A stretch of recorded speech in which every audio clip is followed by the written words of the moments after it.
Hello everyone, and welcome to Vault Tour San Antonio 2024. My name is Aaron, aka Orion0497. I am super happy to be in here getting to cast for this event. I'll be in here most of the time. We'll definitely bring some others in as the tournament goes. But while we're here, we're about to get started with the first round. We maybe have already started, but please in the chat, let me know if audio and everything is sounding good. We had a little bit of interesting stuff when we first came in, but I think we're good to go here. Yep, and we are just shuffling up and ready to go. So, on table one here, maybe you could help me with this, because this happened last time. The edge of it, it's coming over there. We'll fix that after this game, but for this game, let's just go for it. So, we got it. We'll get there. Sounds good? No, yes. So this is first round of Sealed Alliance. 3 decks put together, 3 pods from those decks, and play KeyForge with them. Up at the top of the screen, we've got Hammersmith playing a Geistful Brobnar Untamed Alliance, and then at the bottom we've got Xander for to win, playing Brobnar Equidon Mars. For everyone who is tuning in, we have, I believe, exactly 36 players for the Sealed today. I believe we're still waiting on a few more people to come in for the tournament tomorrow, but that 36 is going to pare down really well as far as further rounds. That should sort out really well. So audio at the table is just a tad too loud. Okay, just drop that down. Let me know if that's too quiet. Thank you for that, Jeremy. Appreciate it. And we are shuffled up and ready to start, which means I also need to get my game timer going here.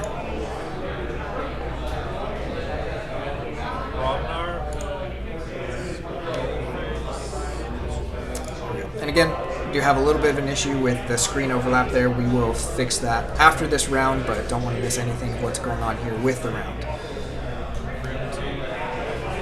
Alright, so we got some Brobnar board coming out fast here. We've got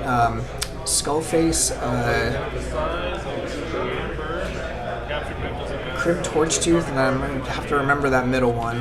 It's the guy that has to fight, and if your opponent doesn't have any creatures left, he just dies. Chad, I know you'll fill in. And we got a Blunderbore on Hammersmith's side, and it looks like we're looking at a big Untamed turn from Hammersmith, just sitting in a hand there. Down to Size was played for 1 amber. I'm not sure what the question there was. Probably just the target of it, but again, with no fighting or anything, that's not going to have much of an effect. We do have a Lost in the Wild, so that's going to shuffle in a couple of those Broadnar creatures, and then I believe that means the Tireless Crowcag, I just remembered his name, should be off the board as well, because if your opponent doesn't have creatures, I think he's supposed to die, so we'll see if they catch that. But doing the shuffling here first. Again, Grim Reminders, lots of shuffling effects, so we'll see this a bit, but everyone's got their sleeves, so we should be good to go. Had a comment on the Tireless Crowcag, but he's still on the board.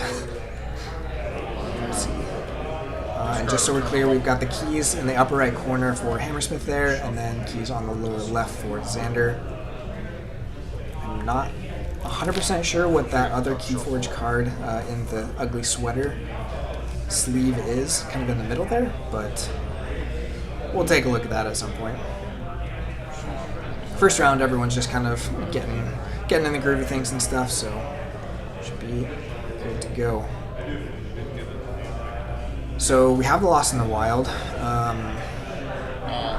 Should be a few more Untamed cards coming here. Mimicry is pretty awkward at this point. It's not really going to do too much unless you just hit that down to Size, but again, that's just getting you some amber. Shouldn't have too much of an effect, and you don't have a creature on the board. I believe that has a capture pip on it as well, from what I can see. But could someone in the chat check? I believe that's Tireless Crowcag, and if that's the case, then it should just be off the board. No. Because of it. Oh, yeah. Yeah. Okay. Just talking through the resolution of that, probably having to do with it. And we'll have a Gravid Cycle, so going to be able to bring back one of those cards you just played. It's hard to say at this point if you want the creature control or the Mimicry. Mimicry is very versatile, but the Lost in the Wild is just really strong. And I'm going to also see if we can fix that. There is a timer on the light in this room. So every 5 minutes, you're going to see me octopus a little bit to try and get those lights back on.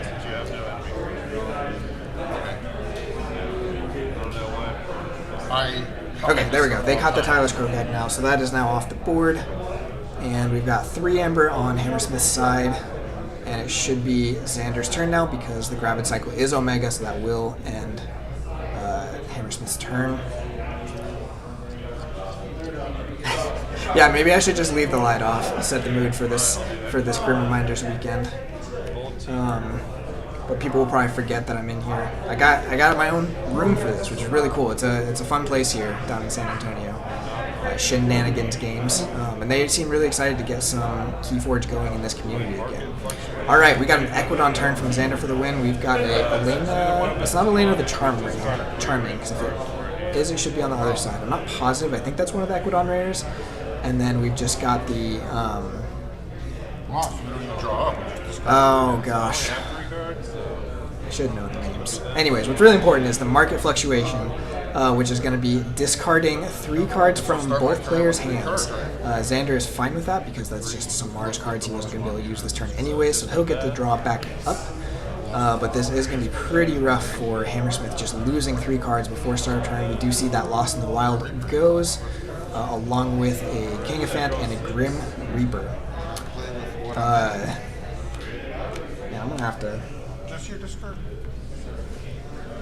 pull up my KeyForge index. I'm usually pretty good with the names, but it's just small enough that I'm struggling. I guess I could maybe switch this so I can see it a little bit bigger. Yeah, I probably shouldn't mess with names right now. Alright, so Hammersmith again only on a hand of 3 cards this turn, so we'll see what options he has. I know what the creature does. It's a 3-power creature that on Reap discards a card to draw a card. The other one I think is Xavier Archaeologist, which is going to have some artifact actions, but no artifacts on the board yet, so not doing anything too important here. But that Lost in the Wild is going to slow down any creature control that get discarded. I'm going to have a Came Back Wrong, so that's going to bring back a card from a discard, or a creature at -2 power. I don't know what you bring here. The Kangafant does kind of slow down Xander's board from getting too much bigger and reaping, but that Grim Reaper is also tempting. It turns on if I just turn my head. I guess that means I don't have to wave my hand in the air, but also it's just going to keep turning off. I wonder if we can ask him if... Okay, it does go for the Kangafant. That does have a discard tip on it as well on that Kangafant, so... yeah, that's going to discard a Elvia Stray there. And that Kangafant does come in exhausted, so we're going to end turn, ready it up, and then draw back up to 6. So, yeah, pretty slow turns after that market fluctuations. It's a very, very strong card early game just because, you know, there's neither of you are haunted, and that discard is very good for you if you're the active player. We do have a permanent record getting some steal, so a steal 2 there. Just for exhausting that Xavier. Looks like a shopping spree, so we're going to see 4 cards discarded here, but there's a discard hip on there first, so actually a little bit anti-synergy there, but we're going to discard 3 cards and then draw 3. And then we do still have the Equidon. Darn it. It's going to kill me. I should know his name. He's ready now. You just put him into play, so it should be good. Yeah. Looks like we got one more Equidon card in there. It's going to be a Technorachnophobia. There's only 1 card left to steal, but that will get Xander into Haunted, so it does go for it there. Haven't seen Xander's Mars yet, but a lot of it has been discarded, so I don't think this is a super stacked deck, but we'll just go ahead and see what Holly pulls. But this does give Hammersmith a lot of information about the deck as well. We're seeing some decent cards in there. We've got 4 Equidon already, so yeah, that's going to make it really tough to get to 5. So no 5 of any house. We got 4, 4, and 2. So not going to steal, but lots of stuff. Old Tinker, thank you so much. I was trying to think of some weird Geistoid name, like Ben Rylo or something. Getroku Sapper, but it's just simple Old Tinker. Okay, that Old Tinker is going to reap. We're going to get the reap effect off of the Old Tinker, and then it will explode due to the Kangafant effect, so we're going to discard a Shockherder. Old Tinker will die, and we do have the draw. It looks like not a Geistoid card, or Equidon card. I don't think there's many Equidon left after the Shopping Spree and the Technorachnophobia. Just checking that Xavier Archaeologist. I believe that one allows you to play an artifact from your discard on player reap, if I remember correctly. We do see some Geistoid in Hammersmith's hand there. We'll see if that's the house call. Haven't seen any of that this game yet.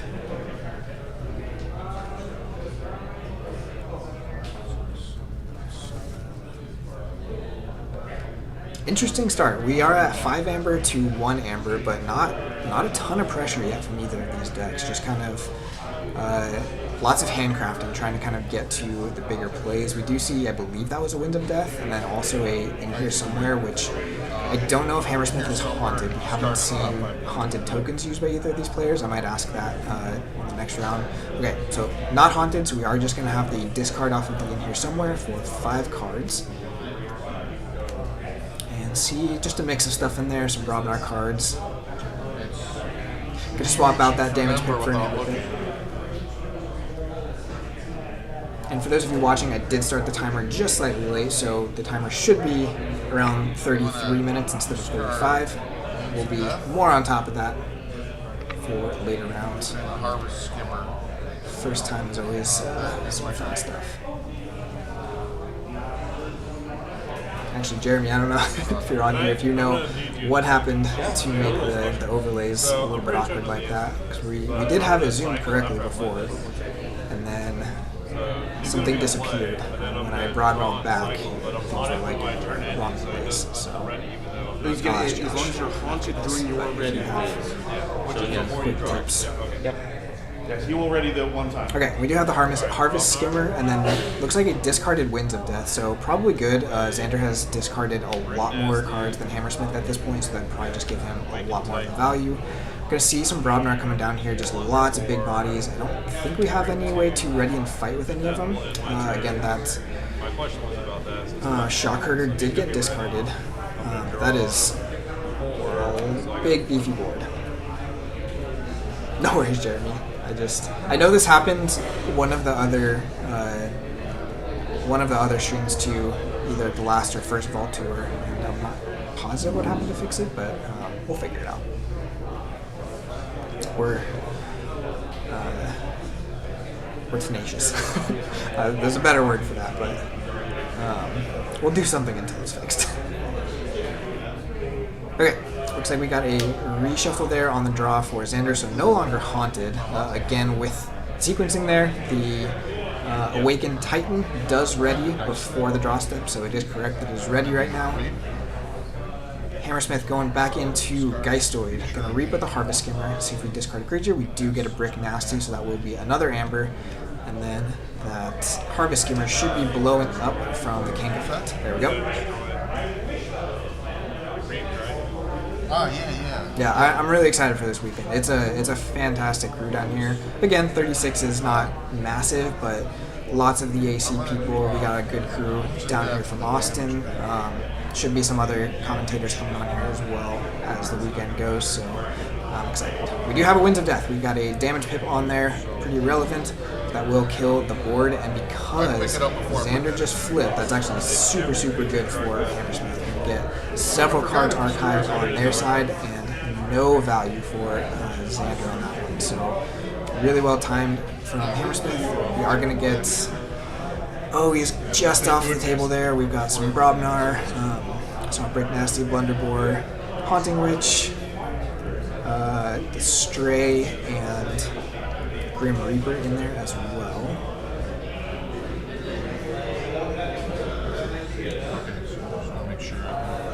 Oh, I know what to do. I just need to... I can just crop it, because that's just a normal thing that I'm going to do. I might still wait and do it until after this game, just because I don't want to lose. I don't want to do something worse, but we'll get that fixed. Can you tell that I'm a little bit like it's bugging me? I want to fix it so bad. Alright, so after that board clear, we do have a Reaver coming down. Looks like another Winds of Death in hand, so I wonder if that was... There shouldn't have been a redraw, so 3 Winds of Death in Hammersmith's deck is pretty intense, both for creature control and creature archiving. I wonder if there's any good synergies, but in Brobnar and Untamed, you're really just looking for that Haunting Witch value. Okay, we've got a Mars turn from Xander, going to get the Shrink Ray and the Distant Void Prober, both getting ready by the Autoronix Rebel. Just going to be reaping here. This is finally checked for one of the players. Xander is going to be at 7 Amber, I believe that is. It's got kind of a purple-blue crystals there. I believe that's 7, because I thought he was at 6 at the start of this turn, but since he didn't forge, it must be must have started at 5, and that'll put him to 7. No actions on that turn. Looks like we have crop circles in there. Again, that crop circles would have had so much more value if Xander hadn't flipped the deck right before that Winds of Death. But we'll see if Hammersmith can stop this key. This is, again, just going to be the first key of the game if it goes through. But 30 minutes left. We got plenty of time for these decks to pop off. I'm really surprised we haven't seen more Brobnar from both of these just kind of fighting the boards down, but I guess 3 Winds of Death is going to clear the board a lot. Ooh, alright. We've got an Island of Misfit Toys from Hammersmith. That is a very, very powerful rare that at some point in the game will allow Hammersmith to get back all Geistoid cards from their discard. Grim Reaper is coming in ready, so that's going to be able to purge something. I imagine to go for that Autoronix Rebel. Albia Stray also comes in ready. That's going to have awesome synergy with that Red Reaver to be able to pull the Amber off of it right away and get some discarding. And then we have a Harvest Skimmer coming down. Alright, so Grim Reaper is probably going to go... Okay, yeah. goes with the Reaver first, just taking the Amber there for the Reap. Grim Reaper is going to Reap and Purge. Yeah, that's right, Ketzer. Island of Misfit can be crazy and very, very strong sealed pull, because that's something that can just come out of nowhere and really wreck your win. So going for purging the Reaver and the Distant Void Prober, so going for some of that Amber control just to try and really push this key through. LB Straight did Reap, so it did capture, but we still have the Forge for 6 from Xander's side. So that will be key number 1. And that is check, though, for Hammersmith on their side at 6. Oh, and we got another permanent record. So that's another 2 Amber stolen by exhausting that Shrink Ray tech. Xander's keys are a little bit hard to see there, but there is one Forge. We've got a Rumor Sower coming down. Might be a smaller turn just to stop the key. Make sure you get that permanent record value while you have it. But we'll see if he's got any more coming. Ooh, looks like a Market Fluctuations. Okay, so this is actually going to be an interesting scenario. Oh no, he won't draw 3. Hammersmith doesn't draw 3. So Hammersmith just gets to draw 3, but Xander really wanted to discard those cards from the hand, so just giving him the value anyways. It seems a little bit risky, but we'll see if it pays off. Again, that having your own ability to mill like that is very strong. We do see a big Mars pull there. I think that's a Glimmer Spore, which could be really, really nasty if that's able to pick up that Island of Misfit Toys before Hammersmith pops it. But from what we've seen of this Geistoid House for Hammersmith, oh, okay, going right back into Geistoid and popping that. So no chance to Glimmer Spore. We're going to see, again, those 3 Winds of Death come back, and then in here somewhere. And that looks like a Return to Rubble, so tons of creature control there. You wonder how much, if any of that, actually gets played this turn. Do you kind of just want to keep using these creatures to reap and control the board? Hammersmith looking there, probably just checking what creatures are in the discard to see if it's worth running one of these Winds of Death. Xander still shouldn't have too much. Again, wasn't haunted last turn because that Market Fluctuations did cause him to discard. I'm not sure if he's haunted now or not, but we will find out. Return to Rubble is also interesting if Hammersmith really wants to stay haunted, but again, blowing up his board at this point doesn't seem super worth it. Okay, so we're going to get a Reap off the Harvest Skimmer, and that will discard a Boo, so no Amber there. I love it. It's just going to add so much character to this stream. Just arms waving all the time. So Hammersmith just trying to decide which creature to purge here. I imagine that Harvest Skimmer is also going. The Boo is timed with the lights out. You know, just like we said, this is just the Grim Reminders weekend. So choosing to purge the Rumor Sower there. That is going to be unfortunate just because we know what is in Xander for the Wind's hand. He does have that Psychic Network, so if the rest of this board doesn't get cleared, which there is a chance, Hammersmith just decides to go for the board clear here. But if he doesn't, there's going to be a lot more Amber control coming Xander's way, which could really slow down this Mars turn that he... Could be a really big Mars turn if there's no board clear. I should say it that way. Looks like a... discarded Winds of Death. There might be a way where he sequences this here to kind of get what he wants from the discard. So it could be a Return to Rubble here, but we'll see. The lights off didn't scare me. I'm going to try and spare you all from screaming like a girl into this microphone every time it goes off, but maybe one of these times I'll try and get you all with that. Oh, I'm sorry. go get Sydney in here to protect him. Doesn't matter. Okay, so we are going to see a Winds of Death played. That is going to give Xander a few creatures, but again, it is going to shut off what we know to be a pretty brutal Mars turn otherwise. So, can't be too mad about it. Welcome in, Not Tonight. I got one. Glad to have you here. We're super excited to be doing this. I'm glad to be streaming. Big thanks to Ghost Galaxy for letting me step in here. Super excited that they have their own stream happening. Like, I would have loved to do it on my own channel, but much better to do it on theirs to really just push KeyForge through the Ghost Galaxy channel to as many people as can see it. Very fun. Excited to be working with the crew here to do this.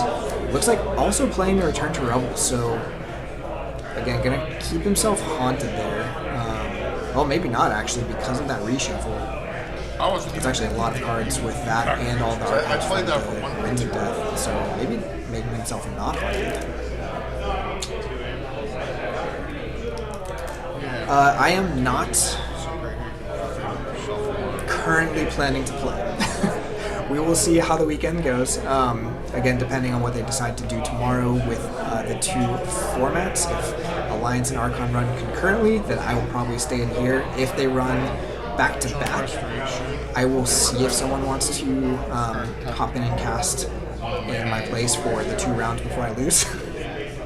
But I came here planning to just try and help the stream out. We'll get some other people in here too, so I might not be in here the whole time, but I'm not currently planning to play. Actually, yeah, I probably won't play in the actual tournaments, but... Okay, so interesting turn there. We can see Hammersmith is on, looks like 9 amber total, and then we do have some of the Geistoid cards coming back. How did we get that Grim Reaper back? Oh, it must have been shuffled in and then found off of the Junk Restoration. Really interesting.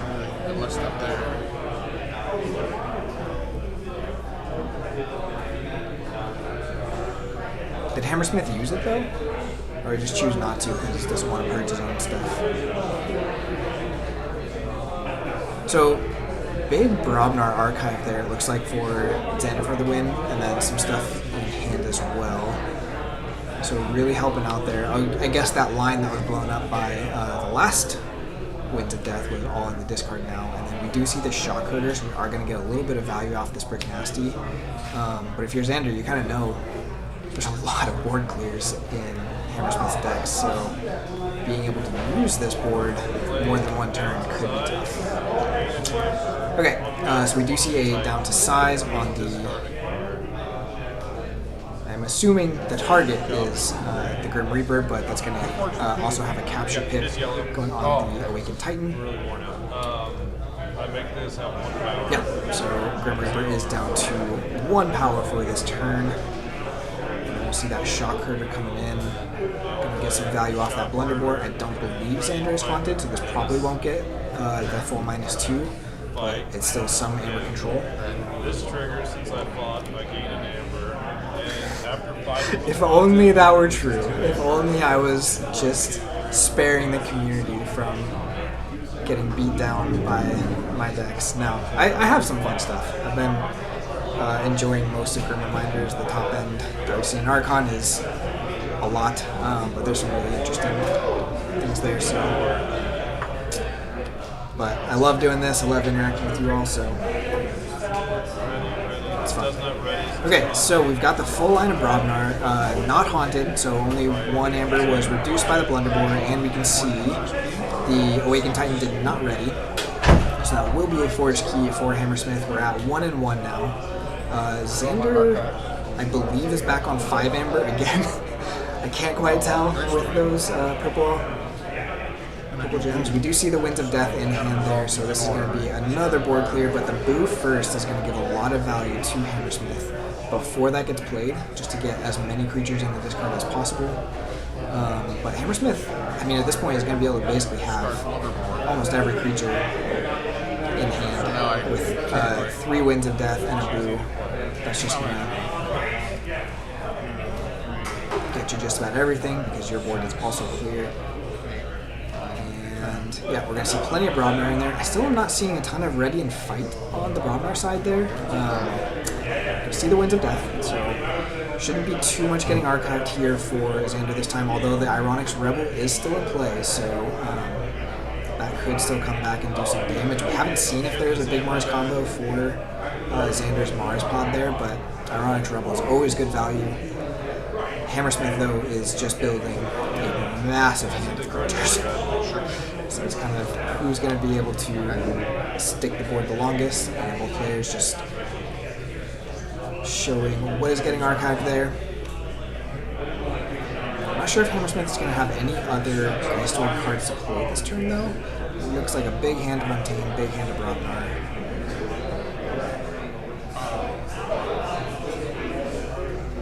So I believe that will just be the turn. That's my turn. Okay, so Xander was on 6 Amber there, so that is going to be another Forge.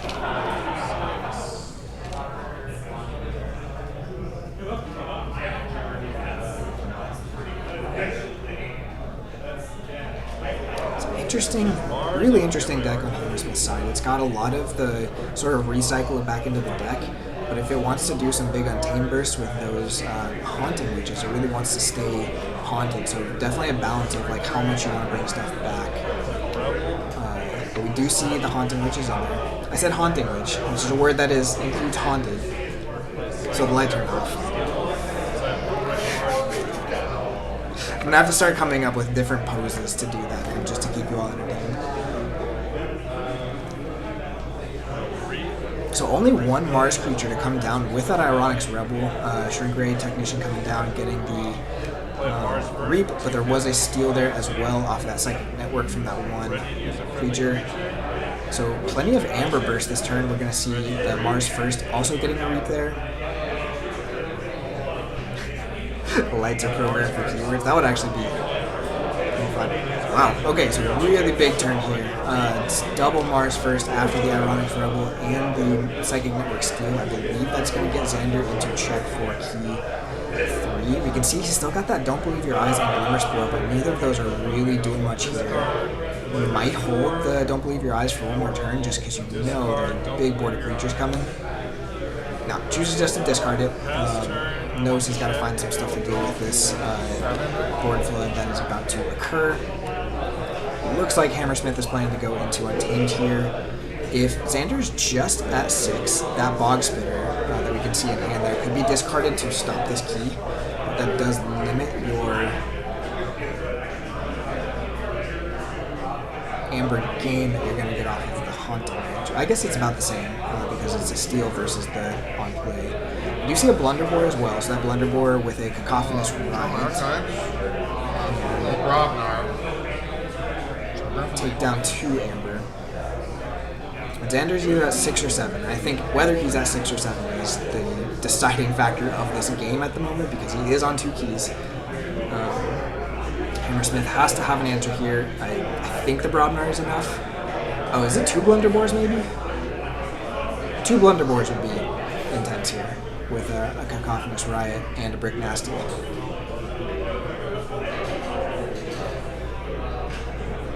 Welcome in, Lord Judah. We are on round 1. It's gonna be a great weekend. I'm so excited. Hammersmith just looking through the options here. We got double Brick Nasty. Man, this could be a brutal turn. I think there's a Shocker in there as well, or at least a bounty size. Okay, we've got Brick, Blunderbore. Second Blunderbore is coming down in the middle. Cacophonous Riot is going to Ready and Enrage all 3 of those.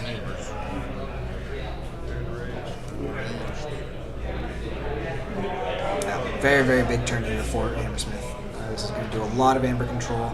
We're not positive if Hammersmith is haunted at the moment, so we'll see what ends up happening there. We are going to get a fight into the Shrink Ray Technician.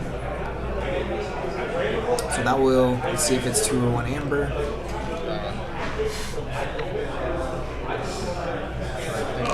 Looked like 2 there. I was distracted by this room that hates me. Second Blunderbore is also going to fight. take out that Ironics Rebel, take 2 damage, get an Amber off of the Break Nasty.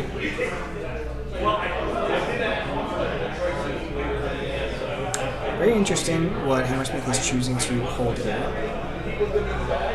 I wonder if he's expecting a second board clear. I'm trying to think. We've seen some stuff from Xander's deck. I don't remember a board clear. He's in range, sorry. But I can read now because you don't have it. I can get the Brick Nasty reaping here. Range. So we're at check now for Hammersmith for key 2. Yeah, I did this in a bad order. I love that idea. Do the Home Alone where you just have like the strings to move cardboard sheet back and forth in front of the sensor. I could pay someone to do that, just sitting here and just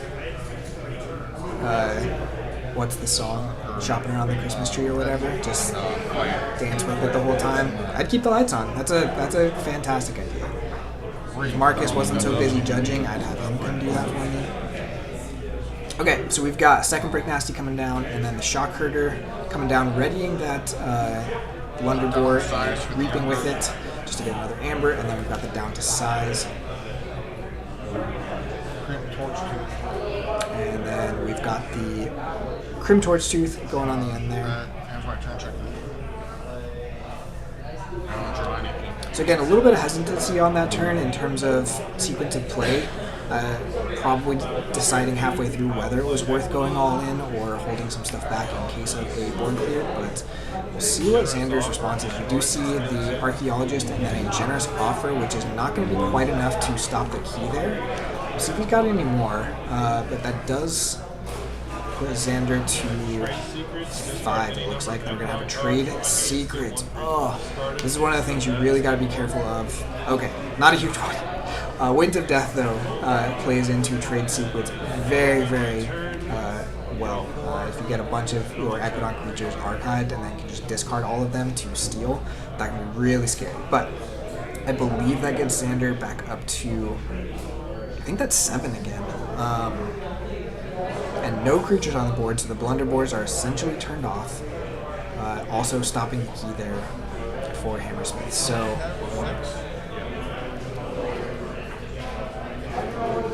yeah, thanks for that reminder. We'll make sure that's a little bit closer next time, but a little bit closer to 10 minutes left. We're at 9.5 on the official timer. Okay, so we have a Bog Spitter discarded for a steal.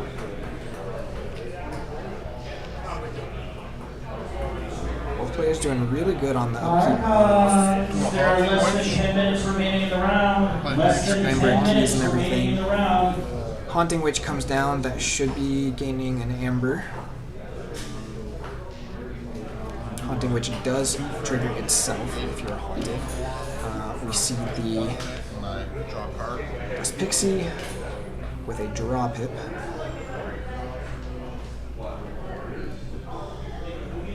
And I wonder if Hammersmith is looking for a way to get another steal here. Because again, I can never tell, can't quite tell if Xander's in check or not, but based off the cards that were played, I think he should be. Gonna see the Elvia straight discarded. We'll have the Grave Pixie going off the screen there. Looks like his Xander's on 5, so that Bog Spitter actually possibly saving the game. And big burst here from Hammersmith's side, so this could actually be a really good turnaround turn. Is going to play the Invigorating Shower. We'll see what house gets called there. It does have a discard leave on it, so that Grim Reaper going in. Okay, calls Geistoid right away. Just going to get all of that stuff back in there.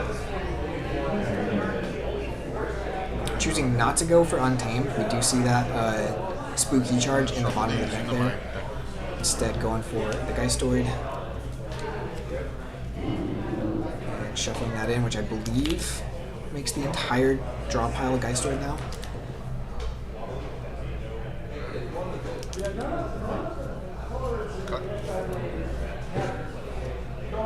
Yeah, we are pretty close to the end, so hopefully we're not running into time rules, but see what happens. Turn, check, and 10. I don't know that there's a ton of amber control in that Geistoid that Hammersmith just reshuffled. We do know there's the Elby Stray. I don't remember exactly what else was in there.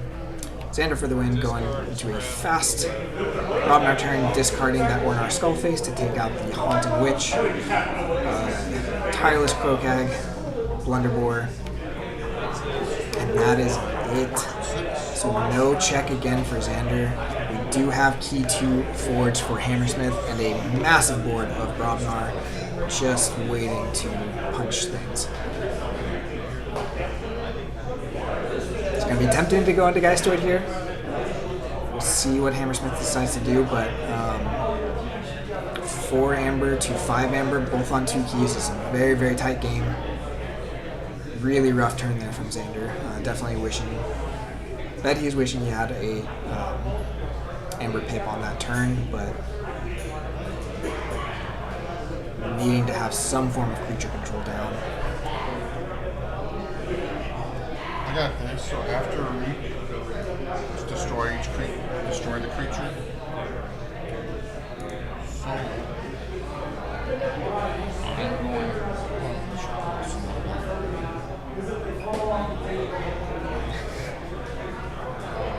It's a Saturday. You better not be working.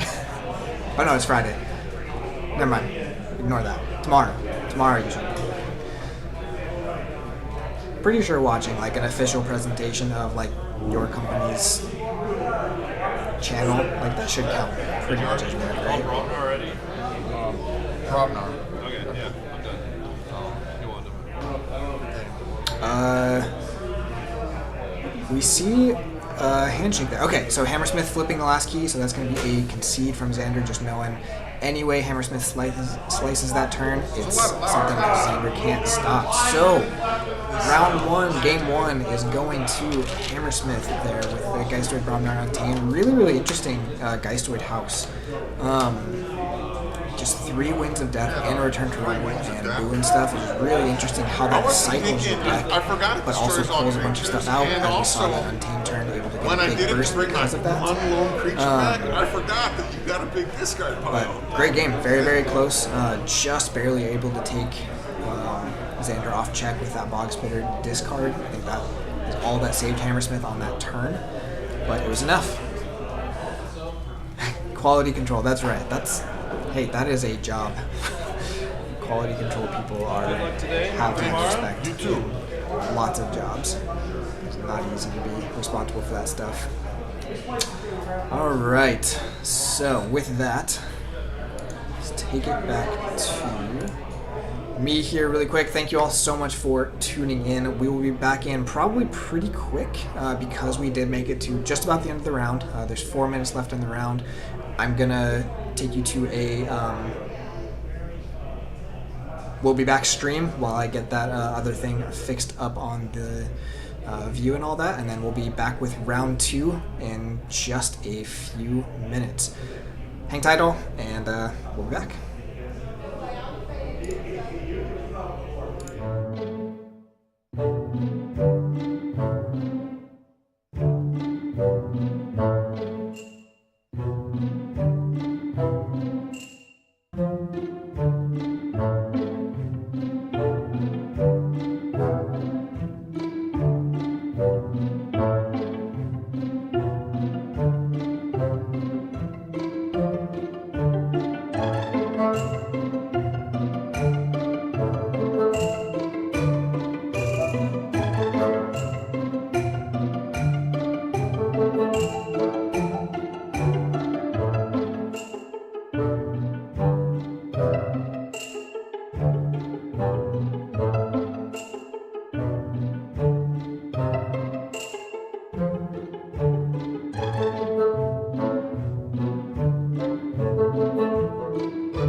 welcome back, everyone. We are doing pretty fast turnaround here, so we are getting ready to go. A little bit of a thing with playstyle. We do have 0-1 players on the table here. We'll go ahead and get that going. I gotta update their names. Again, they're going really fast here, so let me do that quick. But we have Zach on the top, who's actually a local player for me. Awesome kid. Excited to see how he does today. And then we have Julian on the bottom. Let me get decks and things in here. Oops. Make sure I actually transition.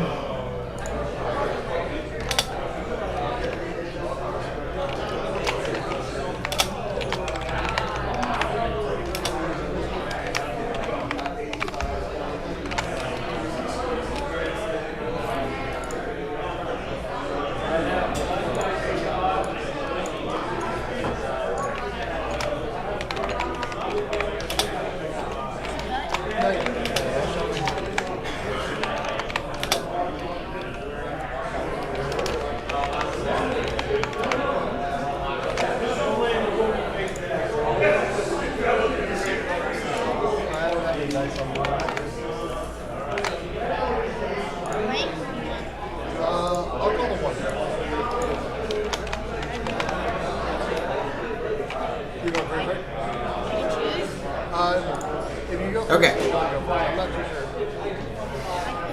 And of course, while I was doing that, I forgot to start the timer again.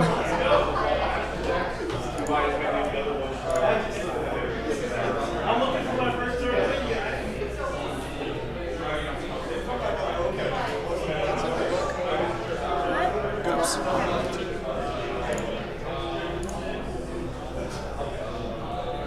Okay.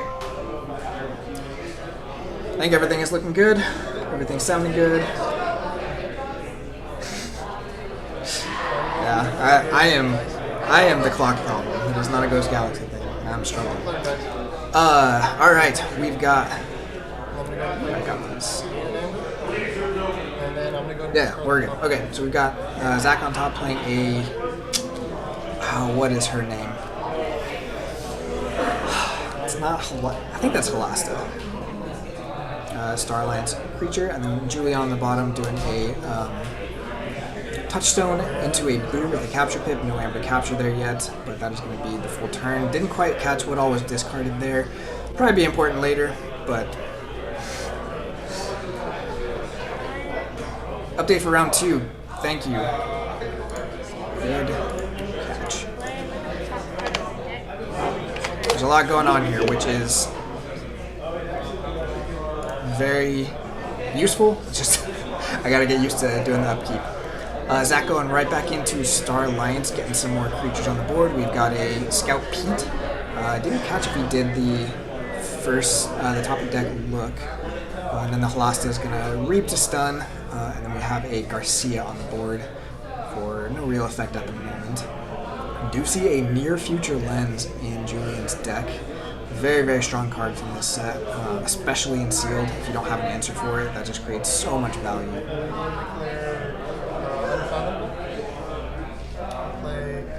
Going into Unfathomable, though, we're going to see the Cowp coming down, so that's going to be some strong disruption. Zach at the moment does have the ability to just remove it with this Starlight's board. And we're going to see a... Oh gosh.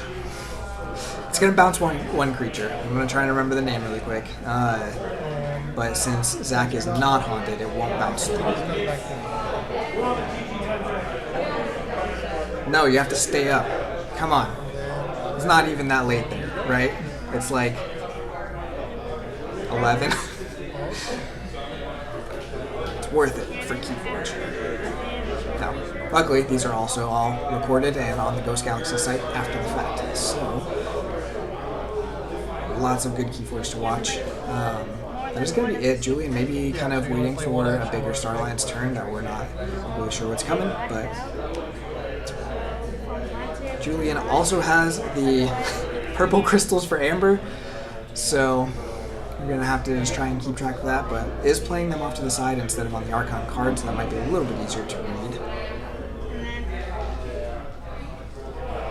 So I did quickly speak about that. There was a little bit of an issue with playstyle, but they wanted to keep things moving, so it did put 0-1 players on table 1. We'll have that fixed for next round, but these are 0-1 players currently. We do see the Lash Out there from Zach being able to take care of that Kelp, and then a Cannon and Old Boomy and Blunderboard coming down.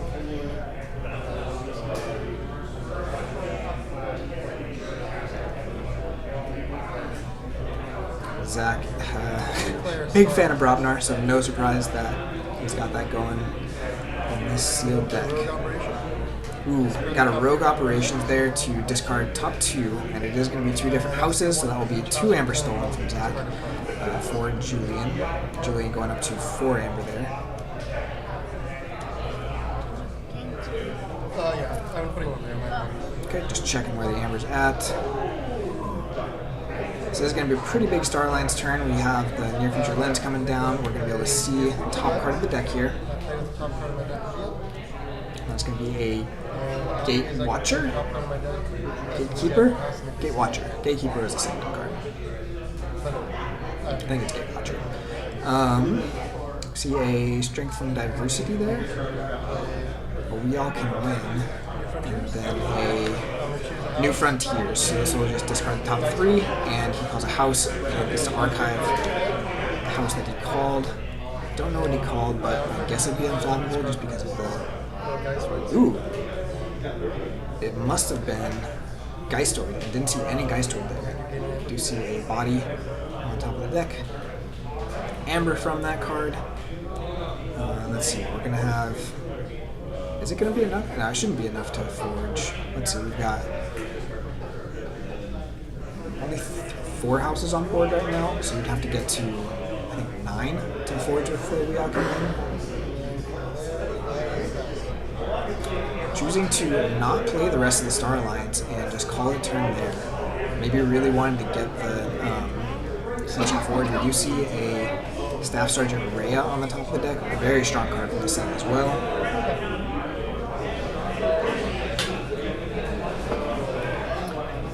See where Zach goes. Zach currently on no Amber, as it all got stolen by Julian. Already an Equidon, going to put down a Forbidden Tome. I maybe zoomed in too much this time. Try and zoom out a little bit, but I did get the borders fixed, so at least we're good there.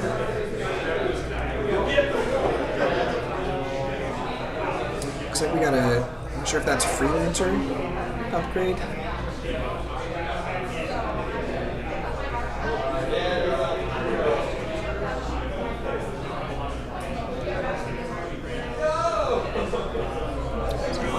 Oh, we do see the Gatroku Sapper in there as well, so Zach going to be able to possibly steal that Near Future Lens. Iron Heidi coming down first. And doing 1 damage from the damage pip onto the Touchstone, which is also stunned. And there's the Sapper. So Sapper going to get played, steal the Near Future Lens, and then get moved over to Julian's side. So brutal play there from Zach. Stealing a Near Future Lens is tons of value. We're going to see the Iron Heidi on top. That Near Future Lens is ready as well. So going to be able to just throw that Iron Heidi on the board if Zach wants to this turn. That Sapper is going to be exhausted because it was just played. Did we touch everyone's sleeves? I didn't this time, but next time I'll go sneeze on them, just to make sure. Welcome in, Wookie. Good to have you here. So we do see that Near Future Lens playing the Iron Heidi, and then we've got a Technoarachnophobia sitting on top. And a Market Fluctuations. This turn, just brutal. Neither of them, I believe, are haunted yet, so this should just discard 3 from both. Each player that is haunted draws 3, and then each player that is not haunted discards 3. Yeah, so we see Zach just discarding those 2 there. Choosing not to play the Freelancer, doesn't want to give up any creatures to Julian there. And, oh, Julian is haunted because of the boot, so Zach giving Julian some card draw there. I play with the top 5. It's actually pretty cool. I don't know if they did this at the other Vault Tours, but in the goodie bags this time they actually provided sleeves for the sealed event for every player. So not everyone's using them. Lots of people have sleeves that they like, but just good touch from Ghost Galaxy adding those in. So lots of Star Alliance again in Julian's hand, but the loss of that near future lens is going to be pretty brutal.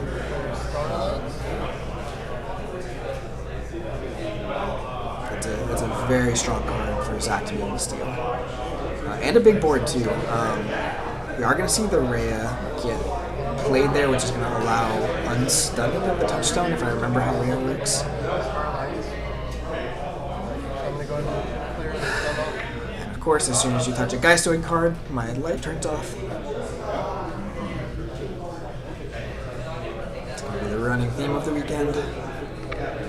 We are going to see some creature control. Oh no, because that's the capture, not the stun one, I believe. I do see the bot come down. I don't know if there's any upgrades in here. Take a quick look. That boo discard anything. Looks like we've got a Proton Siphon. Yeah. So Proton Siphon going to get played on the body. Should be an Amber for mine as well.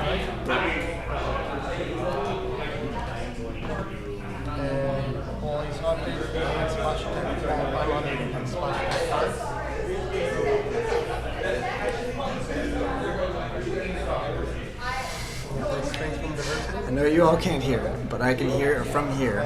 Sydney out there, apologizing to her opponent for how disgusting her deck is. So maybe we'll see that on the next rounds.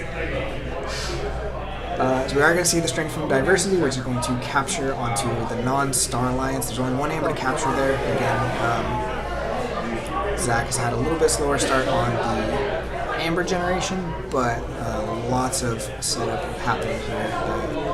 Julian is not able to answer this turn. There's no board clear in this Star Alliance. Again, deciding if it's worth playing that keychain here. I don't think it fires. Let's see, we've got only four houses on board. This is not Sweaty Zach. Zach is actually a younger player from my local community who is a solid player for sure. We actually had a large group come up with us, or down with us from Austin. So, been fun.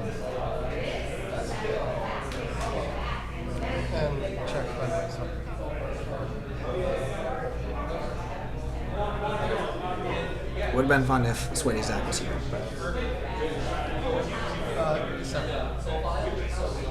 Freelancer would have been amazing with Lens and Lumi. That's true. That would have been really interesting. Because you can just archive as much as you want and then stop. Yeah, that's a good call. I don't even think I would have thought about it. I would have thought about putting the Freelancer on Lumi, but I would not have thought about the synergy with the near future Lens there. But it's tricky because Julian's deck doesn't have any problem, right? So that would basically allow Julian to archive their entire deck, right? Yeah. So maybe that's not the best call unless you have a way to kill it before it fires. Okay, so Technoarachnophobia is going to discard the top 10. Looks like it has 2 discard pips on it as well, so some cards going out of the discard.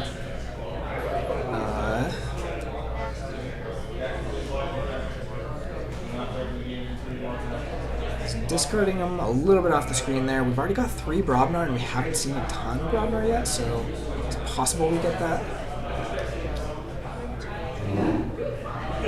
We're not going to know until we see.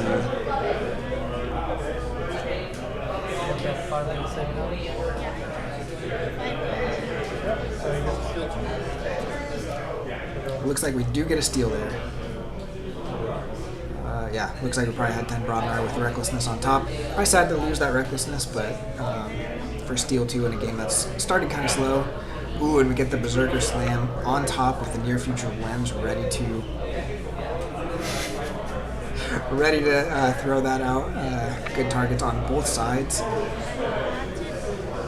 Also have to be concerned here about killing that Sapper.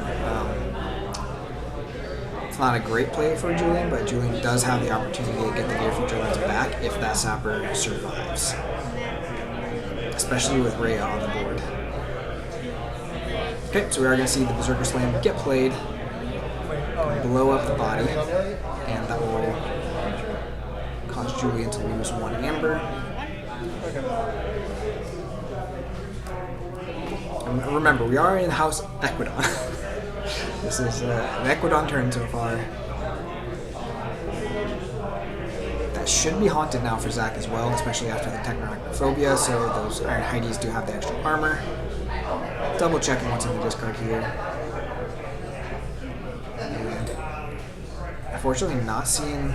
We do see the Winds of Death in Julian's hand that could be coming out next turn just to clean up the board. It's going to be good for both players though. Both players having a lot of cards in discard at this point. We do see the estate sale, so this would be a nice burst for Zach, getting 2 more off purging that Technophobia.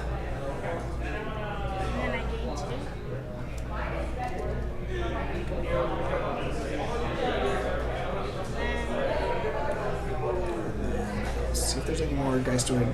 We should be flipping the top of the deck here for the near future lens, but I'm sure they'll get to that. Again, for those of you watching, I am not going to grab too much small stuff in terms of talking to players, since I'm kind of in a separate room. It's a little bit too just disruptive and everything to kind of do that. But if there's something really big that happens, I'll talk to Marcus and make sure he's aware.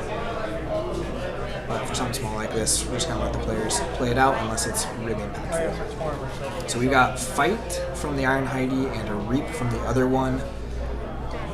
Both of those Iron Heidies having 4 armor at the moment because of being haunted. So that is going to be check for Zach. And we do see him flip to the Follow the Leader there, and then he will flip and draw. He should be flipping the rest of those for visibility.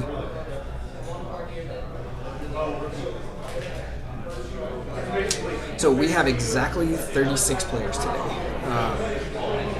which again is not huge. It's a good size for the place we're at. They could hold more, but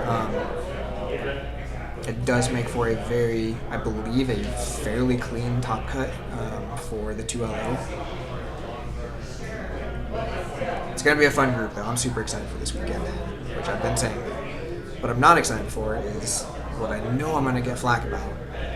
Because I am, again, sitting in front of a beige wall. Which, if you've ever watched my personal streams, I get a lot of crap for that.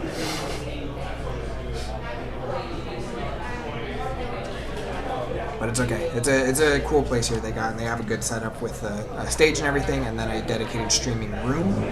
So I'm kind of away from stuff. It's nice and quiet in here. I can talk, and I don't have to worry about players hearing or anything like that. So very, very nice. But there's no KeyForge decoration on the wall behind me, and I know there are people who will have words with me about that later. So Julian deciding what house makes sense to go here. Again, we know he's got the Winds of Death. It looks like he's going Unfathomable instead, though. Just going to try and get a little bit more creature value on the board. So we see a Nimaleech coming down. We've got a Wycolia in hand as well, and we have the Call of the Void. So we're going to Call of the Void to exhaust. Oh, the Call of the Void has a capture. Okay, so that's part of the reason is stopping the key with the Call of the Void. We're going to capture again onto the Gatroku Sapper. And I'm not sure what you call here. Star Alliance is maybe a good one. We do see that Retro Technician Lee sitting on top of the deck for Zach, which the near future lens could throw out next turn and get a lot of enable captions. I don't know how to do that on here. Sorry about that, crazy Lee then. I can talk to Josh about that later, but that might not be possible. If you need audio levels changed, I can try to adjust those a little bit, but I think we're about as loud as we can be. I can adjust the table volume if needed, but yeah, I'm not sure about captions.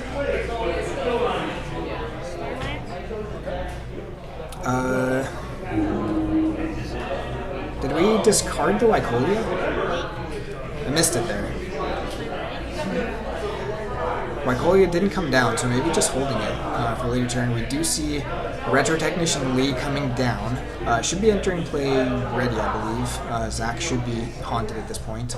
And we do have a second one on top of deck with the Near Future Lens ready to play it.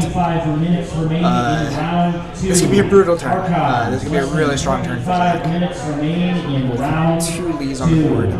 We do have the Reap bringing out Lifting Buddy, so that's going to get some extra power. Lots of good options on where this could go, but I would be tempted to put it on the old Boomy just to try and get more value out of that card. We'll see where Zach goes. Zach told me before this tournament started that old Boomy, or sorry, not old Boomy, Lifting Buddy is one of his favorite cards. And I agree, it's fun. And he's just going for big fighters. He wants the big Thunderdell. I love it. He knows what he's about. He's about big Brognar boys who want to fight. Alright, we've got a body coming down. This is also going to search for upgrade.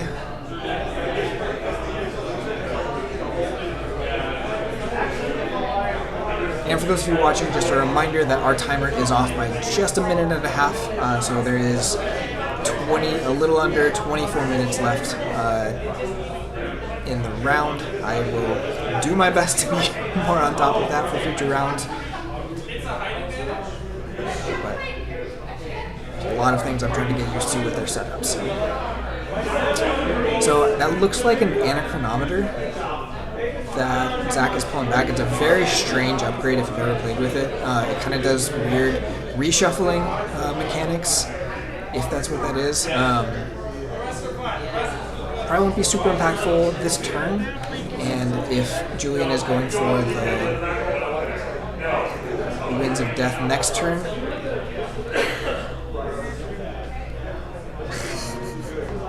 yeah, June, let me pull out my laptop and we'll get that in. Maybe between rounds I can throw that in for the 5 minutes that we have. We'll get there. I'm sure Fudgenator can understand why we need an extension.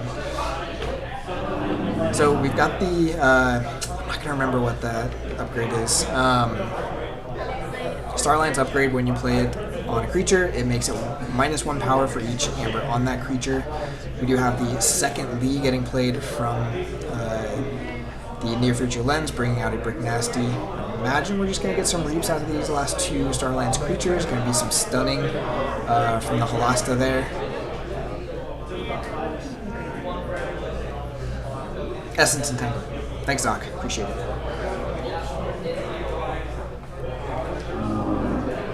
Five more light turn-ups. Are you guys timing it? Is it every 5 minutes? That would be my guess of what's happening, but it seems like it's happening more than that. Alright, massive board for Zach here. Also check at, let's see if I can count all that. Looks to me like 10 amber for Zach. I think there was a trawler. So a couple different options for Julian here. Could just go into Geistoid, play the Winds of Death, get the board clear. Zach is reshuffling, so not going to be any value for Zach on the Winds of Death. So my guess is that's the way Julian is going to go, but we'll go ahead and see. Is that a concession, June? Sounds to me like you just don't even really know if it's worth playing, worth trying.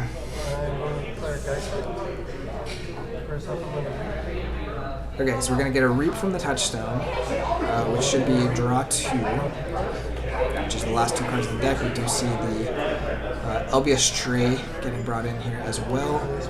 Choosing to play that here first. Oh, nope. Gonna play the Winds of Death first. It's totally fine. Play Archons each creature from their discard pile. Good background music. I haven't listened. Have they changed it from last stream? Is it different? I know Josh was talking about the background, how they got some animations for it, so it kind of has that cool like 3D effect on there. I really like that, but being here, I can't actually hear the music when it's playing. But that music is going to become legendary by the end of this season. I mean, it already has. Okay, so we do see the Winds of Death getting played there. Make sure upgrades go to the proper places. There we go. Okay, they got it. Both the Gatruba Sapper and the Essence Entangler are Zach's. Yeah, very, very big Winds of Death there. Lots of... Ooh, did Julian archive? That might be a big one. I'll be right back. I need to make sure that happens before this turn ends.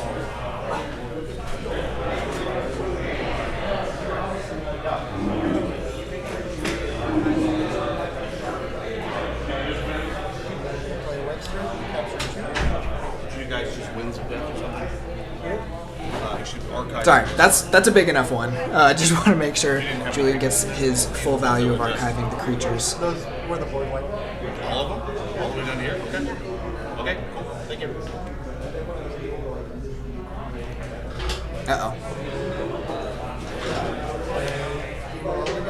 He apparently didn't have any creatures in his discard. Oh, the other guy? Julian played the Wizard. Oh, he didn't. Oh, Yeah. Okay, I think we're getting there.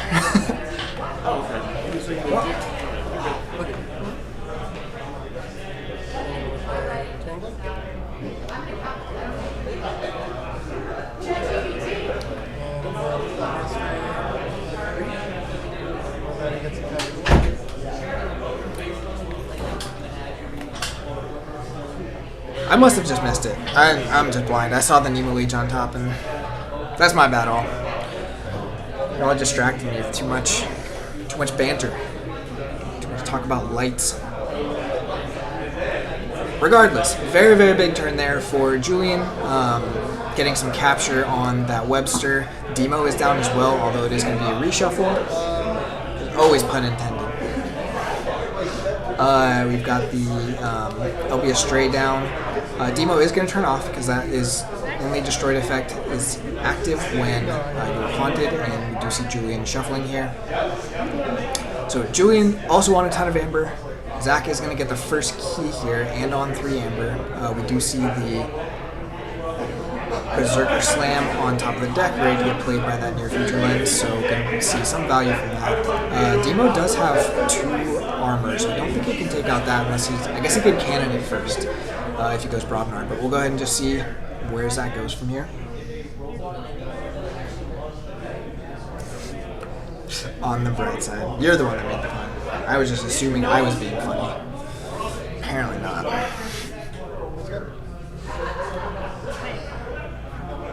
Doesn't Demo have armor?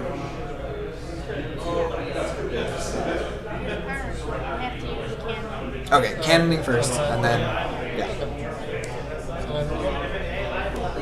Yeah, so we're gonna get the -1 amber there from killing the Demo with the Berserker Slam. That does mean Zach is in Brobnar as a house, though.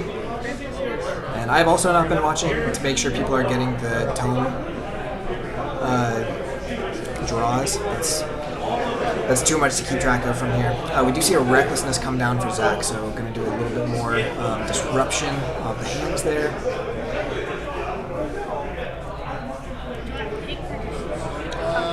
Your call.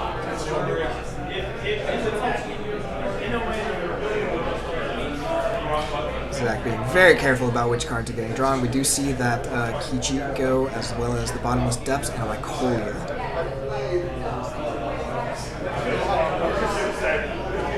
And we do see a couple of Geistoid cards, or Equidon cards, get discarded from Zach's side.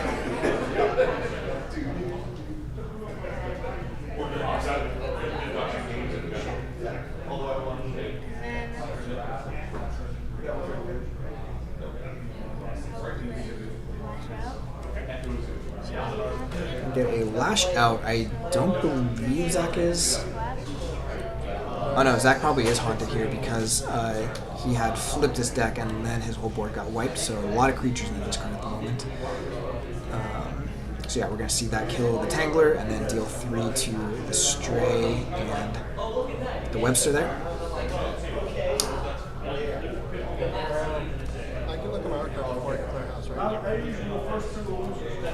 Okay, Julian pulling the archives. At least checking out the archives. Lots of Geistoid in there. Do you see a Thought Catcher, which doesn't look too bad with this captured Amber. Also, a Calp with an empty board is not bad, although the cannon on Zach's side makes Calp really hard to stick.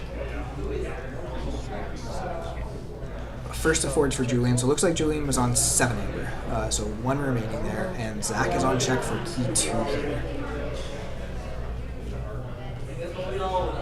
I'm going to declare Unfathomable. Just under 15 minutes left. Again, timer is off by just a little over a minute. Lots of Unfathomable, so we can see the key stopped in Unfathomable. Also in Geistoid, because that LB Stray can just reap and capture 1. Or in Star Alliance, because we have the capture card there. So lots of different ways to stop the key. It's really just what else Julian wants to do with this turn. Looks like he's going for the Unfathomable.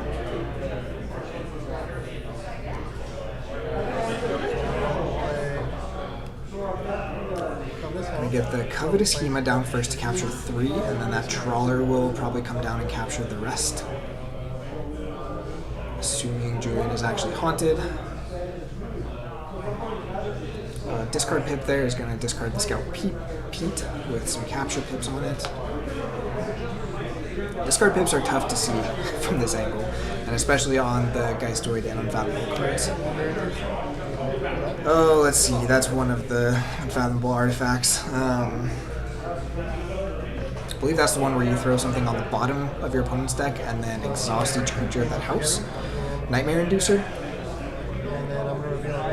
And then we've got a Beam of Forgetting, so we're going to throw a card from Zach's hand on the bottom of the deck. It does get revealed, and it's going to be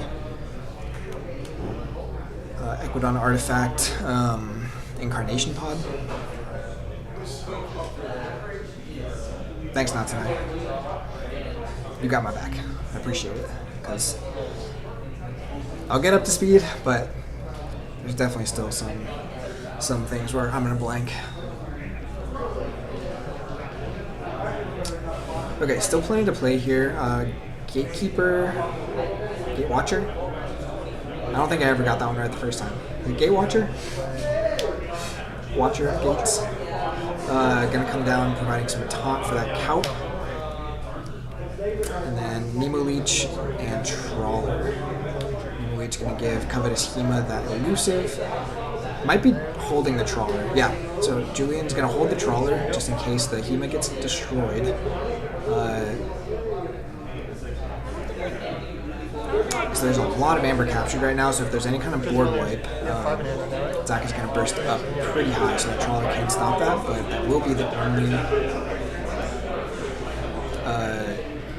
Unfathomable card he plays that turn, so if there's a full board wipe, it might not be enough, but we do see the market fluctuations on top there. Both players, I believe, are haunted at this point, so not amazing, but still some value, some Amber. Try and dig for some ways to kill this board for Zach, but we'll see which way he decides to go. Yeah, we'll see. Make sure see if Zach finds a line to deal with that Calp early on. He just played Brobnar, so going back into it doesn't feel great, except it looks like he has a Recklessness in hand, so maybe he does go into it. Oh, maybe, no, he was looking at the discard, never mind. But yeah, Cannon is a good solution for removing Calp. Because even the Near Future Lens doesn't get around Calp's restrictions. So you have to be really careful here. How you sequence this play to make sure that that doesn't stagnate. Okay, so using Near Future Lens to play the market fluctuations. Still don't know what house Zach is called.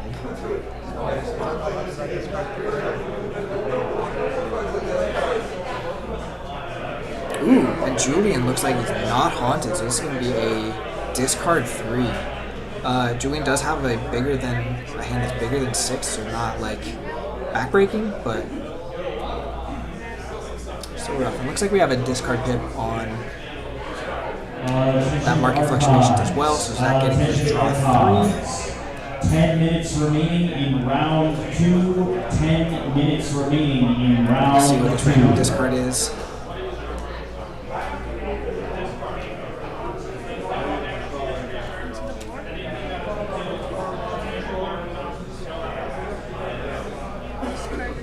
Should be random. Okay, there we go. For this. And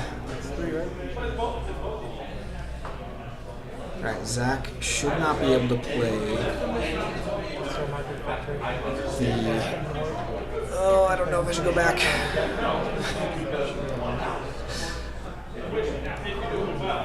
Oh, they're doing it.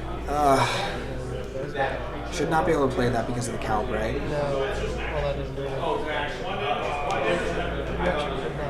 Okay, looks like they're catching it. Yeah, okay. Whew. I really don't want to have to go out there too much. I really want to let the players play. But yeah, Julian is right there. Not able to play that into the warp.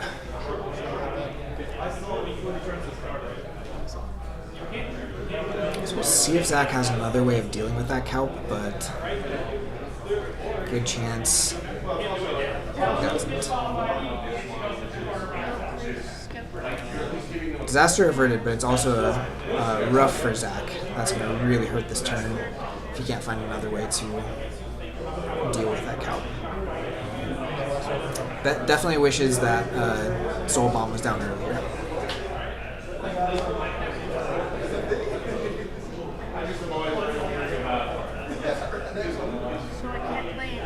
So only artifacts and upgrades left to be able to play this turn. Zach probably trying to decide if it's worth just discarding some stuff here or keeping going with it. Looks like that's going to be it.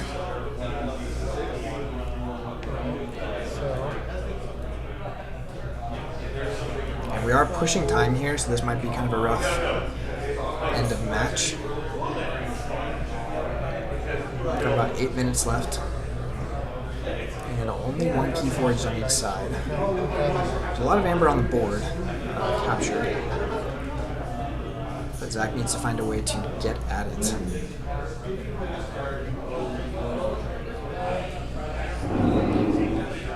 Julian looks like he's going back into Unfathomable, just going to play that Trawler now. Which I guess it makes sense he didn't play the Trawler last turn. Also, because he wouldn't have been haunted.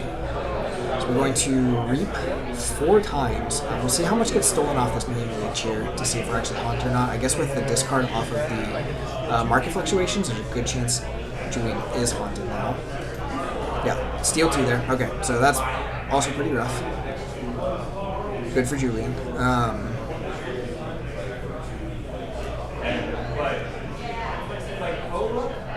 Got the Nightmare Inducer can still use.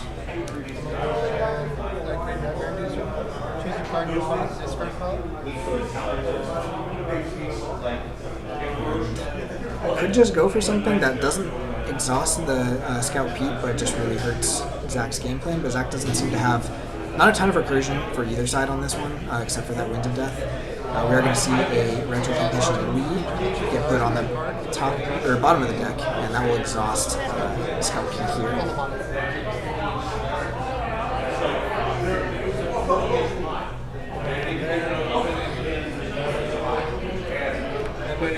And that will be a check at Purple Crystal Pile. However much that is. One draw. We got one more Unfathomable card there for Julian. Alright, so Zach did run into the Calp issue last turn. We'll see what he decides to do to deal with it this turn. But Calp definitely needs to go for Zach to get back in this game, I think. Sun just means she would not be able to recurve.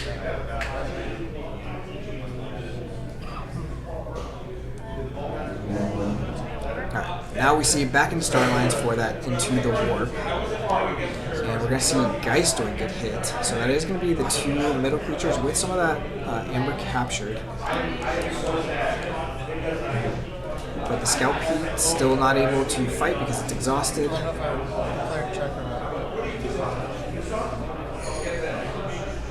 Oh, thanks, Jim. I really appreciate it. I'm so glad to be here. it's KeyForge, and the KeyForge community is just incredible. I know you've contributed to a lot of this, even some of the streaming stuff as well, and we'll bring some others on as the days go. But yeah, I love it. It's so much fun. I love this community. I love talking about this game ad nauseum. Archons. And the light hasn't turned off for so long. It's great. It's like even the room wants the stream to go on. It's actually more fun. It keeps me active, right? I gotta move while I'm in here. Okay, see second scout peak come down.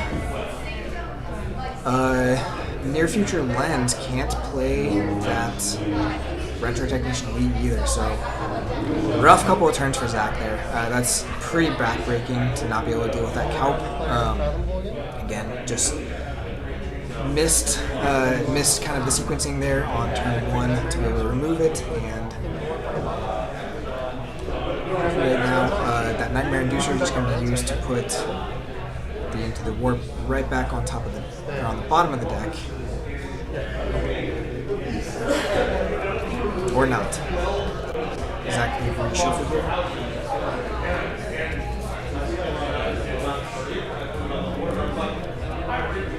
Seems like a fast call back into Unfathomable, but it makes sense, especially with the Nemo Leech. And you have the Call of the Void, which is going to be able to... Well, it would destroy one of the Scout Peats if there wasn't a reshuffle, but it looks like we have a reshuffle, so might have to fight one Scout Peat off to be able to exhaust and destroy the other with Call of the Void. Just going to Call of the Void for the capture and to exhaust one of those Peats.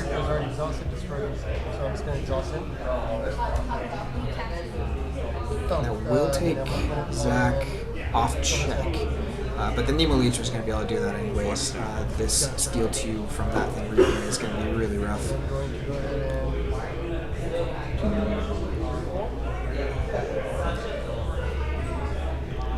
A hat with a repeller on top. So, quick story time. While Julian finishes this Unfathomable turn, just doing some reaping, some upkeeping stuff, that Trawler is going to capture everything. In Calvin and Hobbes' cartoon, there's an entire like storyline where he is like saving, I don't remember if it's box tops or what, just saving all of these things to be able to get this little like battery powered beanie with a propeller on it. That was one of my favorite stories. I always also wanted one of those beanies. I think now I could just tape something on top of my head. Beanie doesn't serve a whole lot of purpose unless it's really cold, but that might be too distracting for the stream.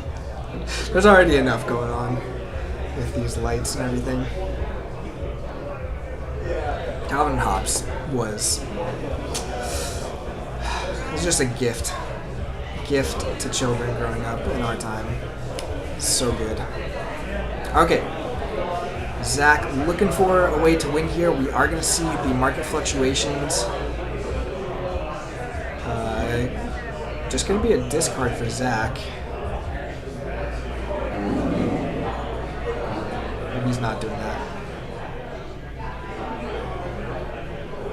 Right? He thought the beanie would make him fly. And then it just spins. It's hilarious. That's comedy.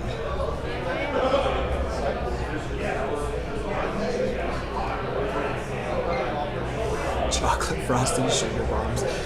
Oh, there's so much good.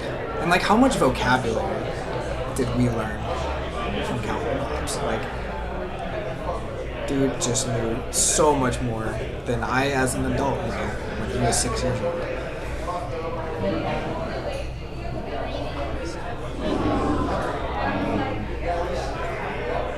Just eat Count Chocula, basically the same. Okay, so we've got Retro Technician Lee coming down. Just trying to find some way to deal with this, but I think we're going to run into time here, and that'll probably mean we'll be it for Zach. I'm not sure if he's even got a way to stop the key here. We do see a Trade Secrets. This will discard a couple cards. That's going to be 3, so that's a pretty big steal there for Zach. quite tell if that's enough. But again, no answers to this unfathomable board that is just really disrupting and stealing a lot. So it may not be enough. And we see the handshake, so looks like that was 6 amber for Julian anyways, so that is going to be game. So not going to time, always a good thing when that happens. We just hit That is time in the round. That is time in the round. I'll go ahead and stop our time on here. So because these were two 0-1 players, that does mean Zach is out. Unfortunately, Julian is going to be moving on. Interesting game there, but yeah, just rough. Kind of sequencing things wrong, not being able to get rid of that Calp. Not necessarily sequencing wrong, just missed it there. But Calp is a solid card in Grim Reminders. I have some stuff where I really like it. It's pretty solid. But as we're doing, because that is time, we should be back really quick for round 3 here. There's always a little bit of finishing up any games that went to time. Yeah, that Winds of Death was a massive play. Good call, not tonight, being able to do that kind of right after the flip again, which I think happened in game 1 too. So Winds of Death, as we've seen the last 2 Vault Tours, very, very big in terms of not just having it, but playing it at the right time to get that value that so your opponent doesn't, in Sealed especially. Okay, I am going to cut us off for a few minutes here. Thanks for hanging around, Lord Judo. Been good to have you here. Again, we do have some people who are now out because they've gone 0-2. We should have 2-0 players on the table next. I'll make sure we're updated for that next round. Not sure I have anything else to say until we get the next round started. So we'll be back in just a few minutes. I don't even think I'm going to put a timer on there because it should be 5 minutes or so. And we'll see you soon.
Alright, welcome back everyone. Like we said, we are getting going again pretty quick here. I'm gonna get my timer ready so that I'm actually on it this time.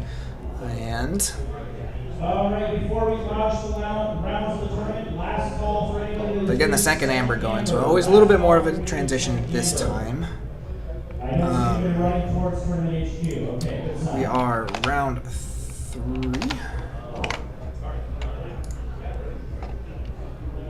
And we'll go ahead and get to our table. We are going to pair you off right after. So, actually, cool round 3 here. We've got Flightless Pheasant, who, if you haven't seen, is another content creator. He does a lot of lore videos, and then he's been doing a lot of videos over the updates that Ghost Galaxy's been putting out. So lots of review videos, lots of news videos and stuff. Definitely go check out his YouTube.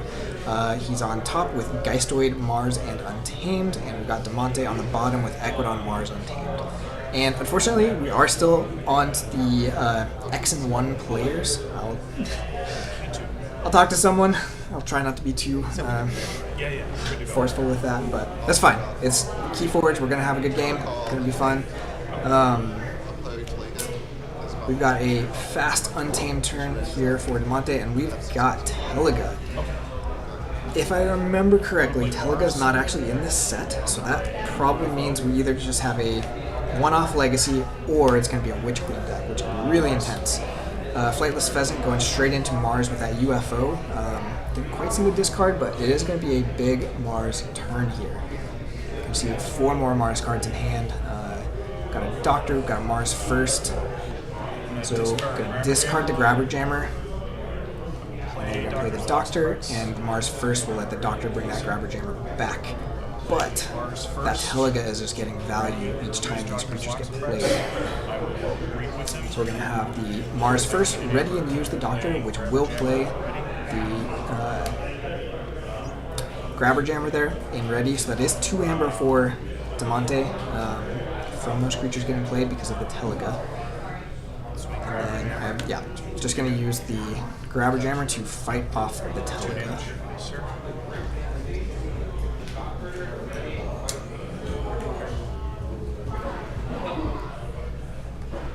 Second amber, folks, we now have your rounds paired. Second amber, folks, your rounds are now paired. The turn. You would go to playstyle.com to see those rounds. See how Your rounds are Demonte paired. responds here. This Doctor is definitely something you don't want to leave on the board. Definitely what we call a witch creature in the set. So we're going to de-escalation. It's a big card to use for just removing 2 creatures, but if you gotta kill it, you gotta kill it. That is going to allow Flightless Pheasant to archive the top 3 cards of his deck and get that captured amber back from the Grabber Jammer there, and then we have a Sandworm coming down for 2 amber. So big burst here. It's like a shopping spree now to discard 3 cards and draw 3 more. So pretty even as far as the giving those 3 archives to Flightless Pheasant. Demonte being able to do those discards and extra draws. And it's an old Tinker. I do remember what it is called this time. We have the old Tinker down as well.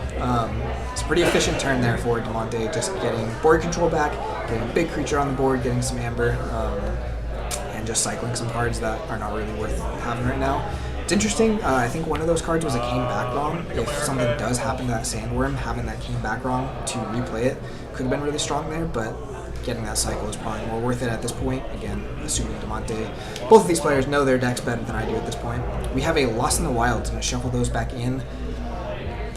That's pretty fine. Like, you don't love shuffling the Sandworm back in, but there's a good chance it gets shuffled back in anyways by its own ability, so might as well just do it. Now, double checking some wording here. We're on 4 amber for both of these. Oh, I didn't know there was a Team Visible hand. Awesome. I don't think we're going to be putting team affiliations on here. I'm running out of room for text, but we're happy to call those out. Going to have an Untamed turn here, getting the Packmate and Grave Pixie, and we're going to have a Regrowth. Okay, going for the what I would say is the less greedy play of grabbing the Grabber Jammer. That thing's just always going to have value. Doesn't necessarily have the combo potential, but if I'm DeMonte, I'm probably assuming now that Flightless Pheasant maybe doesn't have the Rule of 6 combo with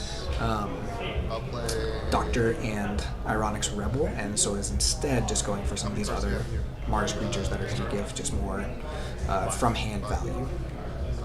I'll play Winds. Equidon art in the shape of Michigan. Nice. Alright, Plague Wind is going to take out that Grave Pixie. Neither player is haunted yet, I don't believe. I keep forgetting, I need to ask them to use haunted tokens. This one's going to test me. And not tonight, I think just left too, so I don't know.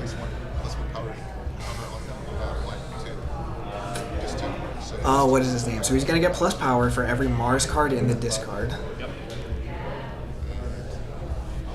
But the name for this guy is escaping me at the moment. We do have a Flotsam Spewer. Heck yeah for Flotsam. And then we're going to have a... oh man, now it's hitting me. I missed the name of one card, now I can't remember the rest. Jammer Pack. So that's going to increase key cost by 2. Flightless Pheasant was in check there, so that is going to stop the key, so pretty relevant. That Mars guy is only 5 power right now, so that Packmate is able to just fight it off if needed.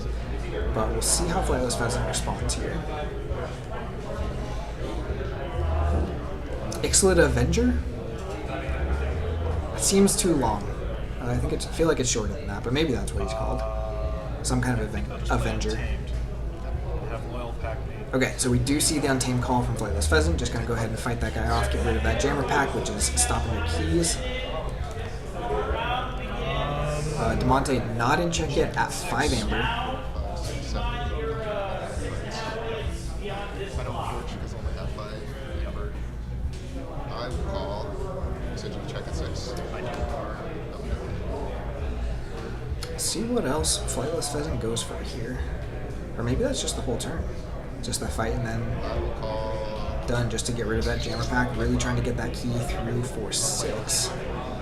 Pressing some of that Amber control. And we are going to see the old Tinker and then a generous offer blowing up the Flotsam Spewer to steal 2. Coming in from DeMonte.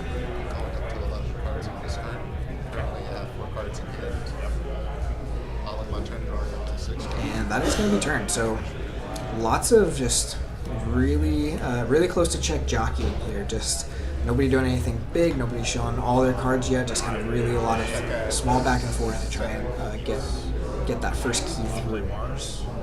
Or just maybe waiting until you're haunted so you have kind of we are going to see a Don't Believe Your Eyes as well as that Grabber Jammer coming back down. Not haunted yet, so it is just going to capture 1 on the Grabber Jammer. And that will be enough to stop the key, but not getting into check there. Always sad to see the Don't Believe Your Eyes not get the full steal 2 basically value instead of just a capture 1. But gotta play what you got here, and that does stop the key. Again, kind of dodgy turns here. Just kind of both of them are going a little slow. Looks like they're trying to set up combos. We do see a Rot Feast here, so this could be a bit of Amber. We'll see what else he has to go with it. Quick discard check here, possibly for a regrowth call, a regrowth play. Bring back that Teliga maybe. We do have the Witch of the Spore. Tempting to discard that here. Yeah, so he's going to discard it to deal 3 damage to one of Flightless Pheasant's creatures. Yep, going to kill the Loyal Packmate, and that will gain an extra Amber for the Rot Feast as well.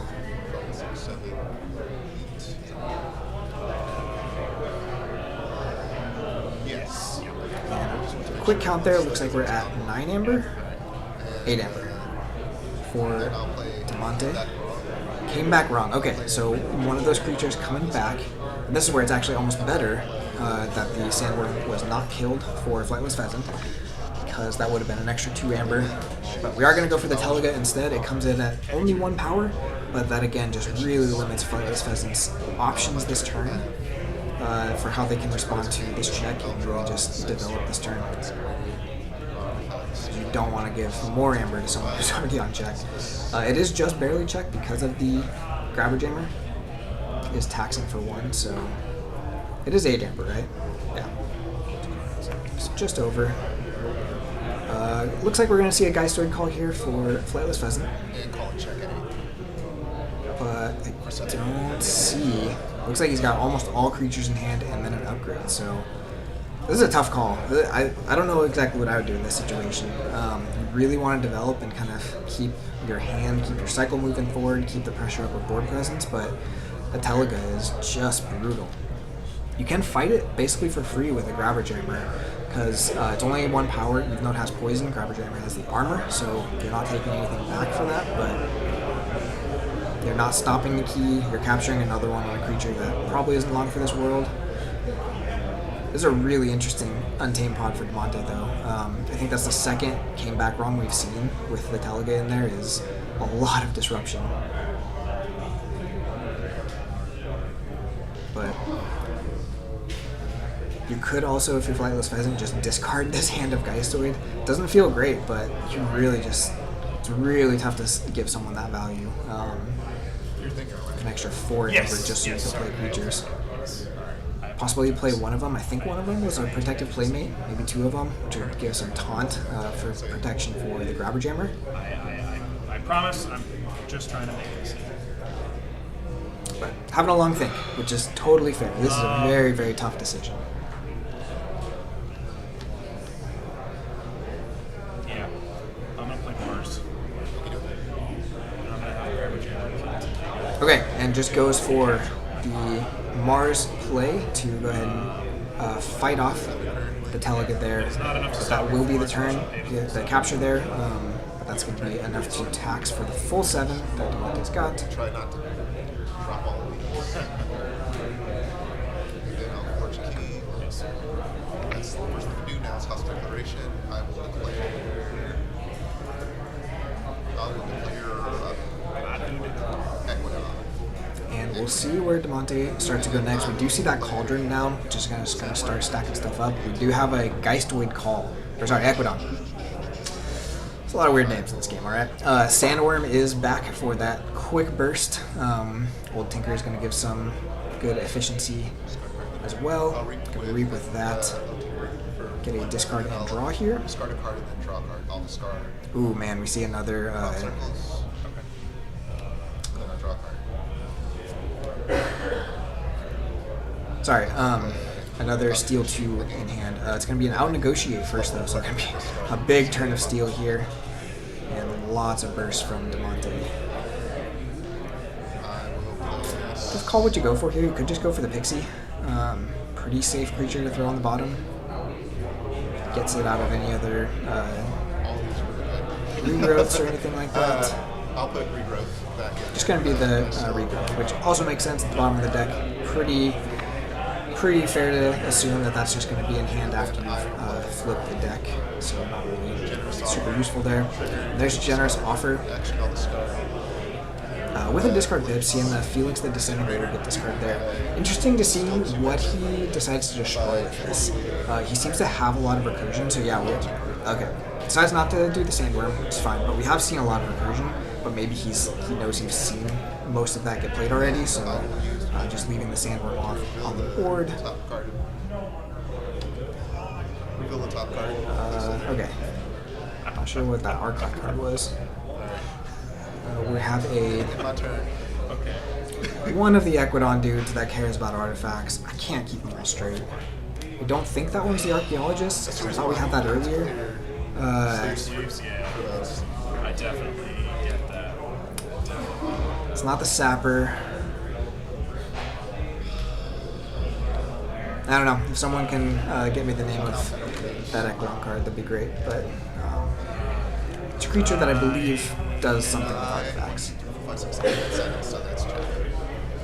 Alright, so now we're back to Flightless Pheasant, staring down. Check again at 7 for Damonte. We know Flightless Pheasant's hand hasn't really changed. Bonded Auctioneer, thank you. And that one, Bonded Auctioneer. Is that the one that let you play one from your discard? I thought that was the Archaeologist. why they made 3 different cards that all do mostly almost the same thing, and then gave them names that are hard to pronounce. Okay, so 2 Playmates getting discarded there. Now I'm going to play a protective playmate Call. and a Daimo Elder And Gas. then we got the second Playmate and a Demo Not what I was expecting. down. So that Demo is Not going to what I make wanted. getting the I Ember was off the expecting Grabber we did Jammer that a or little something, bit and I was like, oh, okay. dicier for DeMonte. That would have but been great, but no. it's not stopping the key. And there was an upgrade in hand too. Looks like that's just isn't getting played. DeMonte will forge key 2 for 7 Amber. Start on turn. And, Okay. So it's not the one that plays it from your discard, but it can return one to the hand, and then destroy an artifact. Controller gains 1. So haunted, right? at the moment in this matchup, not super impactful. DeMonte could get value out of it in like 4 turns. Each creature with Amber, each creature, each Always friendly good to know has destroyed what's each happening of our on the full haunted, board. gaining Amber for each Amber. Just explaining what's going to happen with Demo here, because Flightless Pheasant should be haunted now if that Grabber Jammer gets destroyed while Demo is on the board. Flightless Pheasant will also get that much Amber.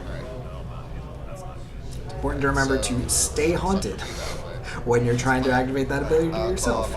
As I learned very recently. Alright, so we've got Mars being called here. We've got a Brain Dart going in on the Grabber Jammer, just loading it up and enraging it. It does not want to fight into a Sandworm, so not going to be able to use super well here. And War of the Worlds is going to kill everything but the Grabber Jammer, but it will put 1 damage on it, dealing 2 damage to each Mars creature. Grabber Jammer having 1 armor. Alright, Cauldron sees a Haunting Witch for card 2, which is actually pretty big. If DeMonte does not draw through very soon, having a Haunting Witch on any turn you want, plus at least 1 extra creature so far, could just be a really big burst, especially when you're pushing for key 3 here. So definitely an impactful card there as card 2, especially since you can play them in any order when you do go for card 3 on the Cauldron. This is a pretty nasty deck from DeMonte. Very disruptive at the start there with that Teliga and all the recursion, but this Mars seems like it's got some tools too. Tamed with some burst. We'll see if we see any key cheats. We haven't really seen key cheats be very impactful in these games so far. Ooh. Looks like we got a Revenant on Flightless Pheasant side. I believe that's the Cincinnatus, which I actually am not super familiar with that one, what that one does. I haven't really played with or against it yet. It does something to do with Exalting. We do have Mischievous coming down, so that's going to be discarding the top of both players' decks. So there's the Witch Queen. So good information for Flightless Pheasant, also terrifying. But we probably kind of guessed that earlier, just with the Teliga being in the deck. There's a good chance that it was brought in by the Witch Queen.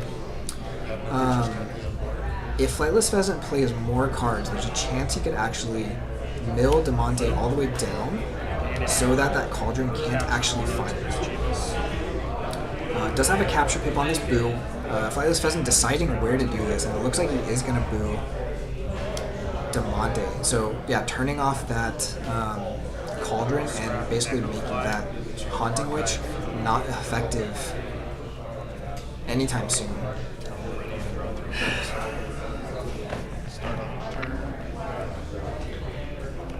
Boo is played, lights turn off. I think this is scientifically verified at this point that it is being controlled by the cards and not by a timer. Alright, we got a Equidon turn here. Is that a second Sandworm? I'll play out negotiate for 1. Because the other one was destroyed, right? There hasn't been any archiving? Yeah. And a second out negotiate. This Equidon pod is terrifying. We got 2... Yeah, 2 out negotiate, 2 Sandworms, and gosh, I can't remember the steel card again. 2 of the destroy a creature, steal 2, whatever that one's called. That's brutal. My turn. I have 3 cards in hand, 0 cards left in the deck. Refresh. So not in check here, but Flightless Pheasant not able to get really any traction going against all of this pressure. Any kind of board clear is going to give DeMonte a lot of amber at this point. that Grabber Jammer is just ready, ready pinata. I should say. I don't know if anyone says that, but I just said it, so it's a thing now.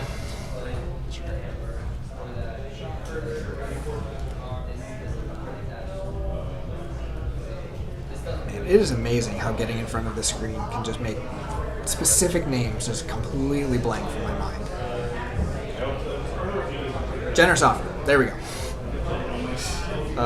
Yeah, this Equidon pod for Monte seems pretty nasty. Flightless Pheasant trying to decide the best way to go here. Lots of Mars cards in hand. Do have a Psychic Network, which will steal a little bit.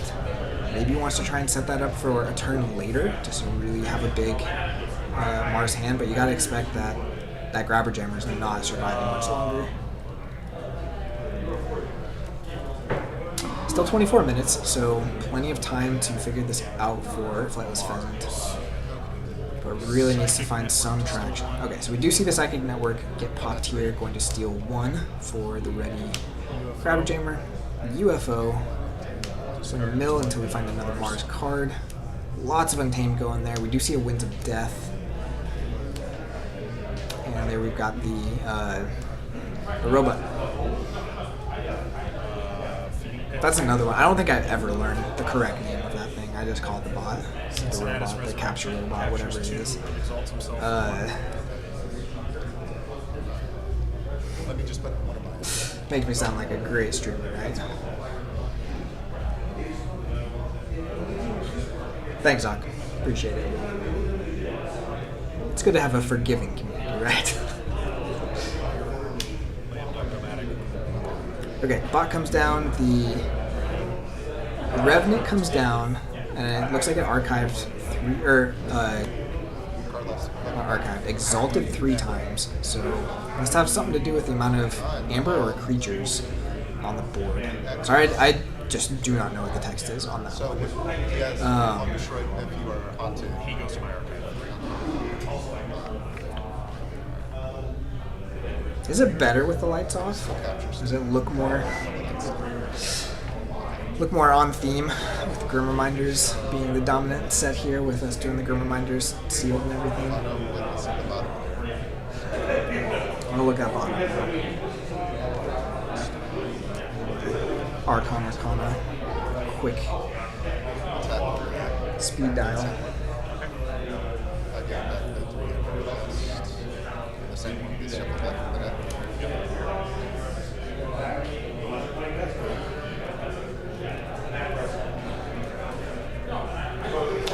Okay, so we do see the Sandworm fighting off the Grabber Jammer there as kind of expected, and now it's getting shuffled back in the deck, so we will see that and its buddy back again soon. Rumor Sower has the potential of stunning some of the stuff on the board.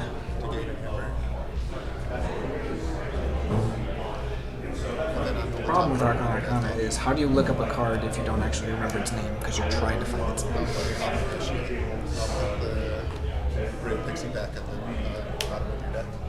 Oh, actually, here's Cincinnatus resurrects it.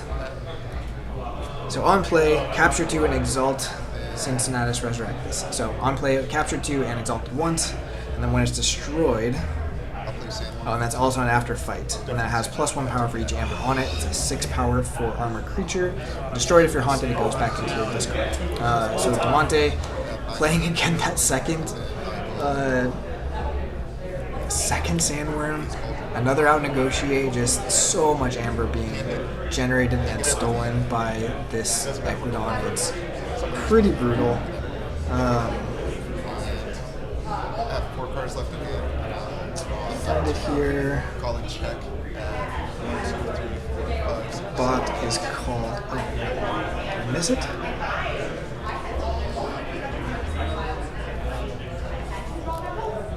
Alright, we do see the Cauldron getting popped as well. Abductomatic. There we go. Cauldron gets popped. We do see the Witch, the Auctioneer, and then the Distant Void Prober coming down. Not for... the witch value, unfortunately, for Monte, but still lots of pressure there. You were currently haunted. Commentating from the haunted house, basically. Poltergeist in the lights. That wasn't planned. So, Flightless Pheasant needs to answer. Looks like 8 amber again.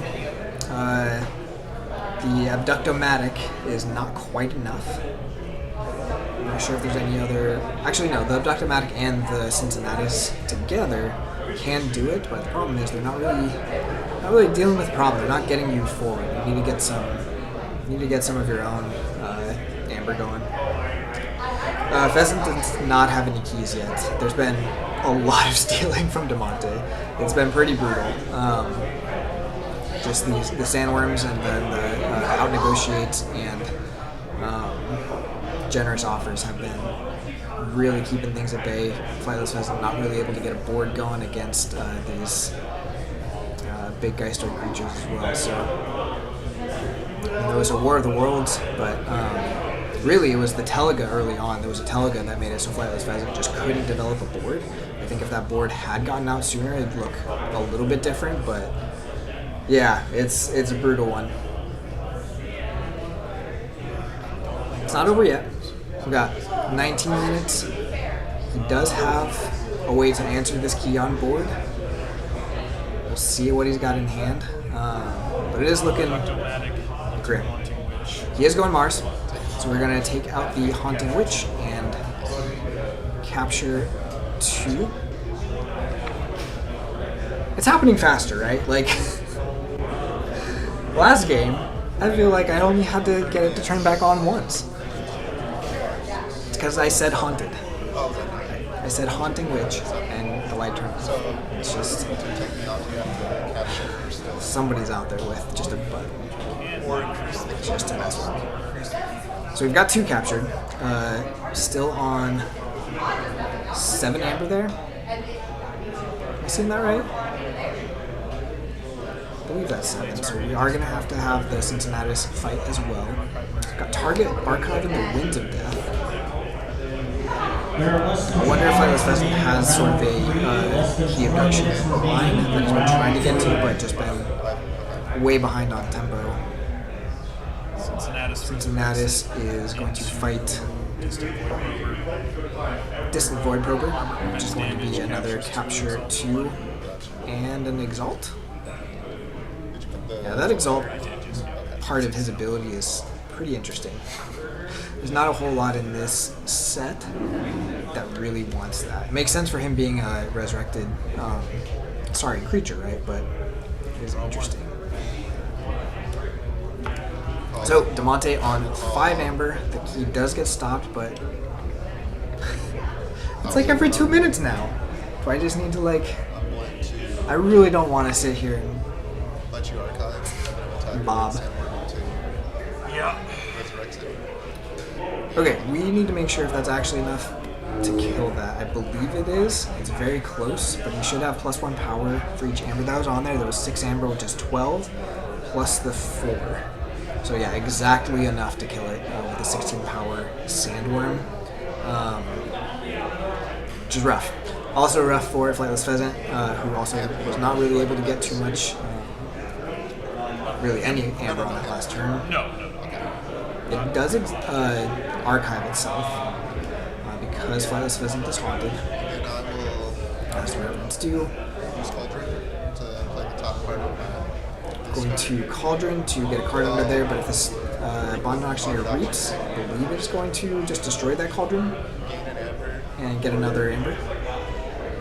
Or his republished Cauldron. Need a rotating. There's been so many good suggestions from getting the sheep cardboard in here to spinning beanie hat. We'll see what I come up with. Monte on, counting it out, looks like 13 amber. Blowing up that Cauldron with the Bonded Auctioneer, and we've also got the Rumor Sower, who... A couple options here. Might just fight the target, might just reap. And And these are X and 1 players. I don't know if you caught it at the beginning. So whoever loses this is going to be out of the sealed. Rumor Sower is just going to fight the Mischievous. Now it is all on Flightless Pheasant to see if he can answer 13 Amber. But looking pretty dire. It's nowhere near good enough, but it's the only turn I have. Looks like a pretty big Untamed turn. Which could get you a lot of Amber, of course. So we've got the Haunting Witch coming down. We've got the Grave Pixie coming down for 2 Amber. Witch of the Spore for another Amber. Regrowth and a Nepenthe Seed. This Regrowth. Don't think he has a Maverick Trawler. That would be pretty impressive. It is going to be the Skeletal Murder, which attacks for 2. So it's currently at 8. But I believe that is going to be game. So yeah, good game to both of these players. There's going to be a win for Demonte there with that just nasty Equidon. The rest of the deck did stuff too. Again, that Untamed had a lot of early disruption to kind of get things going. Mars had a board clear kind of when he needed it, but the burst in that Equidon between 2 Sandworms, 2 Generous Offers, and 2 Negotiates was just brutal to watch. Flightless Pheasant just not able to get any traction going against that. So, all right, this is the first one we've actually gotten through with some time left, which I wouldn't mind. Small break. We'll see where people are at, or if we're going to get a second host in here. Also, might be doing dinner break after this. I didn't quite hear what the plan is, if they're going to do one more round after this or take a break. But yeah, okay, so Demonte is showing us this deck now, so let's take a look. So we've got the 2 Sandworms, the 2 Generous Offers, there's 1 out Negotiate, and there should be, yeah, 1 more in there. So exactly what we're saying, just so much Amber. Basically each of those is 2 Amber, but also with the steal in there from 4 of those. It's pretty crazy. 8 creatures in Untamed. Pheasant feathers everywhere. It's true, but also brutal. So yeah, some Untamed bursts there that we didn't really get to see early enough from Flightless Pheasant. I got 2 Haunting Witches. No, I have 6. Good game. So that is round 3 wrapping up. Again, we don't have a second table here or anything, so this is all we're going to be able to see for the time being. We'll hopefully be back in Yeah, I just did not have about, I would assume about 20 minutes here. If we're going to do round 4, I will go and check on that. So I'll be back in just like a minute or 2 to check kind of what the schedule is. And then I will give you an update, and we will go from there. So I'll be back in 1 minute.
All right, so back really quick for that update. We are not doing dinner for probably about another 2 hours, so hopefully we have at least... so one more round should be the X and O qualifier round, which means we're going to... This time, they have assured me we will have a X and O on our table to watch that. And then we'll probably do at least one more round after that before we break for dinner. They got second Amber going right now too, so still plenty of KeyForge going on. 10 minutes left in the current round, so I'm gonna go get some water, maybe see if there's someone else who wants to hop in here with us as we're doing this. Thank you all so much for hanging out and watching. It's gonna be a great weekend. I keep saying that, but especially when you all are commenting and stuff in here, it's fun. We'll just see how many jokes we can make about the lights going out and stuff like that. I'll see what I can find for a propeller to plaster to my head, but otherwise, we will see you back in about, I would guess it'll probably be a little bit closer to 20 minutes if they want to get the second amber lined up with this one. So I'm going to put that on there, but might be a little bit faster than that. We'll see. So we'll see you in a bit.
All right, welcome back everyone. We are seconds away from getting the next round started. Just some quick updates. We did have the top cut actually got decided. There was some interesting things that happened with a pair down, and that is going to be X-Ray, Dave C, Sydney, and Gorlami. So plenty of well-known names for you all to know. They're all now in the top cut as undefeated.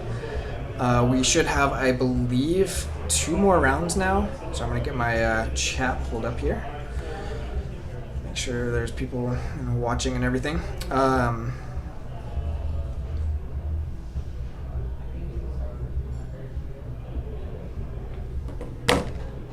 I got to get my timer ready to go. Round 4 is going to begin now.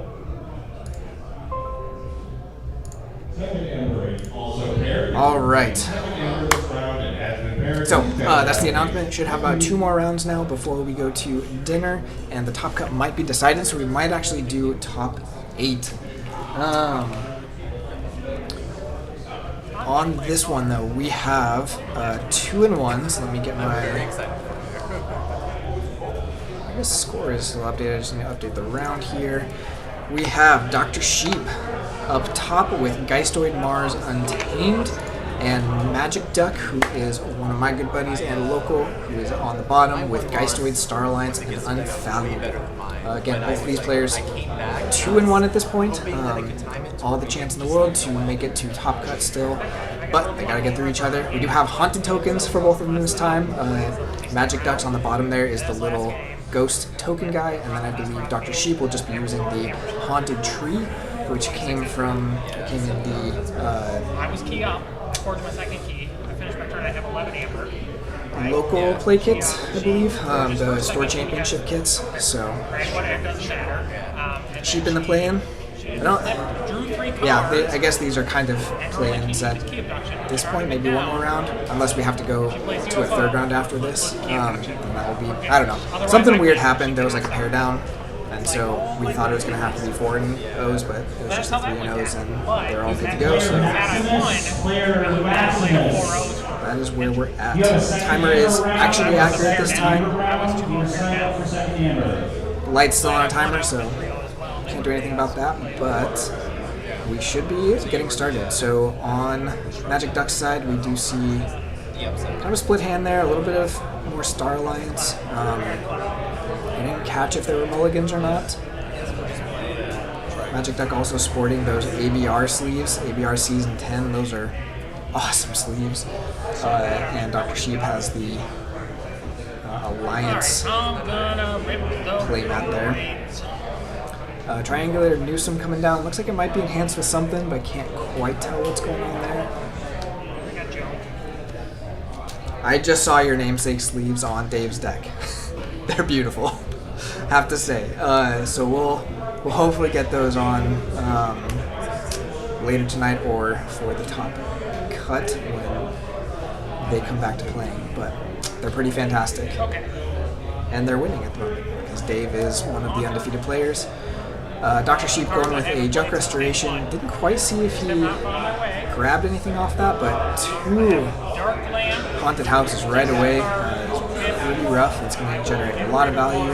Looks like we had a Scoop Up and one other Mars card that got discarded off the Junk Restoration. And we have one more off the discard pit, the Feeding Pit. So very, very big Geistoid turn there for Dr. Sheep. Elvia Stray, the last card coming down. Discard pip off of that Dark Ramp. Canadian Nationals format. Thanks, Wiki. Appreciate it. So 1 Amber on Dr. Sheep's side and a nasty board for Magic Duck to deal with. We did see the Corrode in hand, so we should see at least one of these Haunted Houses going away, but Magic Duck right now going into Star Alliance, doing an Essence Entangler on the Elvia Stray. That's a... Oh, what's that guy's name? Trigon fights the Dark Lamp off the board, and then we got Triangular Newsome, and then a Staff Sergeant Rhea. So interesting decision to not just discard the Rhea there to get an extra reap off. Just gonna hope that it survives a turn or 2 here. But not wanting that elusive effect from the Dark Lamp. Alright, 2 discards off the top from the Haunted Houses, and it's going to be a Soul Vial, and I believe the other one was a Plague Wind. So lots of Mars already in the discard for Dr. Sheep.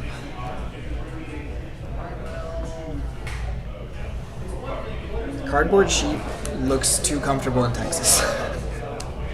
It was brought by Dave this time, and there's some extras on him. I'll have someone get a picture of that after this. So another big Geistoid turn here for Dr. Sheep, getting some Harvest Skimmers down, and then a Mamet, and then our Elvia Stray there, just fighting off that Staff Sergeant Rhea. Just going to stop any value coming in from that. It's looking grim here already for Magic Duck. Definitely behind on some of this board presence and just a lot of deck filtering as well that Dr. Sheep's been able to do. Kind of getting a lot of that Mars out of the way, so just continuing to draw more Geistoid. Okay, so there we see the Unfathomable Call and a Corrode coming down to destroy one of the haunted houses. So we're going to try and at least stem the bleeding a little bit there. The Amber totals aren't high yet, but this board is definitely something that needs to be answered. Looks like we have a Tendrils, which will bounce just the Harvest Skimmer. Again, Sheep not being quite haunted. Should actually probably check if he's haunted, but it's probably around 8 or 9. Just going to bounce the Harvest Skimmer, and then we have a Trawler for no value, and that will be it. So, start a turn, haunted house, because I'm not haunted. Okay, there's one more discard. Looks like a whatever that guy that stuns is in Geistoid. The little rat guy. I don't think it's the rat guy. The rat guy is running away from Tangler? Is that his name? That should be. I don't quite count there. Sheep does not flip the haunted card, so I guess he's not quite haunted. Looks like a decent amount of Untamed in hand. We do see a target in there as well, so it could be a Mars call here. But there's a lot of Mars in discard already, which I guess the target maybe wants to see a lot of that Mars in discard so we can pick it back up.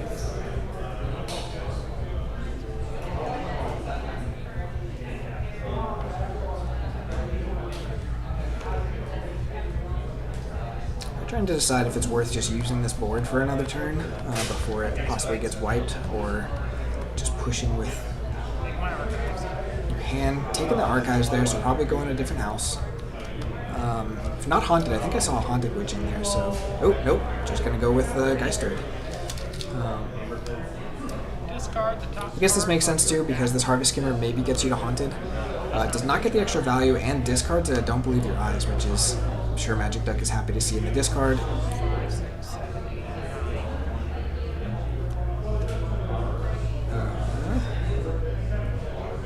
Got that second Harvest Skimmer in hand we know of. See if he just discards that. Yeah, discards that to get to Haunted.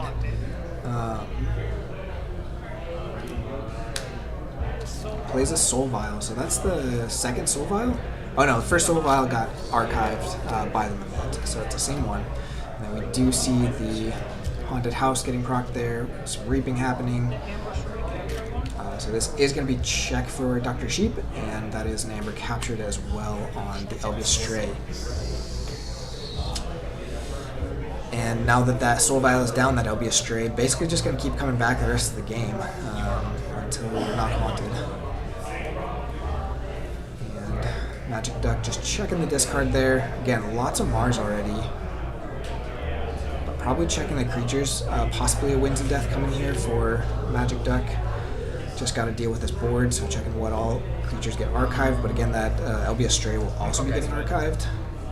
Ooh, and Magic Duck has the Dark Discovery combo. We can see, I think that's drawn down in hand. So we'll see if he's got some good synergy for that as well. So we do see a Geistoid Call here. Dark Lamp coming down with a capture, so that's going to stop the key. And then Dexter coming down. Oh, it's for a BR Geist. So going to BR Geist one of Dr. Sheep's creatures here. Magic Duck still isn't haunted, I believe, so nothing to grab there. It is going to be the Tangler. Interesting call, but just wants to try and get some extra creature control with that. Turn over turn. Dr. Sheep becomes not haunted with that, and then we have Mehmet coming down, archiving that BR Geist. So that BR Geist can be coming back, doing a lot of work. And then we do have that captured Amber right next to the Triangular Newsom as well, so more stuff for Sheep to deal with to keep Magic Duck from getting that extra value.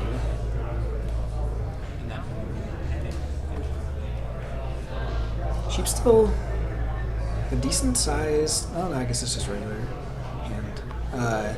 Mars and Untamed pretty much in hand here. Looks like more Untamed than Mars, but again, well, I guess maybe Haunted again now with the Haunted House, discarding the Skeletal Rumor there. Can't quite see his Haunted card. Okay, so we do see a Haunting Witch with a draw. And, okay, so it is haunted, so we are going to get the Amber off the Haunting Witch. And me saying that did not turn the lights off, so maybe we're going to do okay this stream. Ooh, we got the Oh, whichever one that is. Something of Nature. Song of Spring? No, that's an old one. But a 3 Amber Burst there for Dr. Sheep, because he is haunted and Magic Duck is not. And then we've got another Amber with the Skeletal Mermoot coming down. And then we've got Came Back Wrong. And this is actually really interesting. If this is going to make Dr. Sheep not haunted, sequencing could stop an extra Amber, or actually 2 extra Amber. So it's going to be the Harvest Skimmer.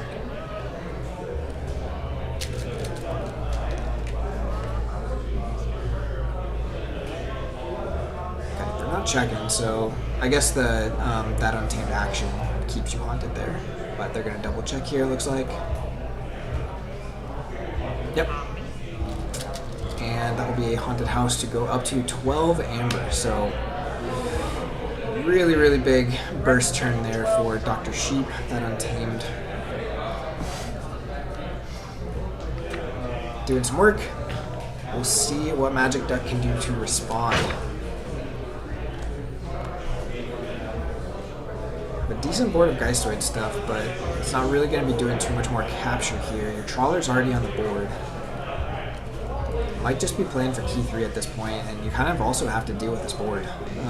That Haunting Witch definitely has to go. Your Tangler can do some stunning, but the damage is kind of already been done. It looks like there was a Tangy Mangy in the Unfathomable there, which could tax for an extra 3. I'm not positive if that's what that was. A little extra taxing would definitely be welcome. Looks like we've got a Retro Technician Lee as well. But I still don't think Magic Duck is haunted. So I think getting to haunted might be kind of an important piece here. For whatever game plan Magic Duck decides to go with. Check discard here. Only 4 cards in discard so far, so that definitely hurts. I think he's getting to a place where he needs to be haunted.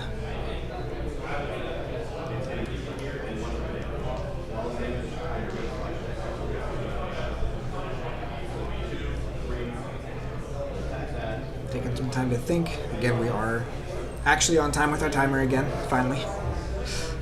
I'll just get better as the weekend goes, and then as soon as I'm good at this, we'll bring in someone else that you all would rather see sitting here. I think we'll definitely get Drazcourt and Sydney. There's a few other people we could bring in. Flightless Pheasant, again, we saw last round. We could bring in for a round or 2, just to get some other community faces, but just see how the weekend goes. Got a lot of KeyForge to play. So yeah, that is a Tangy Mangy in there. So, and that one, Tangy Mangy, if I remember, procs if your opponent is haunted, not if you're haunted.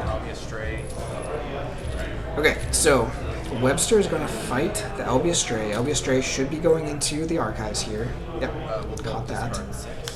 And then Webster can cause the discard of 5 cards here for both players. So this is going to get, should be 5 cards. I told him I'm going to let him play.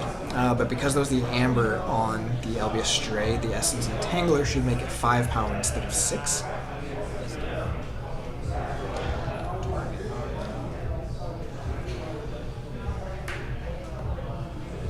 We'll see if they catch it, but both players are discarding 6 here, so I'm just going to let them play that out. Again, I don't want to be too disruptive with this. Marcus has plenty to do.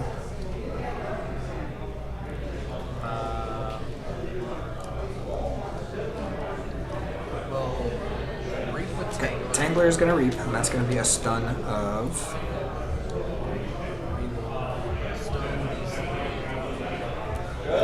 3 creatures? I'm trying to remember how Tangler reads. Yeah, so a creature and both of its neighbors. I'll play a Dark Memento. We have the Dark Memento coming down, which, if I remember, that's the one that counts your Purge pile? Or is that the one that just forces you to be 10 discard no matter what? It just discards for you. BR Geist comes back. Magic Duck definitely wishing could have gotten that Trawler killed. BR Geist and that Trawler would have been nice, but going to take the target, which is not bad. Get some target archives. Going to get a piece of that Dark Discovery combo. I don't know the names of all of them. I know Drawn Down and Dark Discovery. I don't remember what the third one was. Force to 10. Thanks, Sunday. Okay, and we get the fight from the Dark Lamp to take out that Haunting Lich.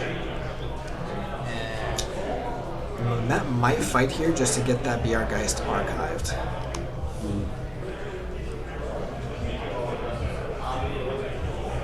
It's very tempting. You are not in check right now, though, with the Skeletal Murmuk on the board, so tough call. Just gonna reap. Okay. So going to 8, which is check with the Skeletal Murmuk on the board. Dive deep. So Drawn Down, Dive Deep, and then Dark Discovery. Cool. Thanks again. Appreciate it. I'm trying. I'm gonna get like a KeyForge dictionary tonight. Just, I know most of them. It's just more camera brain. Okay, so Dr. Sheep draws first blood with the red key and is already on check, technically for key 2 with 6 amber.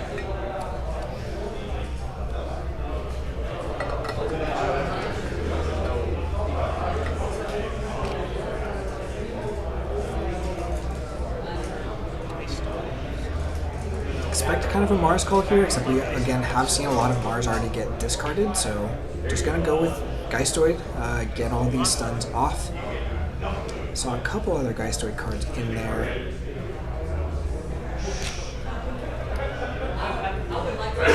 Didn't pick up the archives. Might remember that. Yeah. That's fine. Nothing's really affecting that. Or that doesn't really affect anything, dude. Pull those now. LB Stray is going to come down ready and able to capture, which will stop this key for Magic Duck. Haunted House, pushing to 7 amber. I will.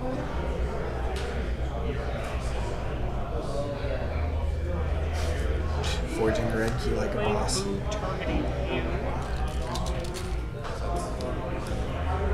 We are going to see a Boo hitting Magic Duck. Interesting. Not really afraid of Winds of Death here, but are going to get a lot of information and maybe going for a BR Geist of his own. I don't see too much in there that'd be super valuable, except for maybe that Kelp. And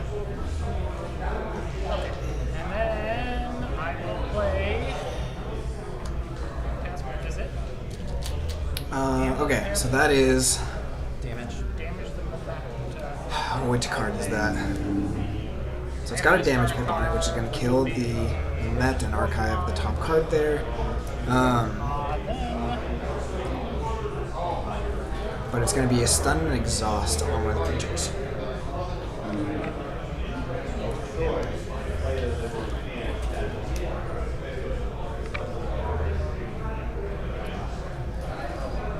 this.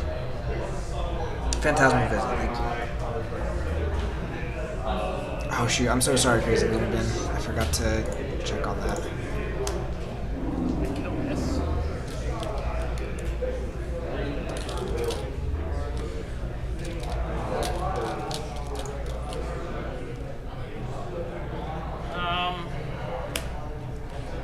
Ready, drop 3.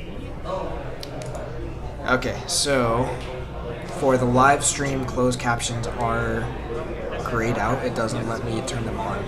Get that stuff right. I'll double check with them on that, but Alright. unfortunately that just might have to be recorded on the recorded one. Get it, you unfortunately. Okay, so Dr. Sheep pushing to 9 amber there. Magic Duck is going to get the key here for, looked like the full 9?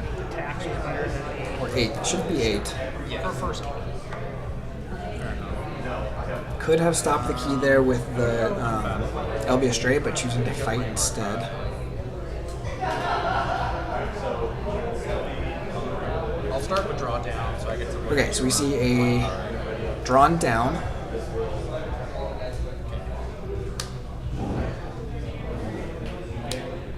Can never remember what the 3 do either. I think that one Oh, there's no deck. Oh no, there is one deck. So drawn down, just fizzle. Dive deep.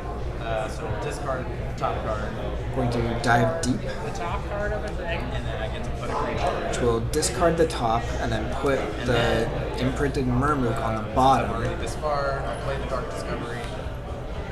Name Dark Skeleton Discovery. Mummy. Twice. How does that work? If there's only one creature on the bottom, does that actually forge a key? I guess it doesn't. There probably has to be two cards on the bottom, right? That's meaner. Looks like it, because that's how they're playing it. So, very unfortunate for I just dropped 2. Magic Duck. They're very, very close to having that full combo. He's got +3. So I will forge for now.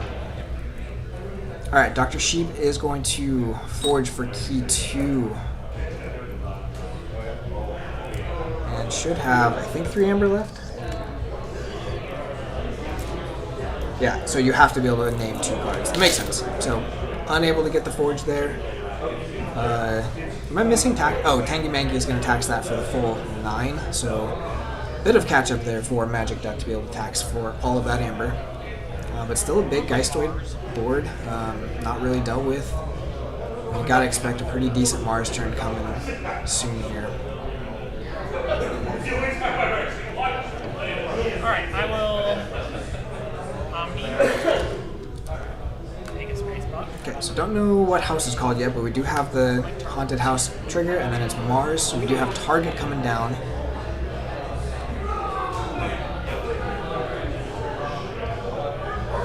Archiving. Ooh, interesting. So wants to be able to get haunted right away once the deck is flipped, because we are going to be flipping after this turn. Second target. I didn't see if there was an Ecto Charge, but could be setting up for an Ecto Charge next turn. Triple target is On the next I couple got of spice games. there, but that's about the end.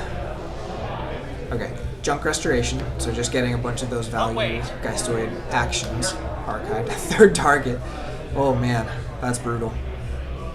Lots of value there. Discarding an Amber Storm. Grabbing Haunted House or, yeah, just the Dark Lamp. Oh, it is 4. You're right. That's insane. That's a pretty intense hand. So, yeah, gonna be picking up your own Tangler there with the Scoop Up, as well as your Elvia Stray, which will be able to come in ready after you play the Boo. So that's a big scary archives for Dr. Sheep. It is a turn of Breathing Room where Dr. Sheep is not at check for Magic Duck to try and do something. Tangy Mangy is turned off because Dr. Sheep will not be haunted anymore. To make that non-tame double hunting witch go. Yeah. It just wasn't where I was this game, was it? Alright, I checked on the live stream options and it says closed captions, and right next to it there's the switch to turn it off and off, and that is grayed out. So there might be another way to do it, but 3 Geistoid class movements. I can't do it from what I'm seeing. One return to Rumble. You know all my other. I mean, it's all Star Alliance actions. But I'll actually make a note of it this time to ask Josh. Okay. 1, 2, 3. I don't think Jeremy's on here anymore, right? Archives. If you know. $8. Go ahead. I'll go Star Alliance. I'll play Come Officer Palak. Okay. I'll play Retro Technician Lee. That's probably ready. Archons still in the sealed tournament. A little over 20 minutes remaining. Okay, so Archons Starlight's still turn in the here sealed from tournament. Magic A Duck. little Gonna over get 20 minutes the remaining. Retro Technician Lee out. Reap again, that Trawler just sitting there without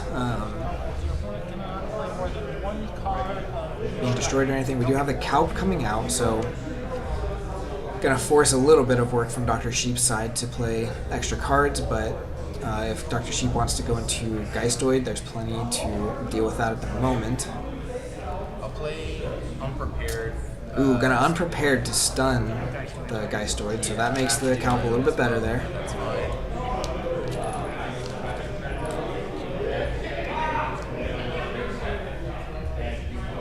And then I'll play Hold the Line for the Amber. Hold the line for no value, but just gonna get some amber. And And that'll end the turn. Ready, shuffle, and draw. So I don't think I saw any snippies or anything for Dr. Sheep, so I don't think there's going to be a way for him to just remove that Calp on a Geistoid turn, but could go back into Mars.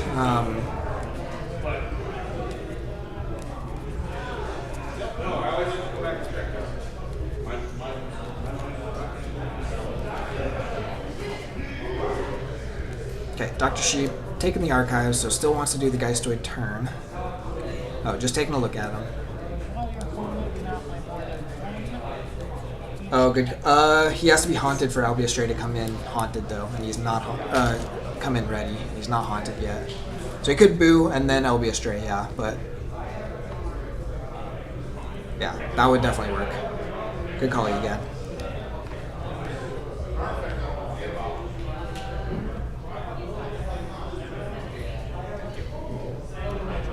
Yeah, that's Crazy Looney Bin. That's where I looked, is on the stream settings, on the live stream settings. That option to turn them on is grayed out, so I'll have to wait until after this match to see if anyone else knows how to fix that, but it is not letting me change that from what I can see. Okay. Oh. Gotta sequence that correctly.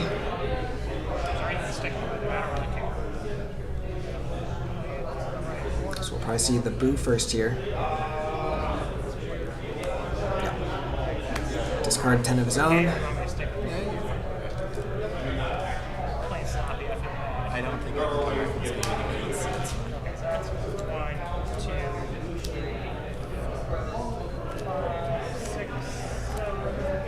Can't see too much of what he's discarding there. But again, he's got so much Geistoid in hand or in Archives, or from the Archives now, and on the board, that not a huge deal. Okay, so the Albia Stray comes down.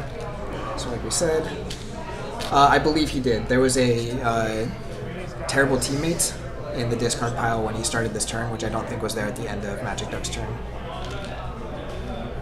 Yeah, so I think that makes it, well, it's 12 in discard with the boo then. Junk Restoration. Not sure what you're looking for here, because almost all of your Geistoid has been played. It's got a very small deck at this point.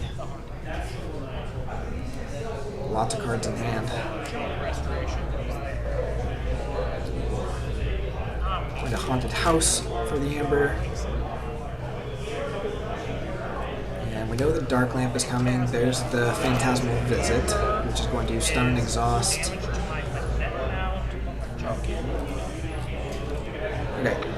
Damage pip on the Phantasmal Visit hits the Met. To archive the Junk Restoration. Discard a Brain Dart. And then stuns and exhausts the Retro Technician. Dark Lamp comes down to capture one. Not a big deal. Magic Duck was not in check there anyways.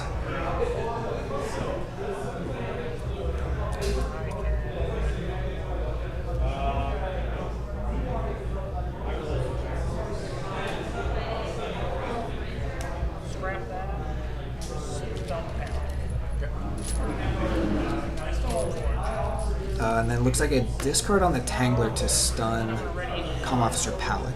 So just gonna shut down what other Amber control is on the board there, and this is gonna be another reshuffle. What are all of his cards?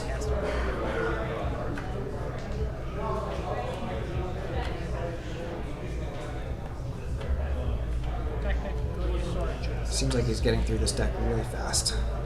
I guess Boo and Junk Restoration will do that. Okay, so Dr. Sheep, it's happening faster. Dr. Sheep is in check here for key 3. Magic Duck has to answer that, and because of that reshuffle, the Tangy Mangy is not doing it. Yeah, so I only have the Calp, so I do 9. 1, 2. Start of turn, the Dark Memento is going to discard cards until Magic Duck is haunted. 7, 8. Includes some pieces of that key cheat combo. Gotta think that key cheat combo kind of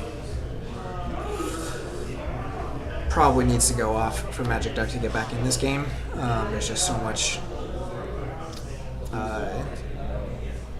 kind of tempo on Dr. Sheep's side already. Let's see what we got.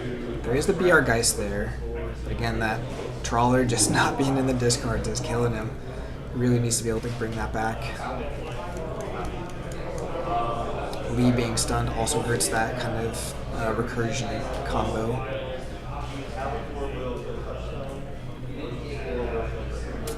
So we see, what do we see there? Tendrils, Into the Warp, Essence Entangler.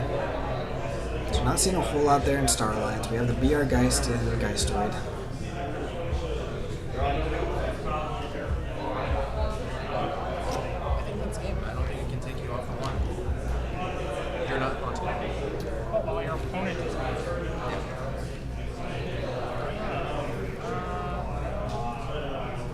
I tried to stop the tricky replay of this. Well, yeah, and I was hoping to get to my warps, but they all got. Not sure what they're discussing there, just talking through probably what we were just talking about, how Trawler being on the board right now instead of in the discard is really unfortunate. Yeah, GG. Thank you. Ooh, and that's just going to be game. So no way to stop the key there from hand. Wasn't too positive. Brutal. Really, really fast start there for Dr. Sheep with that Geistoid. Just being able to get lots of creatures and artifacts on the board. We can see there the Untamed that he was ready to play next turn would probably end the game anyways without some looping Trawler shenanigans. But yeah, four targets and then a couple of Mets, and then that Haunting Witch turn that he did get to play was a lot. So, but that Geistoid just being so recursive, especially with that Elbia Strain stuff, is just enough to kind of keep pressure off from Magic Duck. Rhea's like a witch. Man, I saw Rhea, I'm like, that's not lasting very long, because Rhea has some problems. Yeah. Right? I didn't. Yeah, you're right. There was a lot on Magic Duck's battle line that belonged to Sheep, so it's very interesting how that worked out, how he was actually able to keep his deck so small because of what Magic Duck had done, along with his own archiving. Alright, so that is round 4. We still got 12 minutes in the actual round. I'm not sure if anyone wants to come in and kind of talk through how this has been going so far. Those people who are already out have either gone to lunch or doing second Amber. We should have one more round after this, so I would say in about, again, 15 to 20 minutes, we'll have the next round, and then after that round, we'll probably break for dinner. So hang around for that. Again, big thank you to Magic Duck and Dr. Sheep for playing on here. Good games to both of them. Again, these are X and 1 players, so Magic Duck is now knocked out, and Dr. Sheep is still in it, trying to get into that top cut.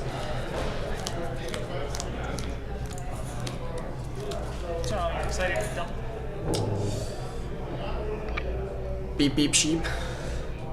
There's got to be so many different things you can say with his name, so many different word plays and stuff. I think I'm just going to cut it off here for a little bit. Again, I got to go ask some questions about closed captioning. I definitely want to get that on here if I can, but I believe that was asked on one of the other ones as well, and I'm not sure if we're actually able to do it or not, if it's an OBS thing or if it's a YouTube thing. On the YouTube side, it is not letting me do it, but I will double check to be sure, and then again, maybe I'll get someone in here to kind of talk through how their experience has been so far, and we will let you know when round 5 is about to start. Thank you all again so much for watching, and we'll be back in just a little bit.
Welcome back, folks. Guess what? You got another commentator. Now you got Drazcor. So that's exciting. I unfortunately made a mistake and got knocked out of Seal. Very sad. But we are. Orion is out there right now, or Aaron P is out there right now, grabbing the decks for the players that are up on stage. So we are gonna see.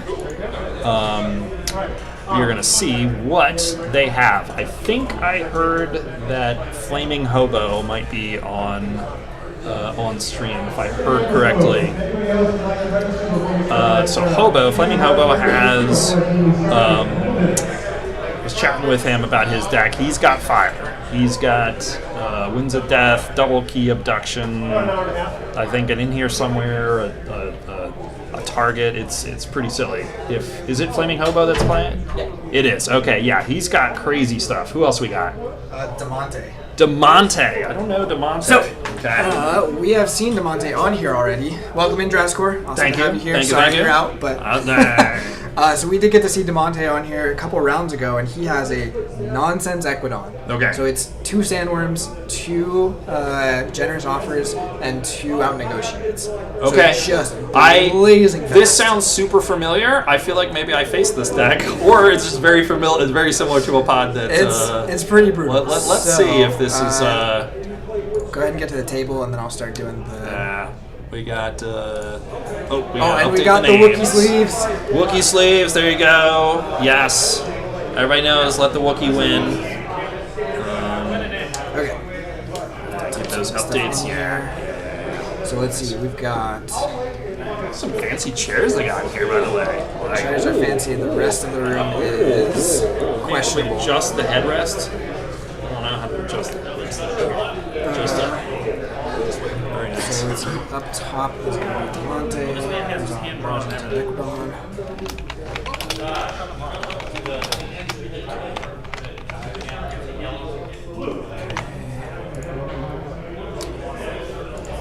Two is, what'd you say Hobo's deck is? I know it is Geistoid and Mars, but I don't know the third. That's the one, right? Yeah, Untamed. There you go. I believe he said he had 19 Ember Pips in his deck, I think is what he said when we were chatting. So all those combos plus just a ton of pips. It sounds pretty spicy. Pretty spicy. Well, I think Demonte's deck is going to have a lot of fun stealing a lot of that. But we'll see if it's enough. Flaming Hobo. Look, if we both win, you don't have to play me in top 8. Okay, and just a reminder on the status. Sorry, the arms on these. Oh yeah, this chairs. Status of the tournament, these players are both X and 1. I think this is the last play-in round. They did say that. They said that basically there's 8 players right now. The 4 that win will be able to move on to top 8. So this will be the last normal round of the day. Yeah, so after this round we'll take a break, and then we'll come back and do top 8, and then they're hoping to also do top 4. Flaming Hobo starting off with a boo. Gotta get yourself haunted, right? Look at all those Wookiee faces. I think going he's just into trying the to discard. get to see less Wookiee faces. He's trying to get all the cards flipped that's so possible. that he sees less. So we saw a few things there. I thought I saw a key abduction. I saw it in here somewhere. So he, I don't know. I think if he has 2 of those in here somewheres, I don't know if I saw 2 of them. I didn't quite catch it. I'm trying to see what's in hand. Okay, so we do see one of the sandworms coming down for Demonte. Again, 2 of those in deck. And then, oh, I kept getting these wrong. I think that's the archaeologist. Zabel That's archaeologist, the, or no, I think it's the bonded dude. Bonded auctioneer. That's right. Yeah. So yeah, just playing out 2 Equidon on the first turn. It means either 2/2/2 or 2/2/1 there. Or he's saving some combo. Yeah, we didn't catch if there was a mulligan or not. see. But we got some Untamed coming out. Just some pips, like we were saying, lots of pips in Hobo's deck. His Amber pile is a little bit down there, so it's going to be hard to see when he's in check. I might go ask him to steer just the a deck little up bit. a little bit. Yeah. Amber Storm will kill a little bit. Yeah, I'm going to go ask him. All right, do it. That'll make our lives, everybody's lives easier here for everyone to see.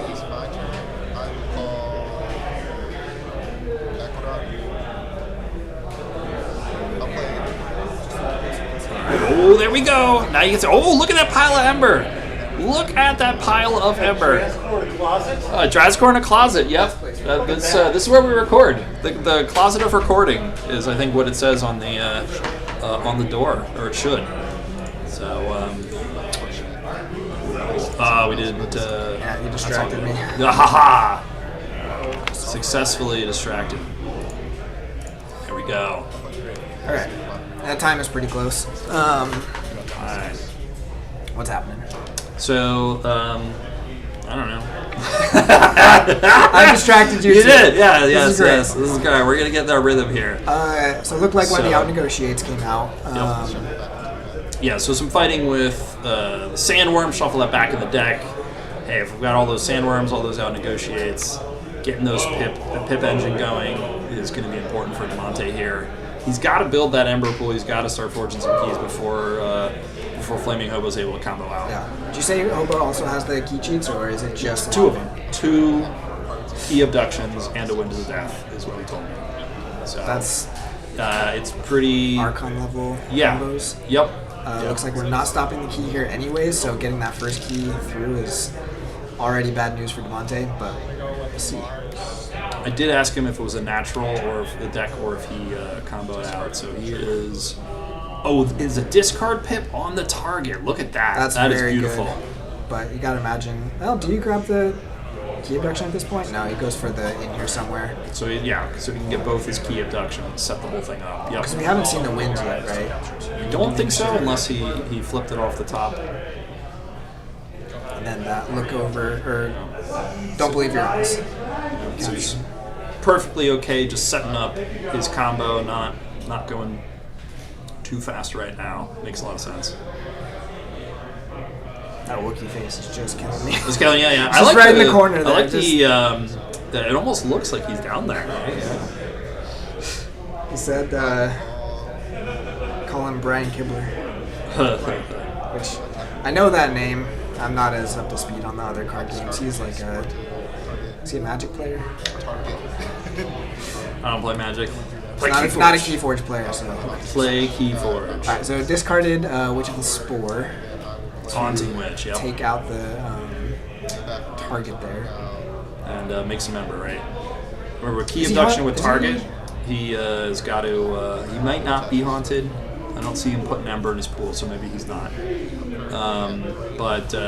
Right, you got to kill the target because Key Abduction, right, keeps bouncing the target back to hand, just allows you to archive more and more stuff. So Yeah, so now for Flaming Hobo, you're really just looking for that Winds of Death to get target and all of your other pieces back. It looks like he's got a deep probe in there as well. An interesting call to get the Bonded Auctioneer back with the came back wrong. Is that the only creature that was in there? Did the Sandworm get? well, you shuffle the Sandworm back in, Okay. yeah, with a fight. So So yeah, there might not be much in there. Plus, he doesn't, Hobo told me when I said I was out. He told me about his deck. Like, if You're our inside person. come right, on. right. So he probably wouldn't have divulged all this information to me if I wasn't already out. But his opponent probably does not know exactly what's coming. Although he would have already seen the Key Abduction, so he may be worried. Yeah. Though he hasn't seen the Winds of Death. We don't think. But he could But worry it's- about a powerful artifact, right? Like, so I think bringing Auctioneer, even if he's got other options, is potentially useful. Yeah, I mean, even just removing that Fangtooth Cavern, because at this point, you kind of, if you're Demonte, you need more creatures on board than Flaming Hobo does. Yep. But I think part of it is he just plans to do a lot of Equidon turns because he really wants to get that kind of steal and then the Sandworm cycle going. Yeah. Just playing the Sandworm. Huh. Okay, so is he setting up some big combo then? Maybe he's trying to handcraft into something big right here. Trying to remember if we saw it. So he does have Untamed. If he has a oh, what's the one? I've been struggling with the cards today. Oh, the card with the thing on it, right? The guy. The guy with the dude. Okay. The one destroyed, draw a card for each 2 power. Waste Knot. Okay. I didn't see if there was a Waste Knot or not because he played so much Equidon in the first game we saw him play that I hardly saw the rest of the deck. Interesting. Yep. Okay, but there's the Winds of Death. There's the Winds. All right, so And we're just going. kicking that Sandworm off to the And side. I assume he's assume he took his archive, so he's gonna be able to archive both his Key Abductions, and Yeah, because we know he has the in here somewhere too, right? Question, yeah, you gotta be careful. You probably should have played the in here somewhere. Did he play the in here somewhere? he's at 10 right now, I believe. He's gotta be careful with that, otherwise Does. you turn off your in here somewhere. But yeah, it does have it. And the Sandworm did get purged because of that Curse Tomb. Yep. So there's one. There's Key Abduction. And, so he does not have both of them just yet. But with the target being archived by the... Yeah. Is that big magnet? It is. Give him an extra Ember, right? And a draw, I think, is on there. So Okay. that Yeah, there you go. gives you a chance to Give find it. extra But there's hand, the right? second Key Abduction in All there. right. So he's Well, So he is set up for the big combo right now. So basically, yeah. So I think, yeah. Wow. Monte All right. knew. He knew what was up, and said, "Yeah, let's just call it." yeah. No need to go through that. So we haven't seen that yet today. Most of the games we've seen, I guess the last one we just watched with Magic, Duck, and Sheep was probably, well, no, we've seen some rough games, but nothing that fast. I think not even quite 10 minutes here. Yeah.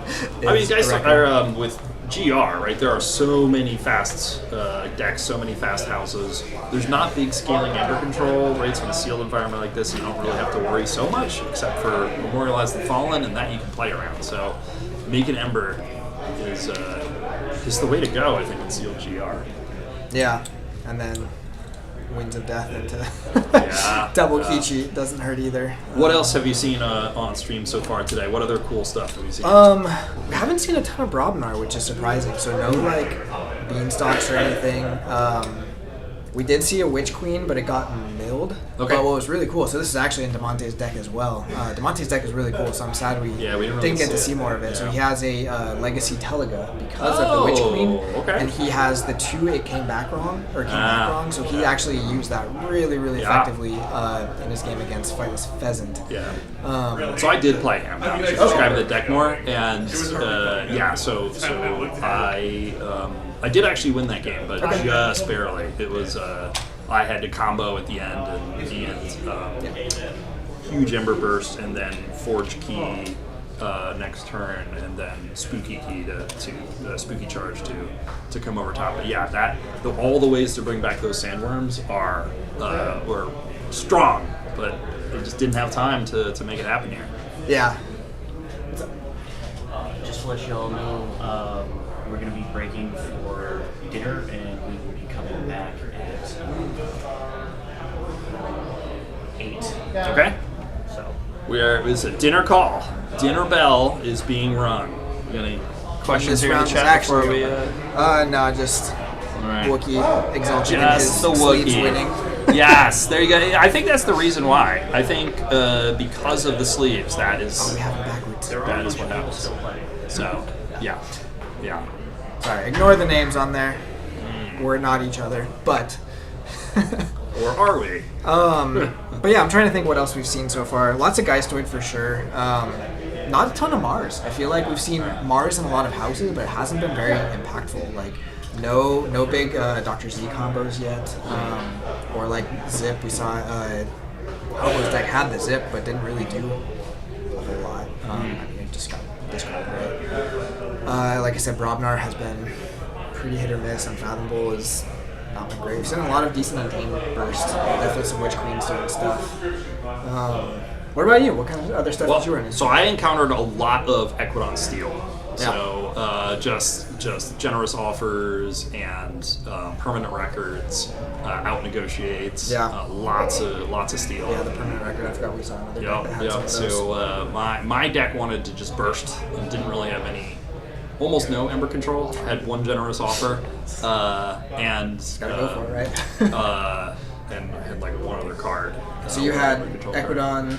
I had Equidon with lots of ways to make Ember. So and then I had an Untamed pod with again a ton of ways to make Ember. Double Ember Storm, Rotfest, with the Spooky Charge, and then the Invigorating Shower to basically set up to draw all Untamed, so I could trigger those more easily.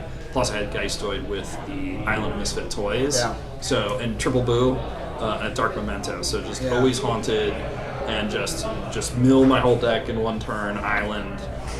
So that was cool. But unfortunately, I lost on a turn where I think I over-indexed on killing Bryo. It's our podcast. Got to kill Bryo, I mean, right?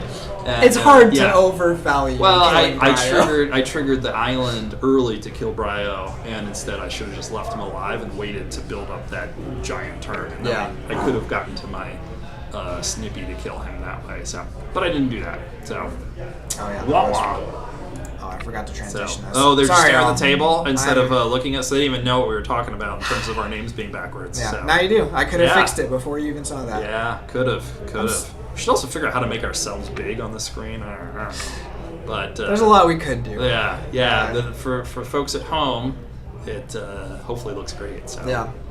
It's more complicated than it should be sometimes. Yeah. But that does remind me, we did see another Island of Misfit Toys. Okay. I don't know if that player is still in or not, but that was actually a really interesting deck. So it was 3 Winds of Death.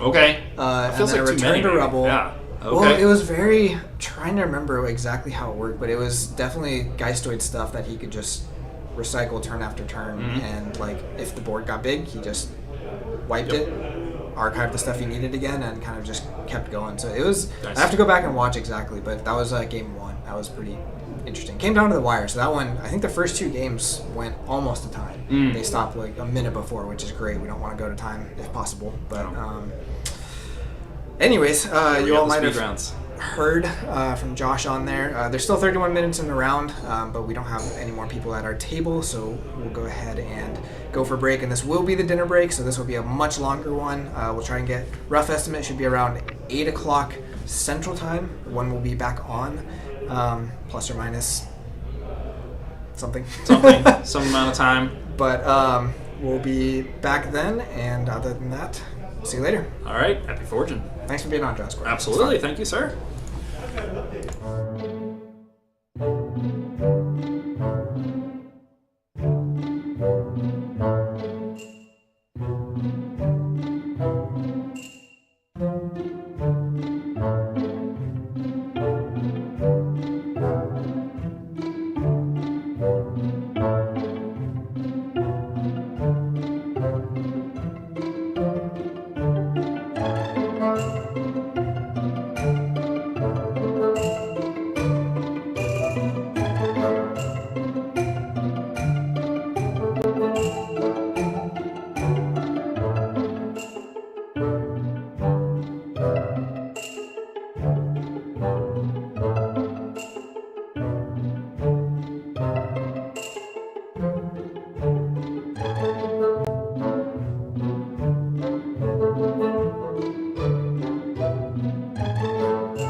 So let's say Put us on. Put us on.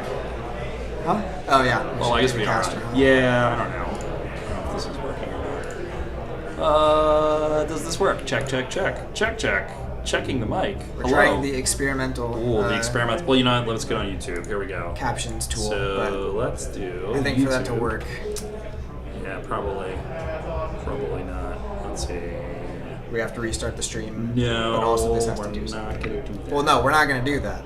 But maybe for tomorrow. But Yeah, maybe. I think the problem is the OBS has to send stuff to YouTube. Right. Okay. The problem is. Oh, there we OBS are. has to send. All right, Alright, so it's I'm gonna keeping turn this herself. off. Yeah, so it's not. Okay. All right.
Hello! Hello again.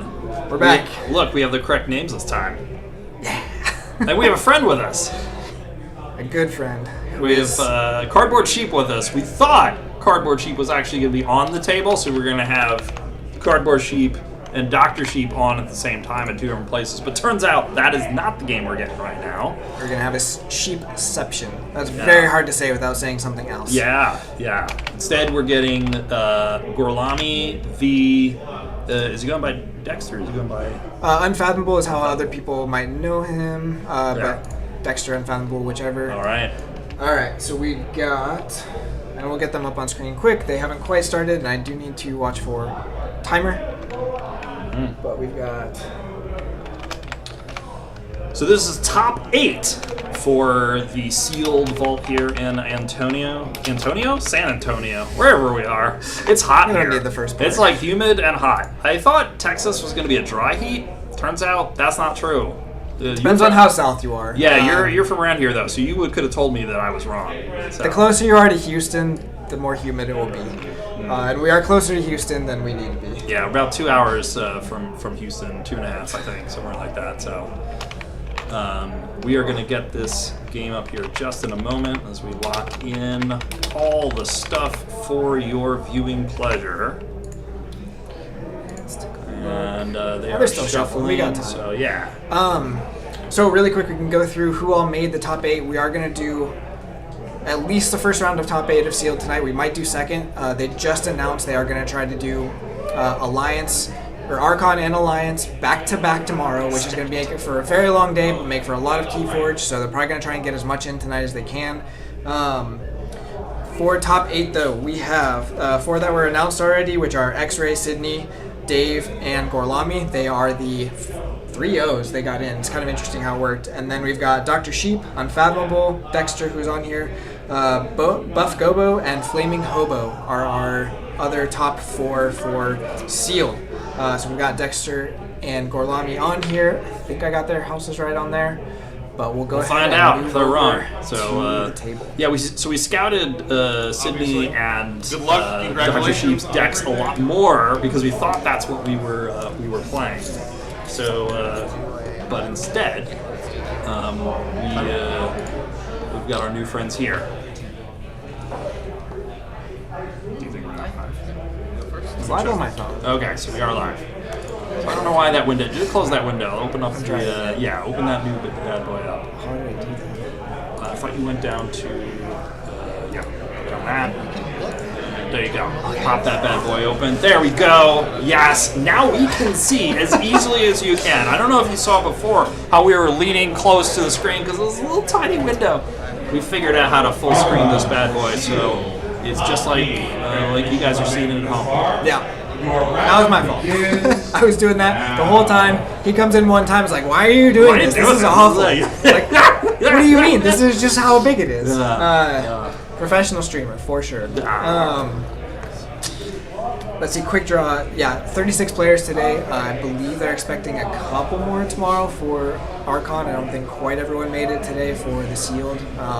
Yeah, we might be in the low 40s, perhaps. It's hard to say. You always get a couple sealed players who don't do either Archon or Alliance. They go to the pods, sealed pods, and whatnot. So we'll see how that plays out.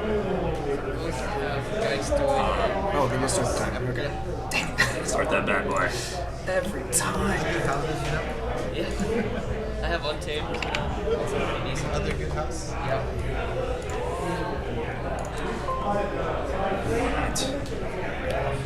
Alright.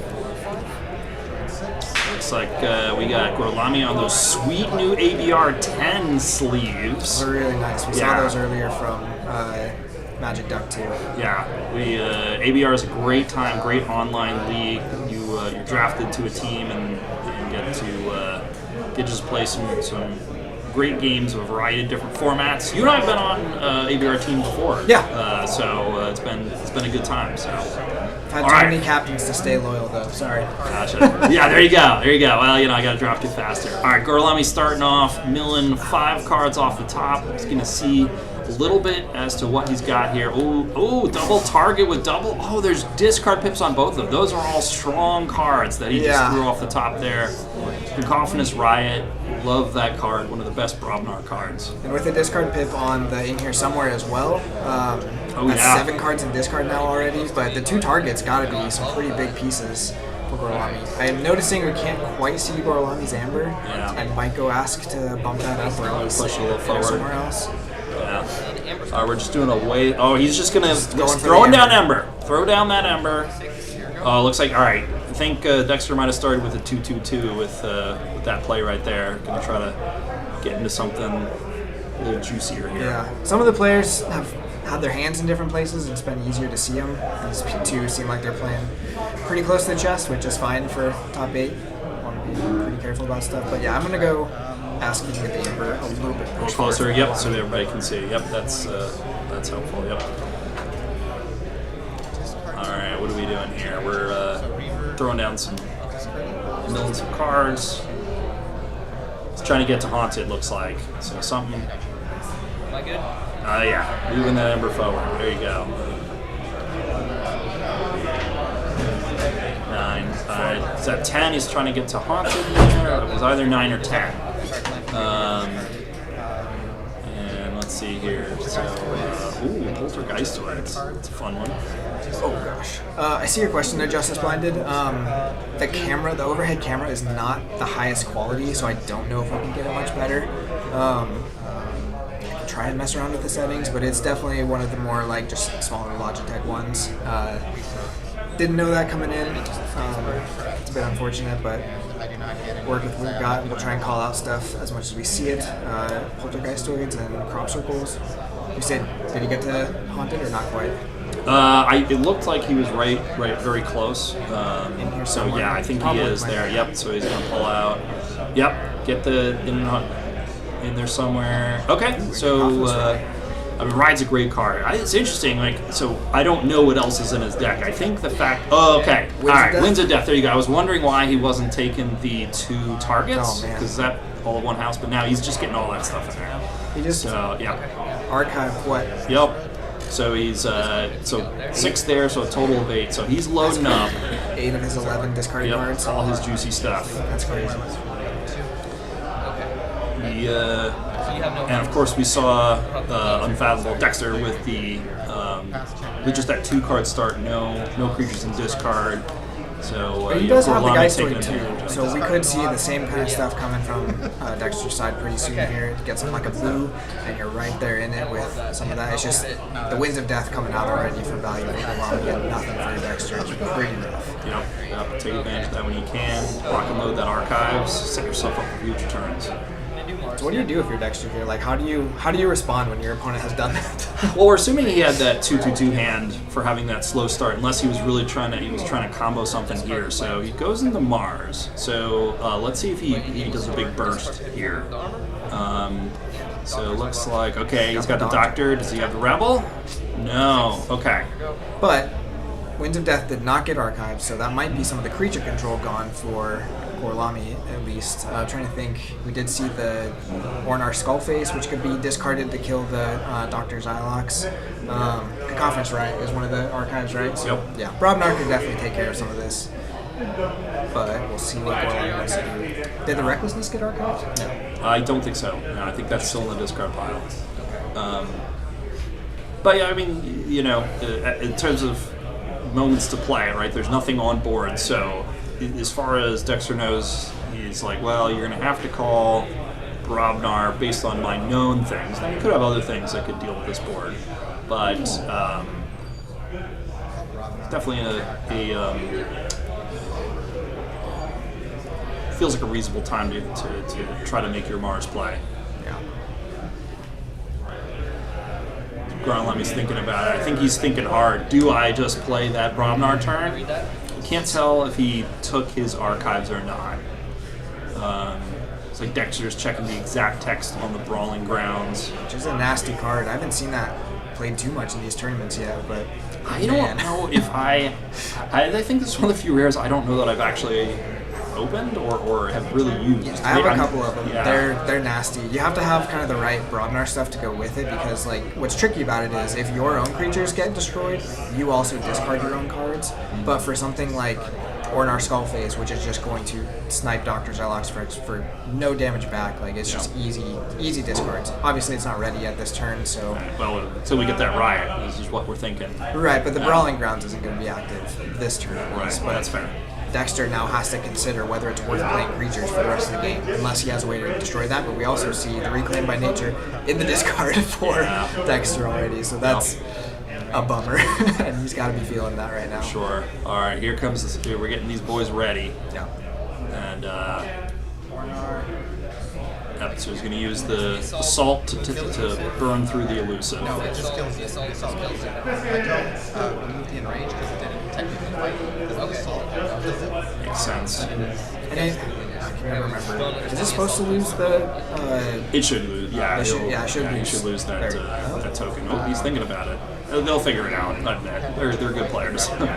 Well, or Dexter just won't play any more creatures, then it won't matter Or until that. it gets destroyed. So you remembered on that one. Oh, I think It's 'cause of actually the is it assault, because but I of the think it's- assault? Cyber Giant fights Star, has poison. They're thinking it stays. It looks like I'm thinking maybe they had a conversation about it. Okay. Because it is a before fight. So did that bypass the fight? Fight didn't actually- Therefore, the It was enrage used to stays. fight though. Yeah. Well, nobody in chat's Yeah, I'd helping have to- us. I'd have to I think look. I'm I- gonna say they're correct. I'm trying to How's think that? of Shorty. I think Shorty used to do that too, right? Okay. Where Shorty would fight in, it would be enraged, but I don't know. I'd have to double check. I've been in the rulebook so much lately, I should know that. But. I mean, Marcus is running around out there. I bet you that's correct. And we'll see if it becomes relevant or not, but that's not big enough for us to worry about. We do see an island of Misfit Toys, so that's the third There you one go. I've seen today. That's crazy. There's a lot of those running around. All right, here we go. Junk Restoration. Oh, and a Witching Putting it back. Hour. So I wonder if Dexter has a Witch Queen too. Could be. Oh, here we go. Rage stays. Thanks, Catcher. Yeah. Yeah, it's really strange how that works because like Brick Nasty still would have given Amber from that action because he was used to fight, but it has to actually have fought to use the enrage. So he took, Very you know, it's strange. interesting, so we don't know if Dexter has a Witch Queen or not, but he did just take off house the Witch of the Eye, which maybe hints to us that he might have the Witch Queen to play that Witch of the Eye ready, maybe? Yeah. And if he's able to play that Witch of the Eye ready, return the Reclaim by Nature to his hand, and then take up Brawling Grounds, that could be great. Hey Sheep, could you wave at that for us? Thanks, Sheep. You're the man. Thanks, Cardboard Sheep. Is that right, Ketzer? Not to get into a huge rules thing right now, but I thought Whenever that's relevant. I guess the problem says when fight, so I guess if it bypasses the fight, then that's... so there's a difference between having thing. fought or being used to fight. Being used to fight is basically I exhausted for the action of fighting. It doesn't necessarily imply that you completed a fight. That sounded smart, so I'm going to go with that. Well, I did a timing journey series. One of my videos was okay, on there that you go. specifically, and if I had that wrong, I need to go back and change that edit? video. But Okay. I'm pretty sure I checked that. I believe you. Anyways, we'll see. I don't have access to the rulebook right now. All right, we got Old Boomy down. We've got the Tangler. Is that what that one's called? Yeah, something like that. With capture. It's a 1 power. It's tricky to keep him on board. Old Boomy's tricky to keep on board too. That's one of those goofball cards that has a special place in my heart for whatever reason. Almost never love works. it. I love but it. it's like so much fun. You know? There's there's the chance. Yeah. Of just like this could just archive 7 Yeah. cards right now. Yeah. There could be a boat in that deck, right? Yeah. Well, and there was one of the first games we had on here. There was an Old Boomy and the chance to freelancer it, which would be really interesting. I'm trying to remember. Oh, they had Near Future Lens, so they stole Near Future Lens from their opponent, and then could have freelanced the Old Boomy, which basically means you get to go until you see a Brobnar, but you see the Brobnar coming, so you stop. And Oh, is Boomy has he? to die. What do we got here? Animating Is he grabbing the Oh, the Island of Misfit Island Toys. Misfit Toys? Oh, that would be so brutal. That would be huge. Yeah. Discarding crop circles, yeah. Oh. Yikes. Oh. So it is a creature. So he could just use it now, use the action, destroy it, and it's out of the game. Yeah. Don't get a ton of value, but it's not bad value. You still have the in here somewhere, so he could just get these in here somewheres back right now. Yeah, I mean, take it away from your opponent like that. Yeah, I mean that That's- feels. That's brutal. Yeah. And now you'll still be helping. It's one of those cards again, like one of those rares. Like it's so hard and sealed to play around something like that. Whereas in Archon, you see that on them. Like I cannot play my island until I know that card is gone. Right. Yep. You know, it's like sealed. You play around commons, but you generally don't play around rares, right? Yeah, he's activating it. Looks like. Well, hopefully they don't have to. There's been some rules contention about whether you can actually use the actions on the artifacts or not when they're animated, but Wow, why is that actually? Blanked its text. animating force, the way it's worded is kind of strange. It kind of says it has the text, and the question is, does that replace the other text, or is it just added? And I know even G has with mine has been kind of looking at some of that stuff too, but there hasn't been an official ruling on it. So right now the ruling is that Well, it there works. was that. I don't know if Marcus just had. Come on, Shane, help us out. Help us out, So buddy. bad.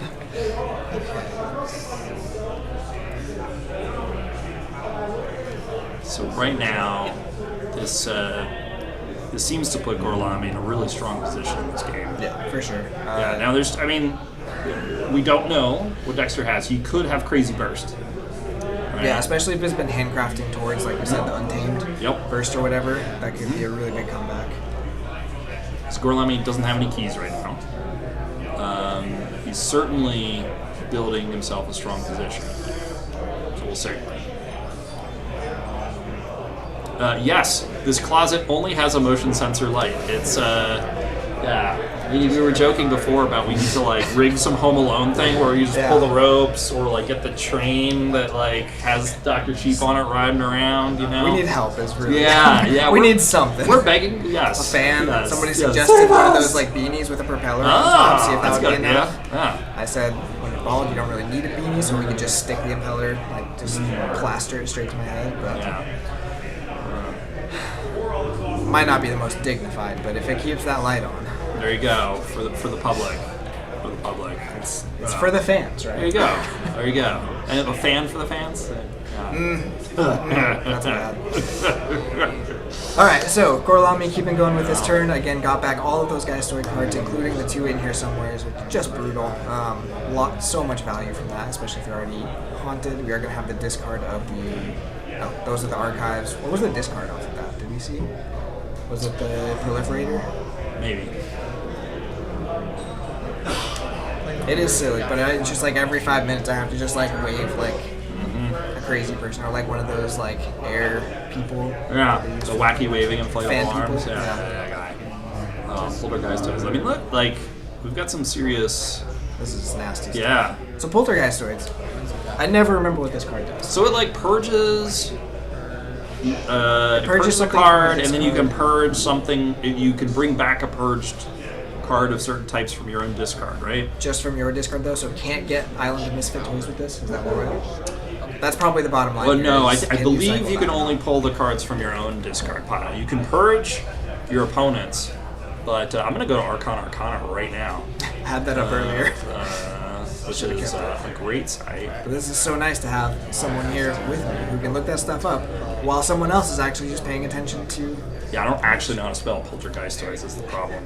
Well, the thing for me... Poltergeist, yeah, I almost had it. Poltergeist is an artifact destruction, and Geistoid also has so much weird artifact destruction. I keep thinking it's one of Here we go. those. Purge a card from a discard pile. If you do, play a creature or artifact from your purge zone as if it were in your hand. Attach Poltergeist toys to it as an upgrade. The text: this card belongs to House Geistoids. You're purging from any discard pile, but you can only play something from your own. So often, at least especially in a sealed situation, you're purging the card that you're going to play. But that's not necessarily the case, right? And certainly in Archon, you can set up scenarios a lot more easily where you're going to be purging your opponent's stuff. So, interesting turn here from Dexter. Did pull some of the Untamed stuff and get some burst from the Haunting Witch, but one, didn't discard the Bog Spitter to get a steal, which maybe because the Bog Spitter also has the fight effect, you're still gaining the Amber because of the Haunting Witch. But that Brawling Grounds is still on the board with the Brobnar or the Geistoid being able to fight and survive the fights. So you might just start losing cards here. And yeah, that could get really disruptive really fast, especially with Brawling Grounds being Omni. We do see the Brobnar called, so this could get rough. Yeah, you may have been thinking he wants to doesn't want to fall behind on board, right? Perhaps falling behind on board is a condition he struggled with in previous games. That might be why he considered playing it. So here's what's going to be funny. I need to look at the specific text of Brawling Grounds, but now I don't think the Assault will also count for a discard from Brawling Grounds. Perhaps. And we'll see if they catch that. So, yeah, okay, so Gorlami's got it. No discard for that because the Assault killed. Yep. Old Boomy's not going to fight unless he wants to fight the Tangler. But Old Boomy is just way too much fun to reap with. oh yeah. Except if he reaps and hits a Brobnar card, he does give Dexter the key. Because Dexter's on that's 5 true. right now. Old Boomy's got the captured amber. So is that worth doing then? I don't know. Yeah. Just to, we see a here we go. Yep. Not the best setup there for it, but we are going to get that Dark Lamp getting hit, and then it's going to get the Thunderdell and back up. The thing with the Thunderdell is the splash attack does count towards Brawling Grounds. So this will be 3 discarding cards. That's brutal. That is very brutal. Yeah. Oof. Yeah, So that's we do have one very archive rough. there from the Soul Vial. I don't know if that. I'd have to check the text to see if that would. Well, probably not. It's just a destroyed effect. It's like Rat Penny, even though, or Bad Penny, even though it goes So back there's to 3 hand. cards. All right. So Spontaneous Awakening. he could have taken the Brawling Grounds. Oh man, That so is that's harsh. 2 Wow. artifact control So yeah, cards. if he had discarded he would have stolen and then not lost 1 fewer card. So, but hey, like you got to take chances sometimes, right? If you think you want that creature to reap, you think your opponent's not going to go back to Brobnar, maybe it's still a thing that you could do. See, the light switch agrees with. This is anytime we talk about Geistoid stuff, it just Yeah, it gets spooky. Spooky. if we cover the center with aluminum foil. Whoa! I'll have to find some aluminum foil. See what they got at the breakfast bar. But Yeah, maybe. thanks for that. I'll try that because that'll be a long day tomorrow. Get some. Maybe I'll wrap a sandwich and the light. Keep it fresh. I just need some like stuffed animals or something to throw at it. I don't know why I went straight to stuffed animals. Like a ball would work. So we've seen some cards from each house. And he's only got 3 cards in hand. So all right. So I think so at this point, right? Dexter is definitely coming to full thought on, okay, we've got a Brawling Grounds, he's got a board. If I'm playing creatures, that's going to be a challenge, right? He can fight 2 different houses. So I think we're probably going to see Dexter discarding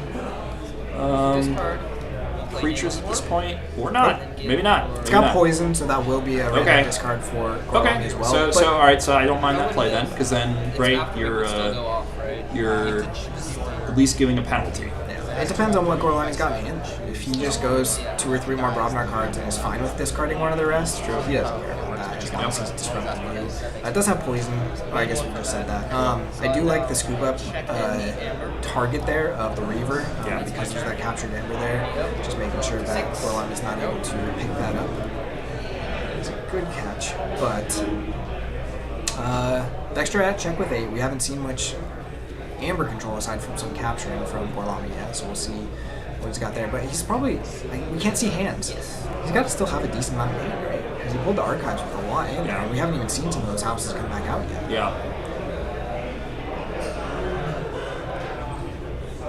Yeah, at this point, I'm trying to remember exactly what he pulled back, but I think he's got some Geistoid in hand, if I recall correctly. I don't know that he done. Well, he's got he's got the targets, right? He's got those 2 targets in hand. That's what he's holding on to. So he's waiting for the right time with those targets. So he's all right. So maybe we see something like, all right, I'm going to archive that Cacophonous Riot. he's he might try to set himself up to just keep going Brobnar, perhaps.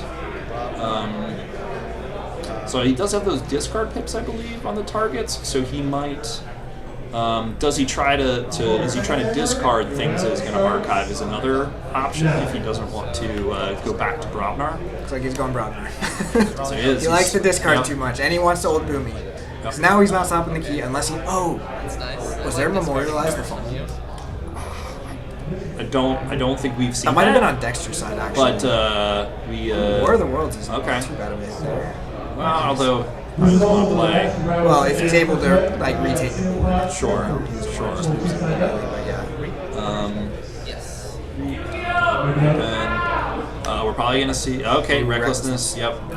So he's waiting to see what happens before he decides what to do with old Boomy. Right? Does he Drop want it. to reap with old Boomy or not? Drop imp on the recklessness is kind of sad, isn't it? Yeah, I mean, yeah. We see here he still has a huge hand Oh, of stuff. and okay, there goes one of the targets. Yep. And one of the in here somewhere, so at least Yep. some of the archiving going now. Yep.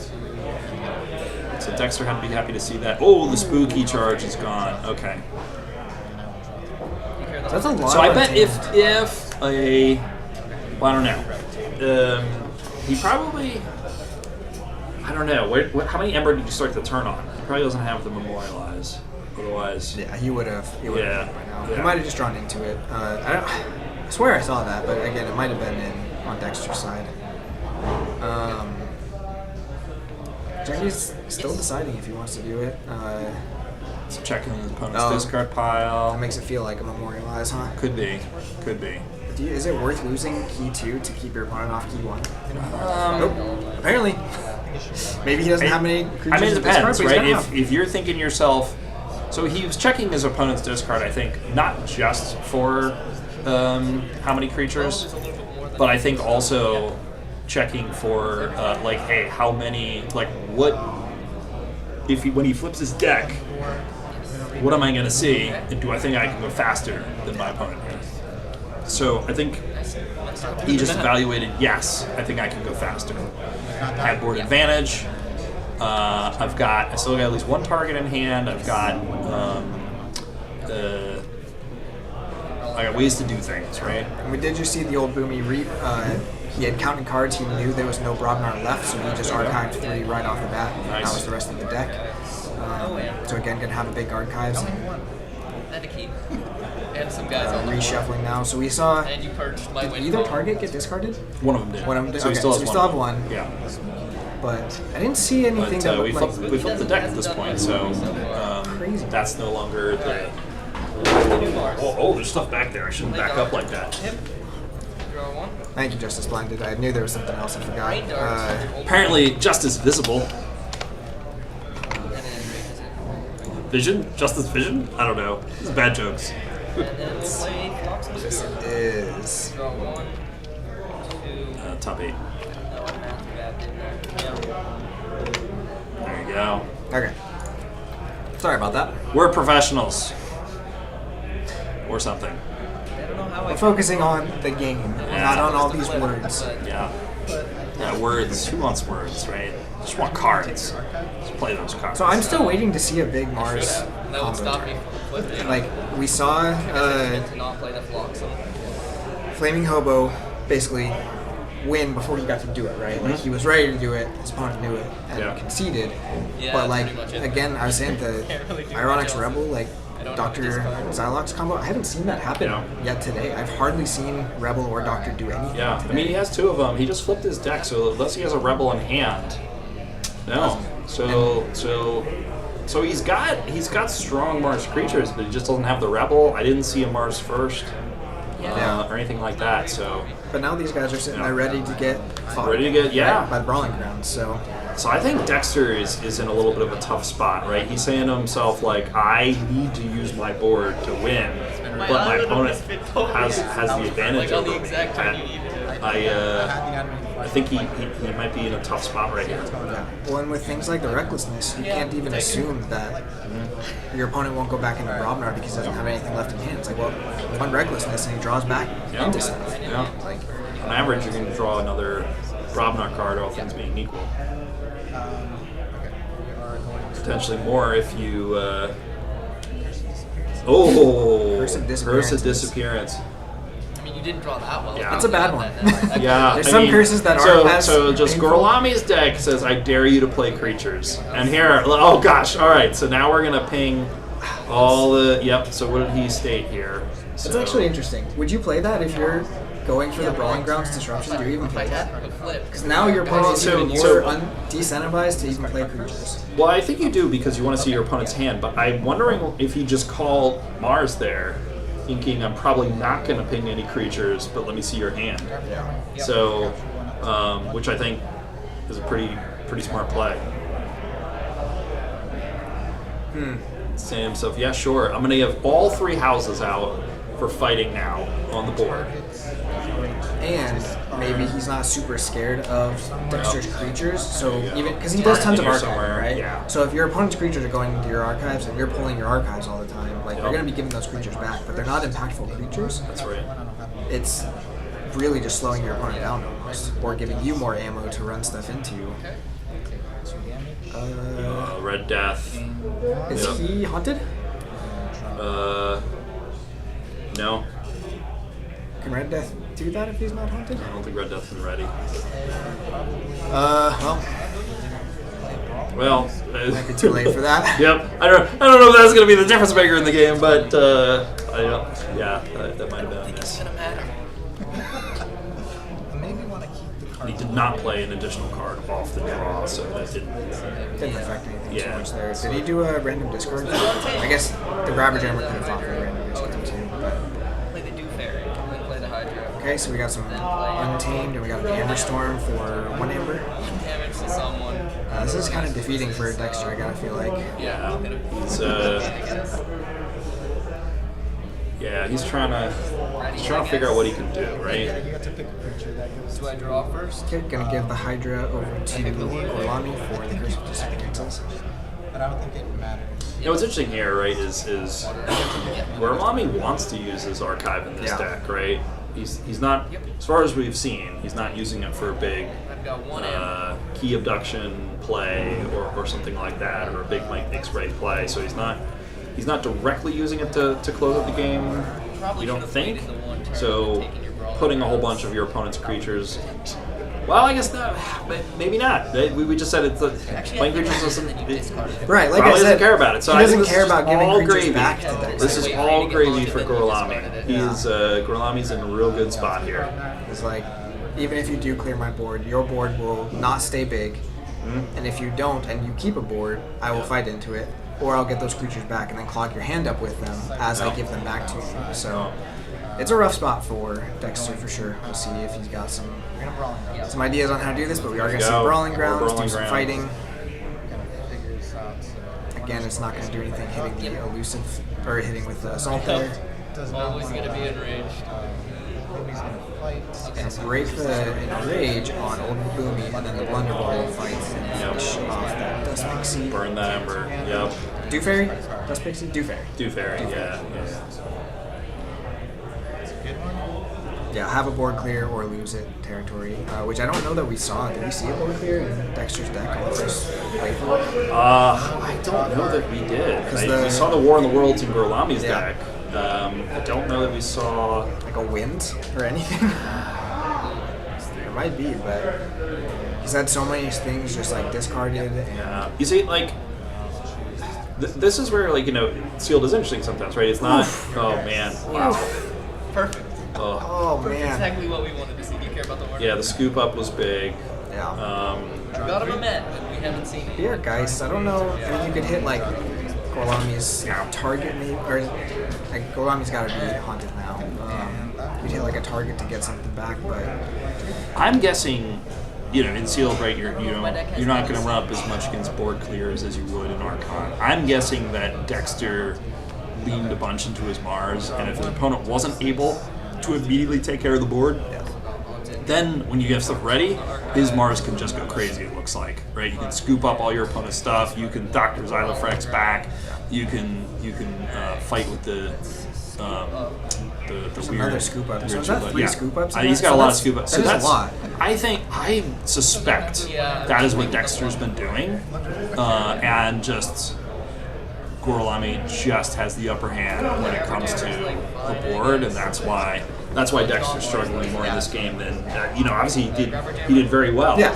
leading up to this. So I think I'm not sure what Dexter could do at this point. You get my grabber jammer. And Gorlami is still taking it slow. Like, we're still on key 2 for him. Like, he just keeps clearing the board, keeps doing some of these discard and disruptive effects. Again, I don't know if he's looking for some specific combo. I didn't really know this. He's playing it safe, right? He's like, I have this game under control. I've seen my opponent's deck. I don't need to get crazy to win. I'm just going to force my opponent to either discard their creatures or play them out, and then I'll just fight into it, make a couple ember, and pass it back. I don't think he's trying to go for a big turn here. 12 minutes left. All it takes is a little bit more advantage, and Gorlami does just kind of finish it out. So Dexter definitely needs to find an answer pretty soon here to have a chance of getting back in this. I mean, he could draw back to the Claim by Nature, to get rid of the Brawling Grounds. That would help a lot, Or the but still animated do a lot. force, right? Or yep, that's true. So either of those gets some. Yeah, maybe you want to animating force the Brawling Grounds, and you want to purge the Curse of Disappearance. Like, that's what you really want to do, but like, you need 2 turns to do that. Yeah. So we do see a double discard target there. Pretty good. I don't think we could see quite what he archived. I think he just flashed, hey, I'm discarding this and I'm archiving it, so something doesn't. We've got a Reap from the Grabber Jammer, just going to capture one, Reap from the Red Death. So, something else happened weird there with... I need to be counting their discards. It's so hard to know. Because he played Don't Believe Your Eyes. And if you're not haunted, it captures 1. But if you are haunted, and your opponent doesn't have any creatures, one of your creatures has to capture 2 from your side. So yeah, he must have just flipped a haunted. Yeah. And I guess the Red Death just was already ready from several turns ago. But otherwise, Yeah, I'm wondering if they're not thinking clearly about the Red Death. It might have been fine. It might have been fine.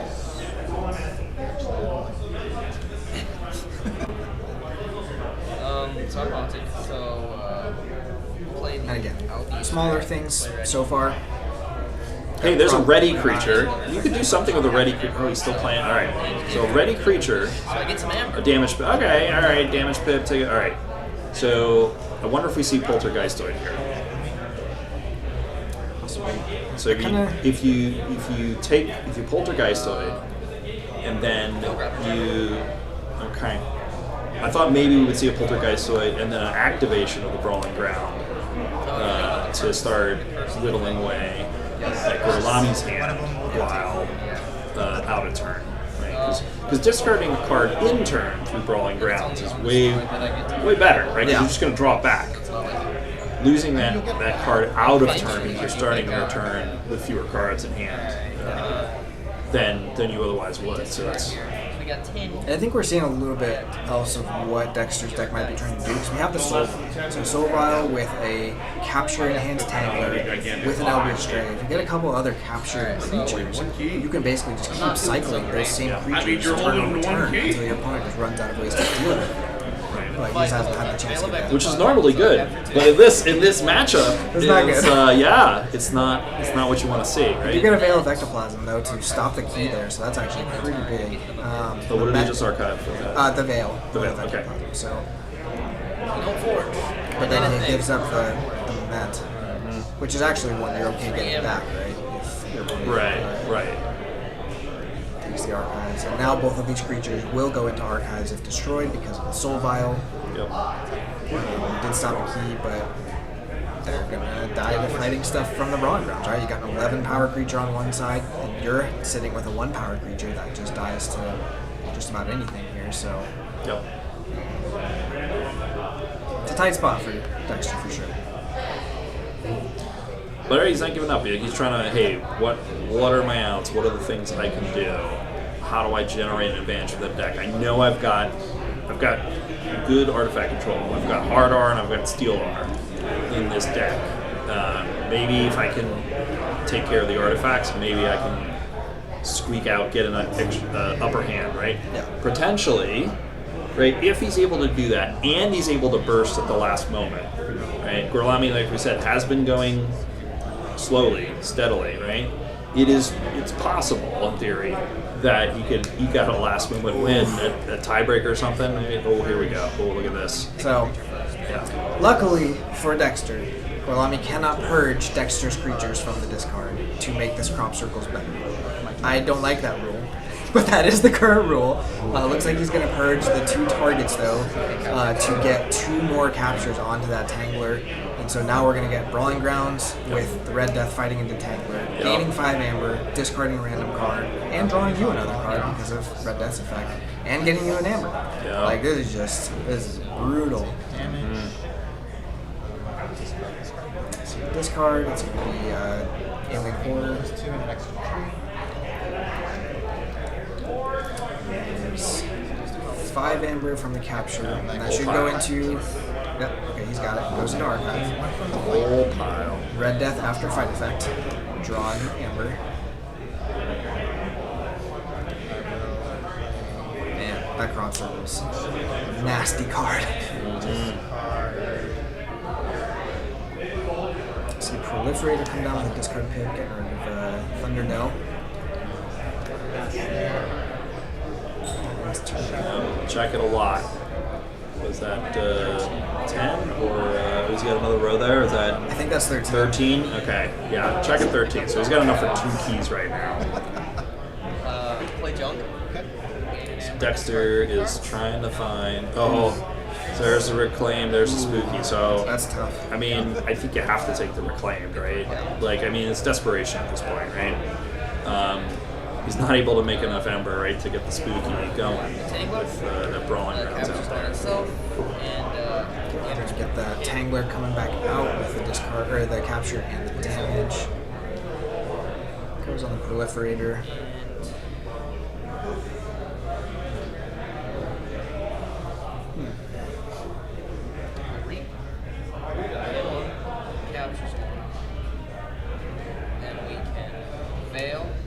Using Veil, so we should have a few more in here, but it's definitely not going to be enough to stop the key, I don't think, right? 3 more? Yeah, no. Let's see. And then Okay, he did not have the Poltergeistoid. Oh. Or not the Poltergeistoid, what is it called? Animating Force. Thank you. No. No? The other one yet still. The one that's destroy an artifact or a robot and take it in your own situation. That one. It's got the thing with the stuff on the image. Yeah. It's good commentary. So, I'll run through them all again in my head. Animating Force is the upgrade, right? I think that's right. Poltergeistoids is for purge cards, so it's not that. It is.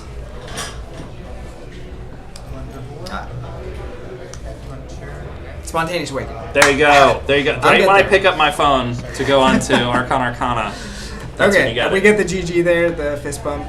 Yeah. Got some more Brobnar stuff coming down that will kill that LB Stray, get a bunch more Amber, and discard more cards from Dexter. So, yeah, just rough position early on for Dexter with that Brawling Grounds coming down fast and just couldn't get any momentum after that. Gorlami also having a very strong early game with those guys to win. And he didn't still have the stockpile, which we didn't even see, right? So, yeah. Adding insult to injury. Yep, I think Gorlami got down what he wanted to get down early there, and Dexter just wasn't able to get his engine going. And this is where KeyForge is interesting. It's a matchup game, right? Like they're, I think we didn't. I think you said we didn't show Dexter on Try, right? Yeah. So we didn't see Dexter's other matches, but if you make a top 8, like you have to be doing some great stuff. So yeah, especially it's a small group, but there's tons of veteran players. Oh, yeah. Like it's not an easy group to get through. So this deck has done good stuff in other rounds. It's just the matchup here is just real tough, and then the a strong start from Gorlami, I think. I think a relatively slow start. I think it was we thought it was a 2-2-2 early. Yeah, for Dexter. And then Took away all my ammo. wasn't able to hit the gas soon enough before his opponent got his pieces in position. I think what you said makes sense though. Like, you can look through, see some of it here. There's a few Mars creatures that I think are maybe not amazing, but like you've got the scoop ups, you've got the brand darts, you've got ways to kind of like really disrupt your opponent's board. And he's got the hunting witch, right? He's got the witch of the eye. He's got the like. And there's that part too. The Island of Misfit Toys that got captured. Yep. Stolen. Island of Misfit Toys. So like, I think he's got some stuff. It's a bunch of stuff that requires the ability to set it up. And Gorlami just gave him no opportunity to set it up. They can do stuff, but if I don't have Hear a rumor that we're gonna have Sheep versus Dave. Have they played today already? I don't believe so. We had Sheep. I on played stream. Dave, but nameless horrors, I guess that's some board presence. I don't believe they play. So I think we're gonna try and do at least one more round here. So we'll see. We've got 2 minutes left in this one. The fact that they haven't called it means there's probably still people playing. yeah. Some of these rounds have gone faster. But it's Mars. Gorlami's moving on though, so There you go. Congratulations, sir. Must be those sweet ABR 10 sleeves. That's what did it, you know. You know, Dexter's using those black backs. You know, I mean, they're solid, but you know, a little more pizzazz, maybe. You know. So, we're gonna see some more of the cards here. So there it is, the Spontaneous Awakening. He's pointing at that card, be like, "I needed you." yeah, there's a lot of I mean, these are high some value solid cards, stuff right? here, right? Like, Just not a board clear. Well, even the Amberstorm, like maybe that Amberstorm did more as far as board clearing for him in other games. yeah, I mean, he plays Hunting Witch, plays out a whole bunch of dudes, and then throws down the Amberstorm. Could definitely be. All the games are done. Okay. Well, we can. I saw that I could discard. Why don't we, Us. yeah. This thing. Yep. There we go. There we are. And our names are actually correct this time. Hi, us. We don't have to fix that now. Yeah. We could ask Sheep for his opinion on who he thinks we're going to see next. Sheep, who do you think we're going to see next? I think it's going to be me. Sheep thinks that he's going to see himself next on stream. Thanks, Sheep. He'll also be in here, so There you go. I'm not quite sure how he's going to pull that off. He's an amazing. But He's it might a actually doctor. happen. That's true. Yeah, I mean it's not. We've but never asked what kind of doctor. He might be more of the like time traveling. Yeah, that's true. alien That could be. kind, you That know? could be. We don't Maybe know. that's where, because I'm pretty sure he does not have a PhD. So He lied to me. he did. He did. Yeah. I know. Seems Okay. like such an upstanding guy. Well, I'm just kidding. Do you want to take a quick break? And Yeah, why don't we go? take a quick break, and as they load up the next table for your streaming pleasure, we'll get those names and deck info locked in. So see you back in a few, folks. Oh, that's true. We're gonna have to blindfold him. We'll use the bandana to blindfold. That's true. him, That's so true. he can't see himself playing, because That's otherwise right. you're right. That would be cheating. Yeah. Yep. Sheeping. But is it time travel? So maybe he can't because it's his future self. Or Maybe is he his already past saw self? it, and he's just here Oh, this to could watch be himself win. his help from future self right here. Could be. This just sounds like too. Like in many the future, shenanigans. when AI takes over and turns us all into two-dimensional cardboard cutouts, that could be what's going on here. I'm just gonna let Marcus take care of it. This is already too Perfect. too high level rules Yeah. to figure Yeah. out. So, Uh-huh. all right, we'll be back in just a few minutes with top 4 round. See you guys then. Stick around.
right, welcome back, everyone. We've got top 4 just about ready to start. Should be an interesting one. Yeah. This is 2 heavy hitters, longtime players of the game. Dave C versus Dr. Sheep. Dr. Sheep. Oh, we have to blindfold Dr. Sheep. Right. Hold on. Sorry, All right, we're go. not transitioning yet. Yeah, They can't see. Hold on. Gotta be Sheep. safe here. Sorry. Reap out versus Archons corner, though. There we go. Exactly. Reap out versus Archons corner. Looks so much worse. All right. That's great. Yep. All right. Let's get to it. Got our table here. I think all the words are correct. Let's go with it is, and if it's not, we'll fix it. Let me get our timer going. They just started, so we should be pretty safe on to this. Start. All right. So, Dave C up top with Robnar, Equidon Mars, Dr. Sheep on the bottom with Geistoid Mars Untamed. We have seen Dr. Sheep's deck once before on here. Lots of good stuff on there. Not quite sure what Dave is rocking. So I played against Dave, so you'd think I would remember what he has. I remember a bunch of steel. I remember I got made Ember, and then it would get stolen, and then I would make more Ember, and then it would get stolen. So I remember that. We did see the key abduction there in his hand, so that was definitely a piece that he had. But I think he makes a lot of Ember. This is what I recall. I just remember falling behind and then bursting to catch up and then getting stolen and then bursting to catch up and then getting stolen. So that is my memory of that match. Equidon in this set can really surprise you with how good it is at doing that, especially if you have like those combos with Winds of Death to get a bunch of Equidon creatures in hand and then you discard all of them to like get trade secrets. It can be brutal. Trying to remember what we saw in Dr. Sheep's deck. I'm sure it'll come up when we see a few cards. I forget what he had. In talking with him, I think he's got a very bursty deck as well. Bursty Untamed for sure. Yeah, I don't think it's steel nearly as much as Dave C's deck with Equidon, but I think he's got ways to generate a boatload of number pretty quickly. You mentioned we haven't seen Mars shenanigans yet. We might be seeing that now, perhaps. As well as the Untamed burst. So let's see what happens here. I believe the time has started, so it should be good to go here. Born for Barnburner. Starting with just a big boy. Put out something, and I'll kill with my big boy if I want. Is what he's saying. Oh yeah, look at the fistful of Untamed there. And Geistoid. Yeah. The Geistoid. Boo. Yeah, he's gonna. I saw the. He's gonna try to get haunted, right? Because he had the what is that? The Untamed card that gives you 3 Ember if you're haunted, right? Oh yeah, Circle of Life. There you go. Yeah, I think we saw that in his first game too. Yeah. Oh, double target here, just like last game. So lots of information there for Dave. If Dave doesn't have Geistoid, so we're not going to be getting anything VR Geisted from that. You saw the Haunting Witch there. With the drop hit. I believe, if I'm recalling, I played a lot of different folks, so I could be wrong. I believe Dave also has got some Haunting Witch situation. Or no. Not rocking Untamed. No, he's not rocking Untamed. So alright, that was different. I am now haunted. You see Berserker Slam. Some interesting Equidon cards there. I'm not quite sure what that was. Harvest Skimmer, and then Obvious Stray is coming down ready because of Boo. Did you just fight the Barnburner? So you just went through. I'm ready. Yeah, I mean, from what Sheep was saying, I didn't hear much about the specific cards, but he wants to just make Ember. Yeah. Now, I don't know if he's come up against the big steel situation.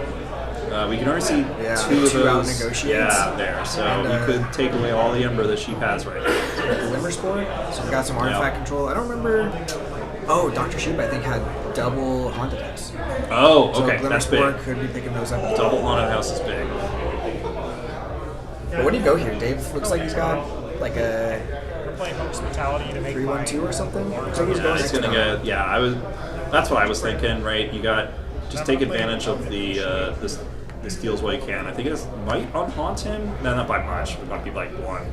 But You're also going to get rid of some of those things if Dr. Sheep is going to try and archive stuff from the discard. Yep, that's true. You're moving those to the bottom of the deck, so you just won't see them for a while. Yep. So, Reclaim by Nature there.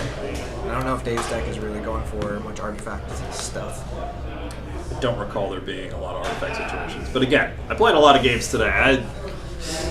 It all blurs yeah, it all blurs together at some point. And then tomorrow, it's not even just one set. It's all the sets. That's right. Well, we'll see how many you actually see. But there's also going to be a lot of good reminders. There will be, for sure.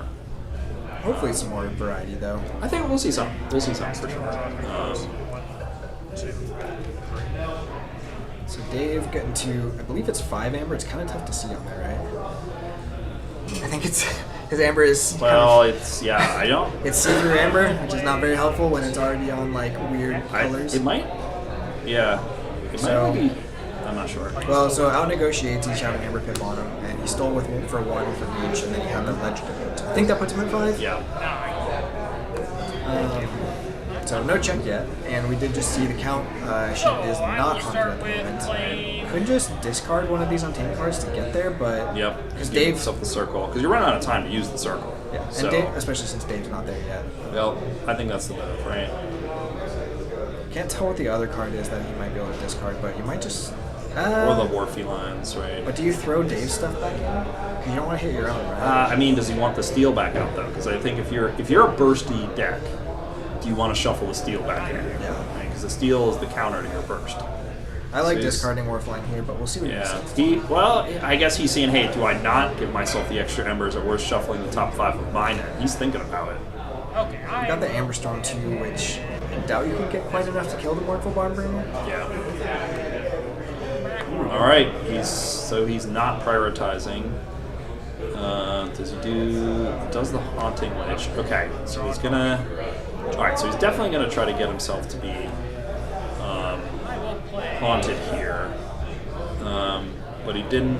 I So did he get wants another to- Untamed card, so I think we got 2 Amber Storms now. Yeah, kind of strange sequence because the Haunting Witch could have gotten Amber for itself. Yeah, if he had did played it some in the of these opposite first. order. Yep. I mean, it's top table or the top 4 table at big event, right? It's really hard to play perfect. Also, might have wanted to just see what he got off the draw. from That's the true. Haunting Yep. Witch. Yep. It's possible, right? 10, right? I think it's 10. Because you were at 9, and you picked So something much eight, nicer with the big screen. It really is. So you're not like, I'm glad you helped. What card is told that? me to figure that out. Uh-huh. Says 1 power now. I will play. So we know he's still got at least 3 more cards in hand for Untamed. So I think he's thinking about what he wants to do with the War Feline, right? Does he want to? So I think he plays Circle of Life here, but then he's thinking like, okay, do I Circle of Life and then War Feline myself, or do I Circle of Life and then War Feline my opponent? And I think, do you see I think he might do himself. That is my guess. He's thinking hard. This is tough, right? Because he. Did he play the second Amber Storm? Uh, Or did we just see that wrong? Is there not? Yeah, thought I don't that's know. what he drew. I don't know. He didn't play 2. So yep, he does himself. Maybe it was that Phantasmal Visit that I thought was an Amber Storm. Yeah, that's possible. But I mean, he gained the amber for playing the War Feline, right? So you still play the War Feline first, even if he has it.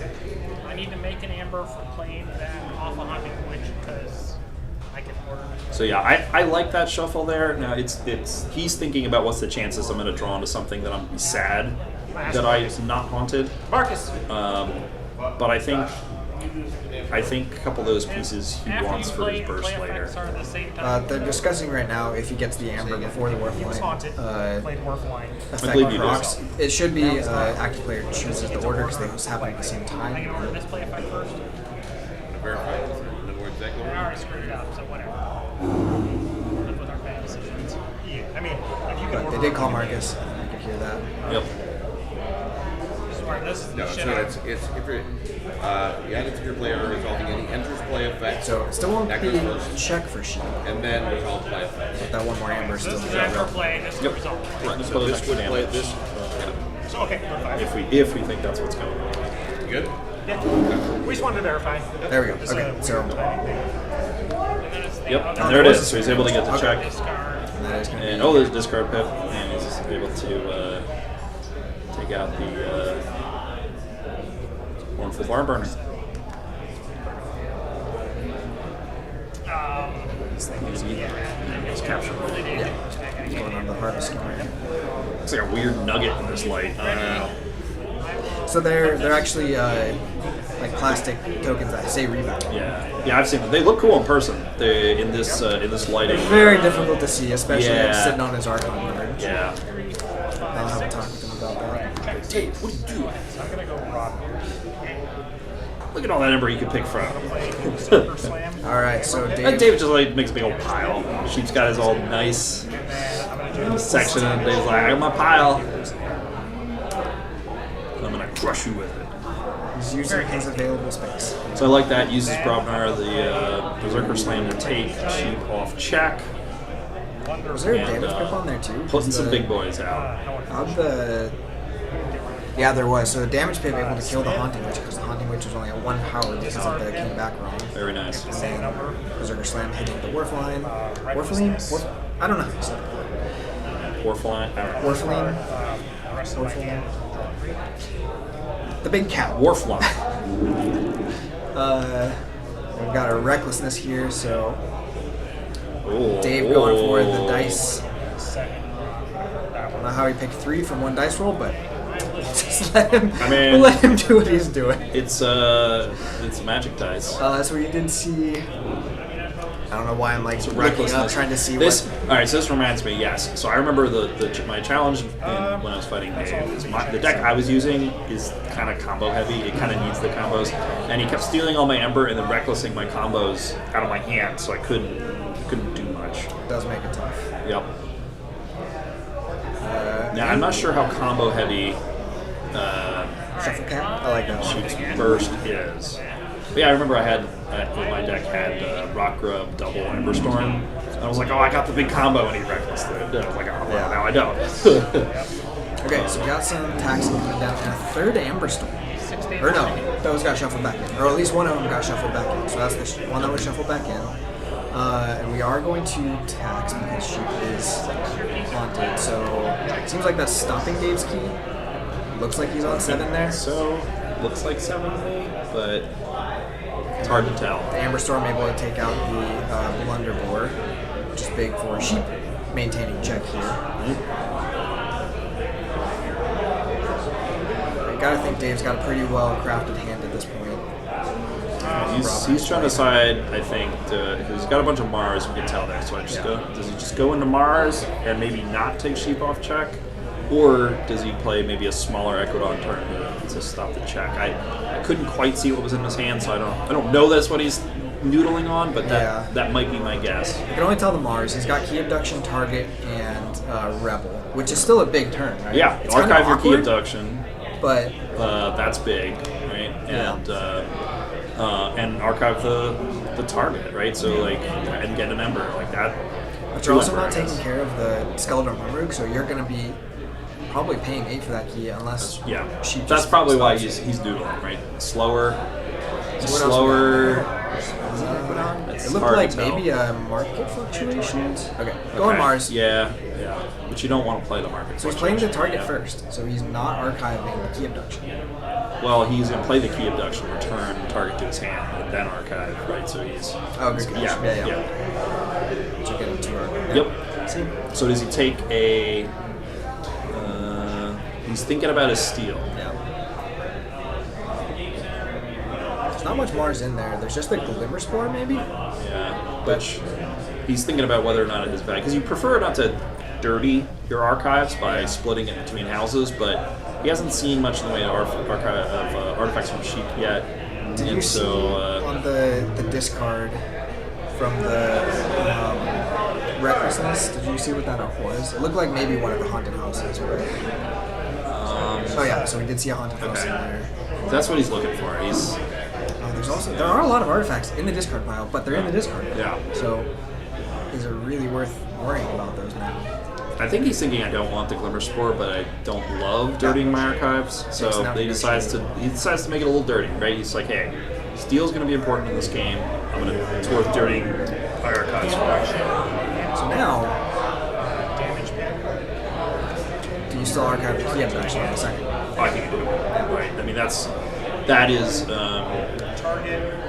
right? That's a threat, right? Depends on if he has. So he doesn't have Geistoid, so he doesn't have a Winds of Death. But his opponent has Geistoid, right? So now he's saying, I dare you to play Winds of Death, Shane. Well, but he didn't archive it. He archived the second Geistoid card, or sorry, Equidon card. Out negotiated. Okay. So he decided not to. Okay. So all right. Oh, and so he fights. Yeah, he the fights to. Yeah. Interesting. To put it in his. Okay.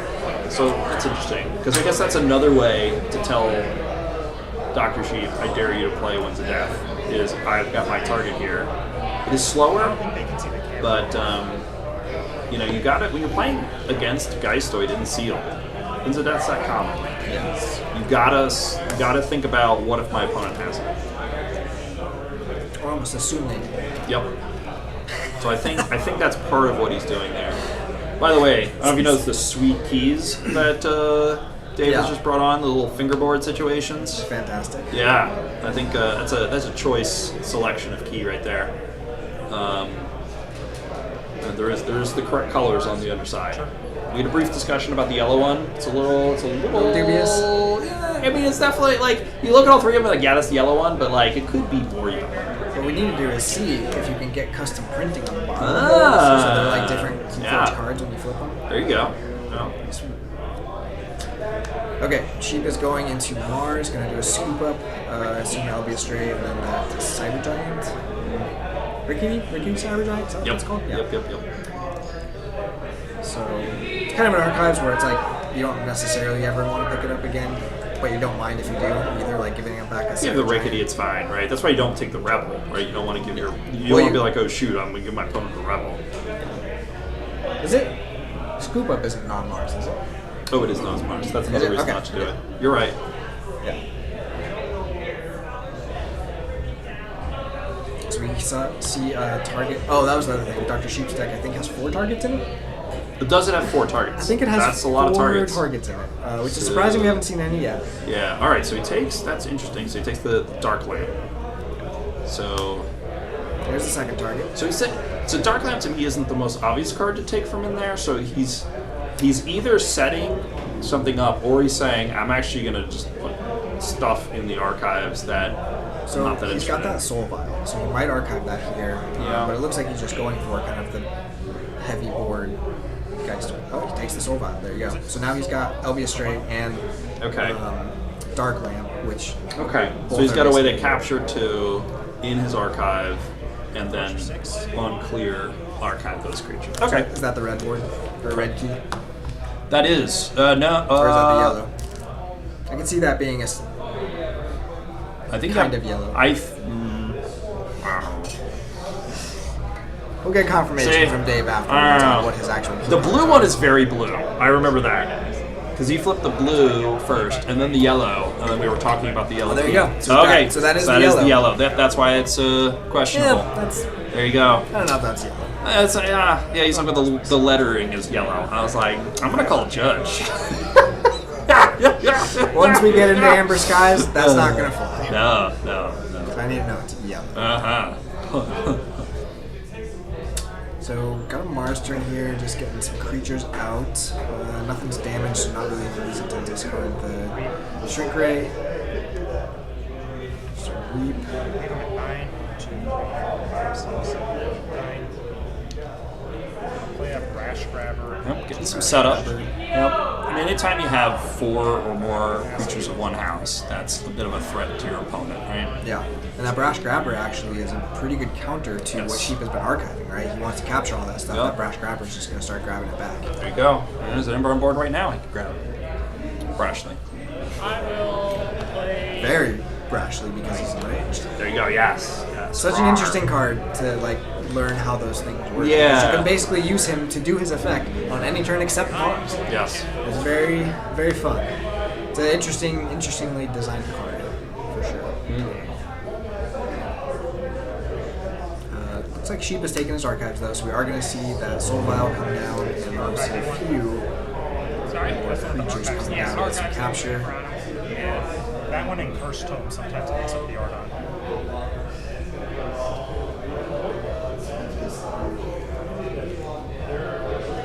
Okay,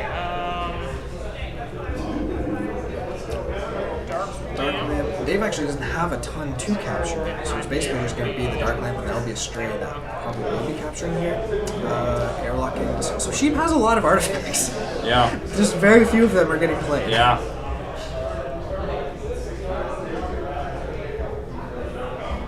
Still a decent amount of time. Neither of these decks are going maybe quite as fast as we expect from what we've seen these decks do before, right? From me seeing Sheep's and you seeing Dave's. But we haven't seen a ton of that steal yet, except for those out negotiates. We know we're still in the archives, right?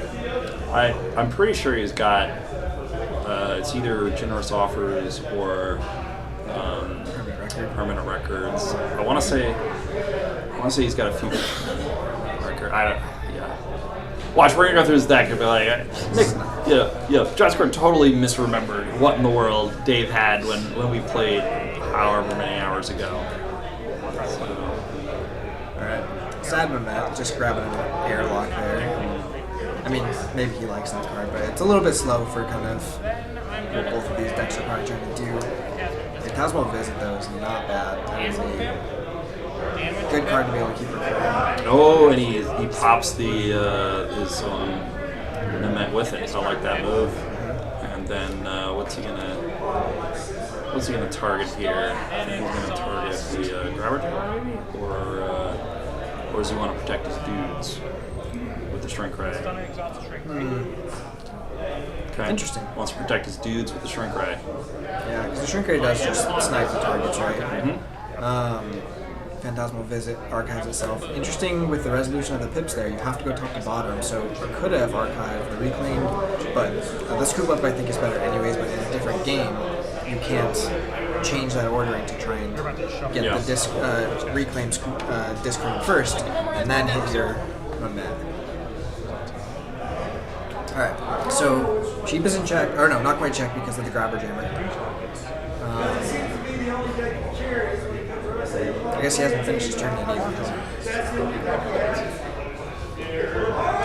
Quick look of this card.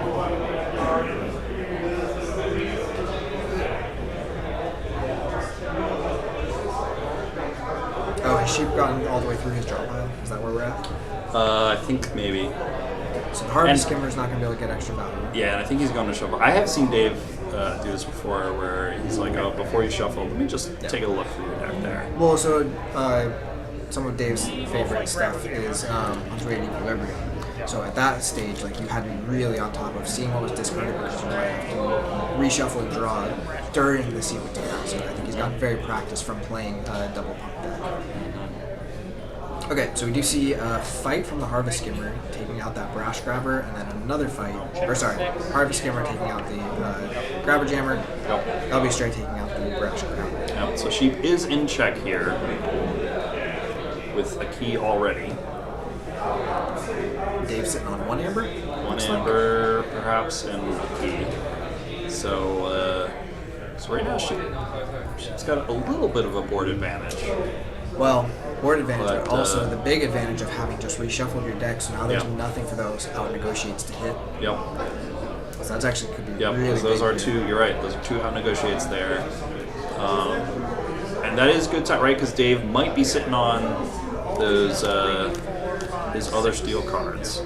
Ooh, I believe that is a Market Fluctuations, though, which since Sheep just reshuffled, is going to be a nasty hit to his hand. So he's going to think about that then. Yeah. Looks like he's still deciding which way to go. I took your archives, which gave me a Rickety Giant. Okay. Like, why are there 7 cards in my hand? I gave you that lovey Rick. Actually, so the question is, do you pull those two out negotiates knowing you're going to discard cards from hand and just hope you hit something with pips on it? Or do you just leave them until you know you're going to do that? I wouldn't. So if I'm going to play a Market Fluctuation, I would not pull them into hand right now. They're sitting pretty over there in the archive, like ready for me when I need them. Well, how important is it to stop this keep? Maybe I should have started there. So Dave looked through Sheep's deck, right? Yeah. So we didn't see a key cheat, I don't think, right? So unless Sheep has it in hand, I think Dave is saying, well, he can't necessarily win on the next turn, right, with a key cheat. So I'll have another opportunity to steal. Though it is a little tricky to go into. Okay, so he did take. It's probably why he was debating, right? It's a little tricky to take Equidon and then immediately go back into it sometimes. So, all right, let's see if she loses here. Dave looking for some ambers. We do have an Amber Storm. We I don't got see a, the I other got a cards. fist, saw a fist there. Come on. So, Come on. I think that looked like a good Okay, fist. there we go. That Amber looked like- Storm. yeah. So there were 2 pips in there. Yep. So, okay, yeah. So it was an Amber Storm, and what was the other one? Yeah. Gotcha. And he's got them removed. So he's happy about that situation. Damage pip. Argos is your permanent record. Yeah, it's going to exhaust for a steel 2. And damage pip on it, going to ping off that harvest skimmer. So here's where you're saying that steel really, Yep. really coming out. Yep. Going from 1 to 8 amber this turn. Yeah. And taking sheep from 6 to 4. Yep. Brings And up the building gem board. code. Yep. Market fluctuations is one of those where it's like, there's a very good call for sheep to flip the deck there until that market fluctuation came down. Right. Which I don't think Sheep didn't know he had that, right? Yeah, and he knew Yeah. he had that negotiation. So it's like playing around these. Yep. But Dave had a good answer for it. And had good hits on the discards, right? That could have been 3 cards without pips. He still would have been able to stop the key with a permanent record, but. Hopefully a tutor bin below. And a tutor. But draw some cards. Discarding. Is that target? I don't know what Dave is doing with his Mars, but he was disrespectful. I objected. I mean, he's going to win with the Zekron. I think that's what he's thinking. Fine. This it's personal. Sheep at least has played his turns. I guess Dave did do a Mars turn like last turn. He played 4 of them, but Checking the chat real quick. yeah, people are being quiet. It's engrossed in this match. It's It's either good because there's nothing dumb we're doing to comment on, or bad because we're boring. no, I think we're good. I think we're kicking it, man. I think people just got their popcorn. And just, It's a good game. This is lots of Right? back and forth happening here. Alright, so we got a Geistoid call with a Junk Restoration. We're going to start digging, find something to do with this turn after the 3 cards discarded. does he have much Ember control in Geistoid? We've seen much outside of the capture. So we will be able to capture with the LB Stray. Just picked up a Harvest Skimmer. We've seen, yeah. What is that hand? Did he have an archive? Oh, he did pick up those archives. So he had a decent amount of stuff in archives. So he's got a bigger hand than he could have from those targets. I'm not sure I see anything that's going to stop the key. Yeah, he's building. He's gonna let this key go, build up. I saw he had. It looked like he had a Maruk in hand, so maybe he's. Well, he's not haunted yet, is the problem. Yeah. So he might be thinking, I'm gonna build a big Brobnar board, entice my opponent to spend resources handling it. I said Brobnar, I meant Geistoid. Build a big Geistoid board. Well, normally when you talk about building a big board, you're talking about Brobnar, so there goes my brain, right? But now he's got 4 creatures, right? So you're at least 4 creatures into 1 house. He's going to get to 5, it looks like. He's got the Phantasmal Visit as well. Yep. He So won't archive this time. So he's gonna threaten, say, hey, you gotta deal with my Geistoid. I think is what, and I'm getting to check. So I assume the gem code just to turn off the obvious steal. Let's see. I mean, that's... Unless you're worried about a Mars combo, yeah. So, okay, so does the damage on the Rebel. Because again, well, I guess Phantasmal Visit doesn't stop much of the Mars combo if you have Key Abduction. Key Abduction, I think, is still in this card, right? I believe so. I see a lot of Brobnar in Dave's hand there, so... Yeah, the way that Dave is acting towards the key abduction, it seems like he doesn't have great ways to trigger it. It relies on his opponent. So Dave's gonna forge here, and Sheep is hoping Dave is like, I gotta deal with this Geistoid. I mean, it's a board you should deal with. is. They can burst very quickly, and the Tangler can shut down a lot of your board. So Dave is going to think to himself, okay, do I not care? Can I just get to check right here and say, no, you have to react to me? That would be optimal for Dave. So there's 2 steel. Nice. That hurts. That hurts a lot. And the other thing for Sheep is he just pulled his archives, so I don't think he really drew much. I don't think he this drew, turn. yeah. So whatever he's got, those are kind of his answers. We know there's the Mermook in there, but if you're not haunted, that's still not helping you here. Yep. Dave is getting to check at 6 exactly, just ignoring the board. So with his board, Dr. Sheep can stop this key. The Elbia Stray can just reap to capture 1, but you're not really doing much else, right? He's looking at, he's seeing what he can bring back right here. So how many's he got there? 1, 2, 3, Oh, there's 2 4, Mermooks. Does he have 5. 3 Mermooks in his deck? Maybe. Huh. Yeah, he definitely has some Haunting Witch Burst. We haven't seen that yet, but definitely looks like he's got that. Oh, that's a reap and a capture. So he is going back into Geistor, just going to do the capture there. So the Harvest Skimmers are going to help him get closer to Haunted to turn on that Mermook, but He's hoping that he flips something into his discard pile that helps him next turn with those came back wrong. I think that's what he's hoping here. just what do you do if Dave has another big turn of just reaping and stealing? Yep. That's Big enough answer to deal with it. Yep. I feel like this is where I got stuck too. I had a key, I had a bunch of Ember, but I just kept not being able to forge my second key, and Dave's deck just handled the situation.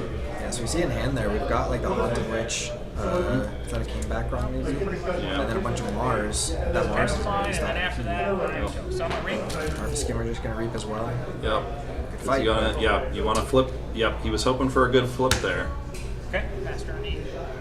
So that is check at 8 for key 2 for Dr. Sheep, Yep. but really just stalling a turn. Dave has a couple different options. He could just reap with the. Oh no, I guess that's only -2 if he reaps with the Cyber Giant. Shrink Ray, but going Brobnar here. He's hoping that Dave.